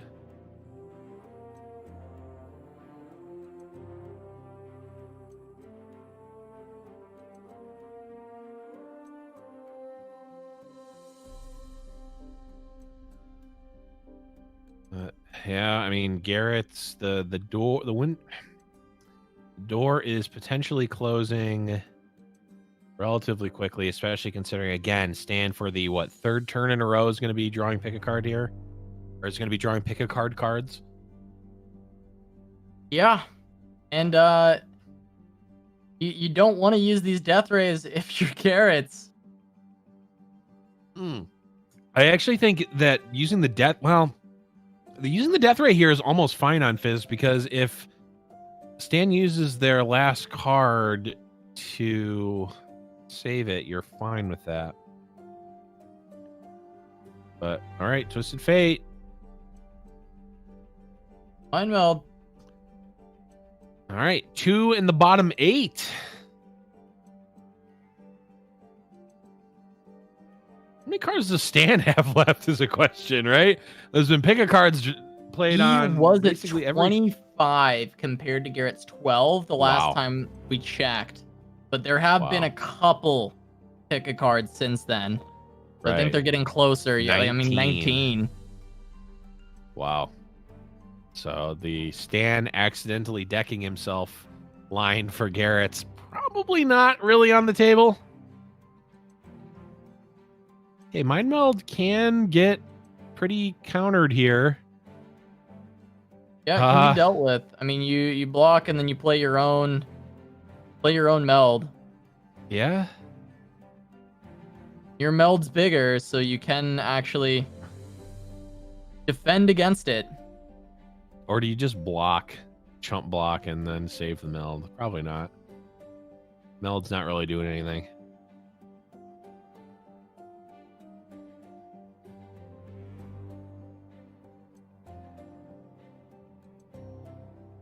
Yeah, looks Just gonna like chump it, I guess. yeah, because I mean, what does the meld do? I mean, it gives you later? a spell to play when you draw your Twisted Fate this turn, so you at least get a blue So you get a card. blue card, yeah. Yeah, he's praying. He knows it's low odds now that he's played the Death Rays. Yeah. Yeah.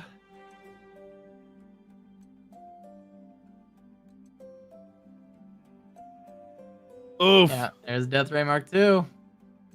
Oof.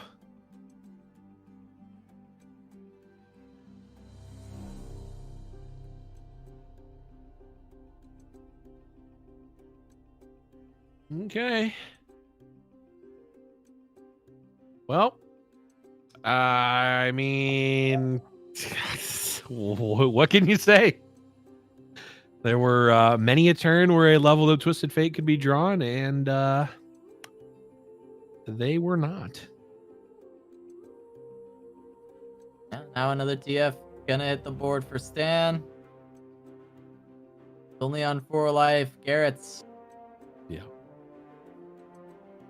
Now you know he's gonna draw Twisted Fate here, right? Like, oh yeah, oh absolutely. You know, absolutely. This is. I guarantee that's why he hasn't TF conceded because Twisted Fate is right here. Oh no, okay, it was Death just Ray. a Death Ray. All right, well. And he always takes exactly 4, even with the 2 of those, and that's gonna be Stan grabbing game number 1 over Garrett's and taking the first game of the first set of the grand finals. If Stan wins this, Yeah, he resets the bracket. He gets to try again. Garrett's gonna have to try and reverse sweep this. TF is gone for Stan. He just has Zoya Felios remaining. And we'll see. I mean, Garrett's might be able to bring it back. TF is and Fior Shen, very strong lineup. Does have game against both these matchups. Can find the win. But yeah, it is going to be a tough road. You got to win 2 in a row here if you're Garrett's to try and finish this out, or else, well, you do at least have another chance by way of being from the winner's bracket. Absolutely. And well, I mean, I think that's probably a Fight Night bingo square of what, level up Twisted Fate the turn after you play it within the first 6 turns of the game and then still lose. That's got to be a bingo square, right?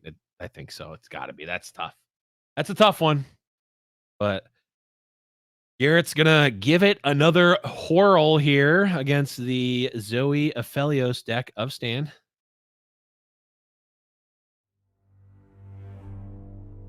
Oh, there he is. The first card drawn in the next game. Twisted Fate was just waiting for next game, buddy.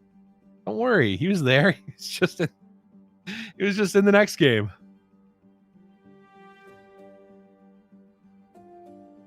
Yeah, he was in the next game. But last time Garrett's found the TF straight away and couldn't find another one. Once again, he's got TF. He's got TF pick a card, right? In this matchup where killing the TF is a lot harder. Yep. And so we might just see a quick TF level up once again from Garrett's. The potential is there. Yeah, very possibly could. Certainly set up to, at least. Solari Priestess potentially gives Stan an option to deal with the Twisted Fate. There's one with the Falling Comet, but not sure if that is the option Stan's going to want to go for. It is. Yeah, he takes it. I mean, it's an answer to TF as well, which is going to be rather nice to have. Yep. Especially going into the turn 4 where we do see a lot of TF blue card plus pick a card plays. I mean, Stan knows that leveled up. Well, theoretically, leveled up TF should be a lose condition, though. Of course, we just saw Stan beat it. But you know, Stan knows that it is absolutely a lose condition. So I would imagine he's going to be more than happy to you know, expend a falling comet to kill a Twisted Fate here.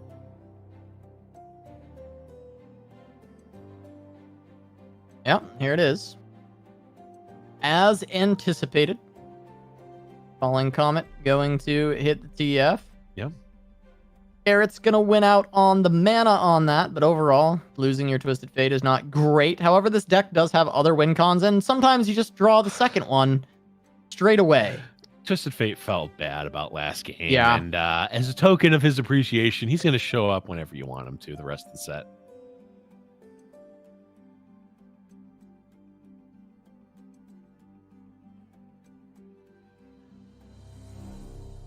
Yeah, you know, Garrett's after losing that last game, which felt like it should have been in the bag, he earned that one. He deserved it. He paid it forward, and now he's getting it paid back. Yeah, he's getting it paid back.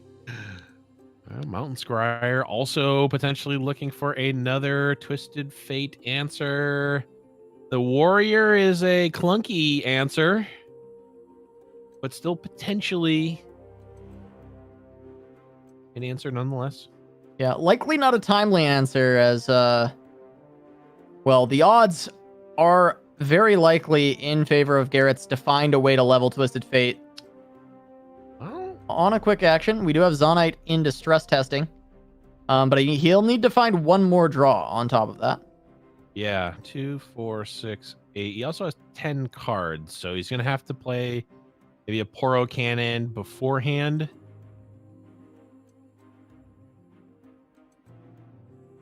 Well, Zonite stress testing, that's 2 cards, and he'll pull 2 back, right? Oh, okay. Yeah. Yeah. That's true.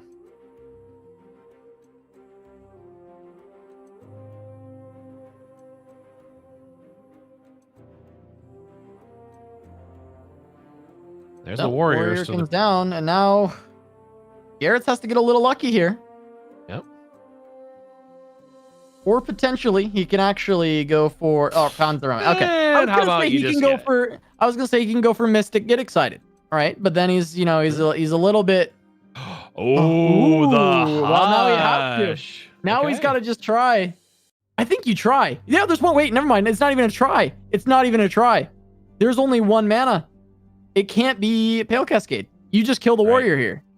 Yeah, I agree with you there. You'll even have an extra mana to play Fizz afterwards if you so desire. You can't play the Zap, so you get rid of the Zap, and then you can just play the Fizz. Yep. Yeah.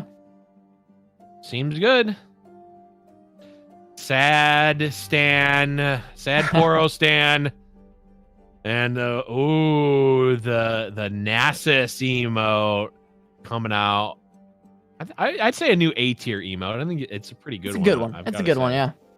And there he is, leveled up Twisted Fate. Wasn't good enough last game, but perhaps a little bit of a different situation this time for Garrett. Going into this turn, 7 mana, attack token online, and also not playing against a deck that has a bunch of burn. Yeah, it's very hard to remove Twisted Fate for this deck that Stan is running right now. And, because of this, I think the TF just gets to kind of run the table, suit up for Fizz. That's a pretty good pickup. Yep.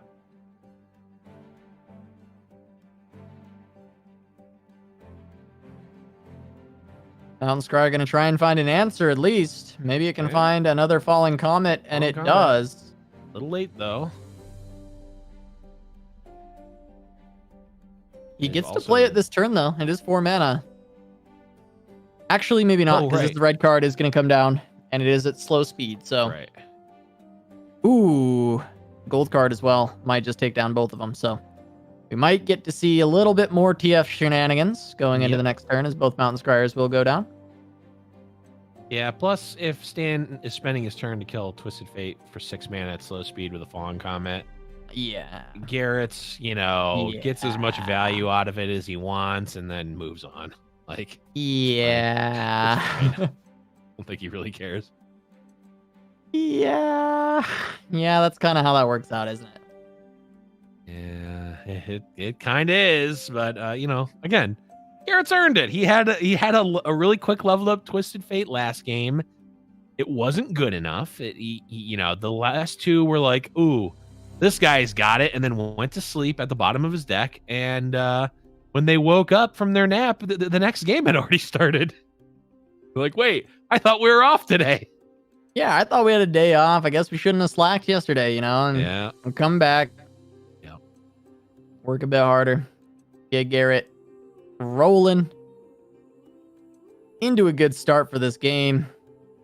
And he's got some burst spells, even if there is removal for TF. He's still going to get value. Yep. Good old chum the waters, potentially, too. I mean, again, this is... another iterative. 2/3 of Stan's mana is going to be used dealing with this Twisted Fate. Garrett's is, again, going to be able to get... I mean, you don't need gold card doesn't do anything, so you really only need to cast 2 spells here to get value. You don't even need to cast the red card if you didn't want to, but hey, might as well. Yeah, I like going blue-red, take the 1 to the dome, and then just try and set up a lethal open. Yeah, go. I like, you know, maybe the iterative ballistic bot plus chum, or you know, throw in a burble. I'll just find a burble. Yeah. Just go for that too. That's fine. Yeah, just have the burble blep. That's right. Really what we should have called out though. Yep. It is also possible. Okay, there's Calibrum.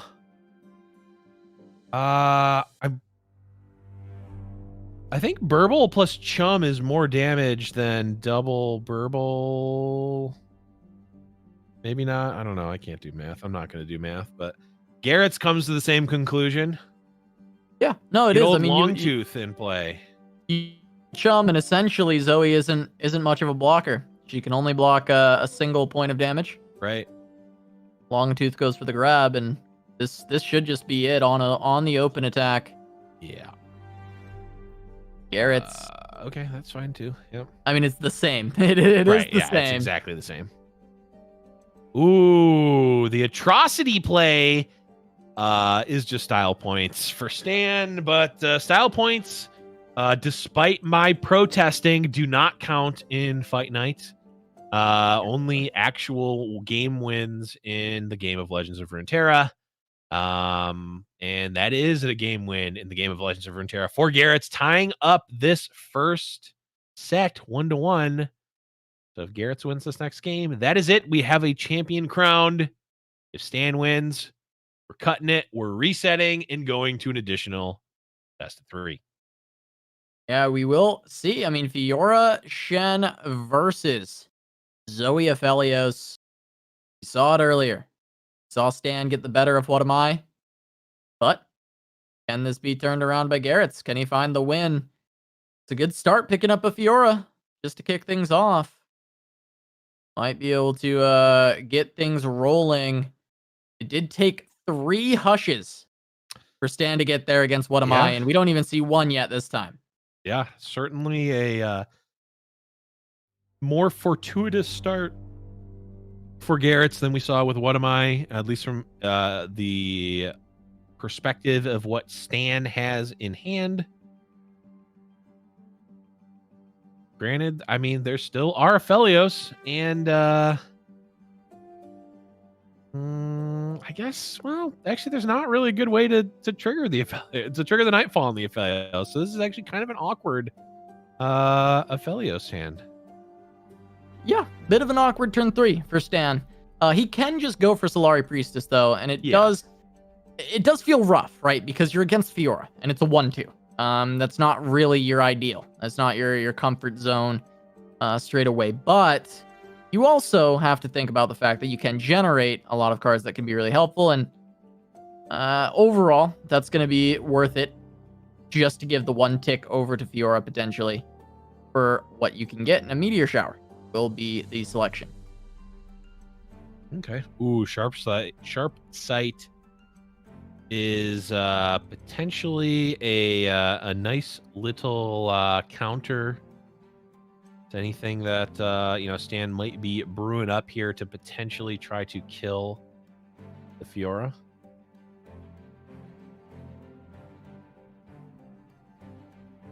Meteor shower. It is. Now, Garrett's could technically save the Fiora, but to what end, I suppose, is the question.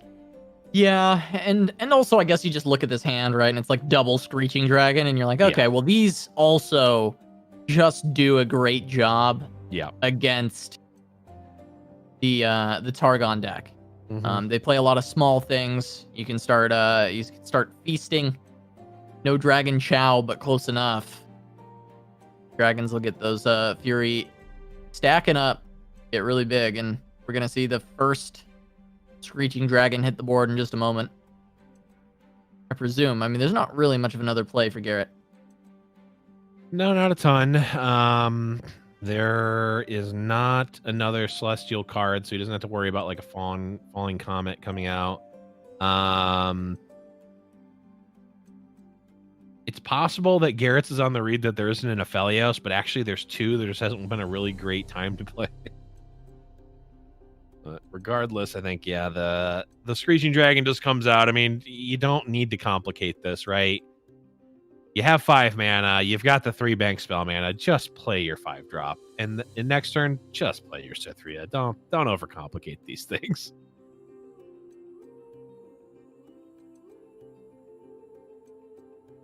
And there is the the day shift Aphelios. Yeah, day shift. Okay. It took me a sec. It's been a long day, Blev.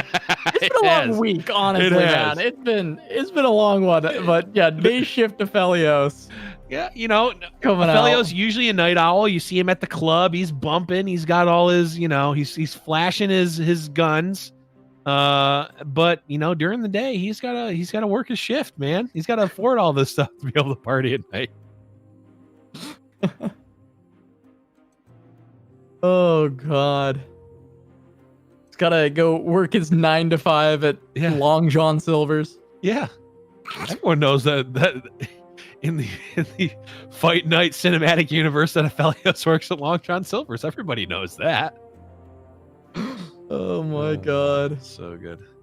Just tying it back to the marine biology stuff earlier. Yeah. Oh yeah. No, I hate Long John Silver's. They eat all my burble fish. Right, no, that actually makes sense. He serves up Boxtopus. He fetches them from the deck. Okay, this is all weaving back together. It's part of his day job, He just grabs them. It's a box lunch, honestly. Yeah. That's the new combo deal. Can I get 2 orders of Boxtopus and okay, sorry, that was It's been a long night, and we're getting a little loopy in the grand finals. You see, you can watch hype professional productions, and we absolutely are professional production. But how many of them are going to have these stupid bits that go on throughout the grand finals? Yeah, how many times are we going to talk about getting, in a double sump? Yeah, or a Boxtopus combo. Yeah, the Boxtopus. Like I don't know what you want from me, Zonite cheesesteak. Zonite cheesesteak. Double sump. Double the mushrooms, double the sump. Pick up a Boxtopus combo on the way out. I mean, if it's at Taco Bell, it's the Boxtopus box. Yeah. Sure. Yeah. Anyways, back to the match here.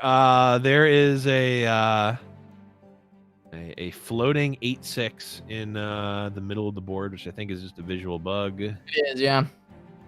This is gonna be a visual bug. It was the buffed up Screeching Dragon. It's now set there at the 5/6, and it's getting Equinox. Going to be silenced, putting a muzzle on that dragon so it can't feed anymore. Get bigger with the Fury. was a screeching dragon. Now it is just a dragon, as it has Right. been silenced. Absolutely. No longer screaming. They should like. I mean, it would be I would imagine a massive time and art and resource commitment, but they really should change the art of every card to have the mouth closed when they get silenced. I'm just putting that out there. Change the name of the card to Quiet Dragon. Yeah, Quiet Dragon, please. I mean, Dragon. all I'm asking is for a lot of work to be done for absolutely zero gain. Yeah, just insane amount of resources committed to a bit that we made. Yeah. On a fight night one time. Just thousands of dollars wasted. Yeah, and that will elicit a later. That's about all that would get. Yeah. Oh, absolutely. That's Worth it though. You got to commit to the bid. honestly just peak capitalism. Honestly, Riot, if you don't do that, do you really care? This is what I'm wondering. That's what you're gonna go with. That's the path you're gonna take. I think we've watched one too many TFFiz games today. And this is what happens when you watch one too many TFFiz games. Now we do have a grouping of screeching dragons here, Blev, and I would be remiss not to ask the question. Oh, I know what it is. What are 3 screeching dragons? I have one. I don't know. Okay. Do you have a good one? I have a feeling we might be on the same wavelength here. I just have a feeling. I have no idea. I have cacophony of screeching dragons. Now I'm curious what yours was. Oh, that's what you're calling it? Oh, I was gonna say a chorus of screeching dragons. Ooh, okay. Okay. Yeah, I could see that. They're Now, trying to sing, but they're I will say not very good. right now it's looking like Garrett is in a good position to take his first fight night in his first run. Now we do have a couple of hushes picked up for Stan. Yep. And there is Calibrum available alongside the star shapings, which can kind of just throw a wrench in things, right? There's a supernova, right? That can start to turn things around. Cosmic Inspiration also can turn this junk into funk to help try and turn this around, help protect the board. But it is going to be the Great Beyond, and that is Stan saying, I'm going to go over the top. Yeah. Try and make a big play, try and end the game. There is an atrocity as well, so he's just got to get one hit in, and he can actually find it. Yeah, it's definitely Stan saying, I'm not going to lose next turn, which is pretty safe bet, honestly, given the board and given what is currently there. I mean, Fiora coming down super late, not really threatening any sort of lethal play. Cytherea being silenced, also not super helping the cause here. Yeah. I mean, the thing for the Great Beyond that's fortunate for Garrett's is he's holding on to double sharp sight, which will protect him against kind of that over-the-top game plan that Stan might be looking for.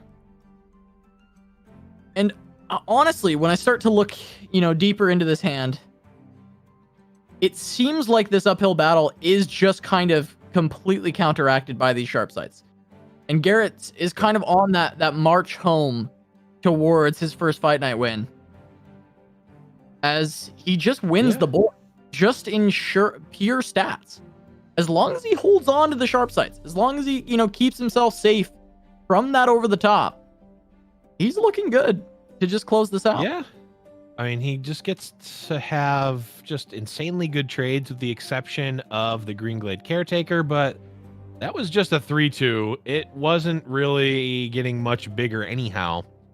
I mean, it technically can, but also there's another one in hand, and there is board space that can be gained by Garrett. So, yeah, this Great Beyond, theoretically scary, but like you said, sharp sight, block. Yeah, I mean, this Great Beyond looking more like the not so Great Beyond with the sharp sight going to be able to stop it. I didn't even try. That's how late it is. I was gonna give you a ha. I just didn't even try anymore. It's so rough. We peaked a while ago. It's okay. This is just like, I didn't even commit. That's how you know it's bad. You know we're down Yeah. bad. We're not committing to the bit. We're just like yeah. Right. Garrett's Garrett's, we're gonna pop over to Stan. Yep. Take a look here. Okay, Stan trying here to get the Black Spear. The one of Black Spear actually has been doing some work for Stan today. Of course, it's not going to matter too much here, but I think it was Drizoth on Twitter was talking about how Black Spear just deals with so much in the format right now. Yeah. Really strong. Especially as a one or two of in these sort of decks, it just can really come in handy. Yeah, absolutely. I think that buff to 4 damage, certainly without really many other spells or any other spells, particularly dealing 4 in the format. I always thought that was a great buff to Black Spirit, but it was just like, it's always been kind of hard to find the spot for it. Yep. And recently we've been seeing just it being played as kind of a 1 of or a 2 of in some of these decks, and I've really been enjoying it. I've been thinking it's quite good, and now we see the Sharp Sight come in, going to actually block the Great Beyond, but Hush is going to keep the Great Beyond alive. Yeah. And if Garrett's can't find a finish soon enough, that Great Beyond plus the Atrocity starts to get even more present, even more looming over this game as Stan tries to bring it back. The good news is if Garrett's so desires, he can pull the Great Beyond with Fiora and threaten to kill it. This was the draw from Garrett. Can do it now. Yeah. We did not catch this straight away, as there was that lag on Garrett's channel. Yeah. And he picks up the Golden Aegis, so now potential way to attack in, but Stan has the Hush. He does. A way to return some of it, but Great Beyond dying and trading is overall potentially favored to Garrett's. However, there is another star shaping for Stan, and that can find another win condition. Yep. Bright Steel Protector coming through here.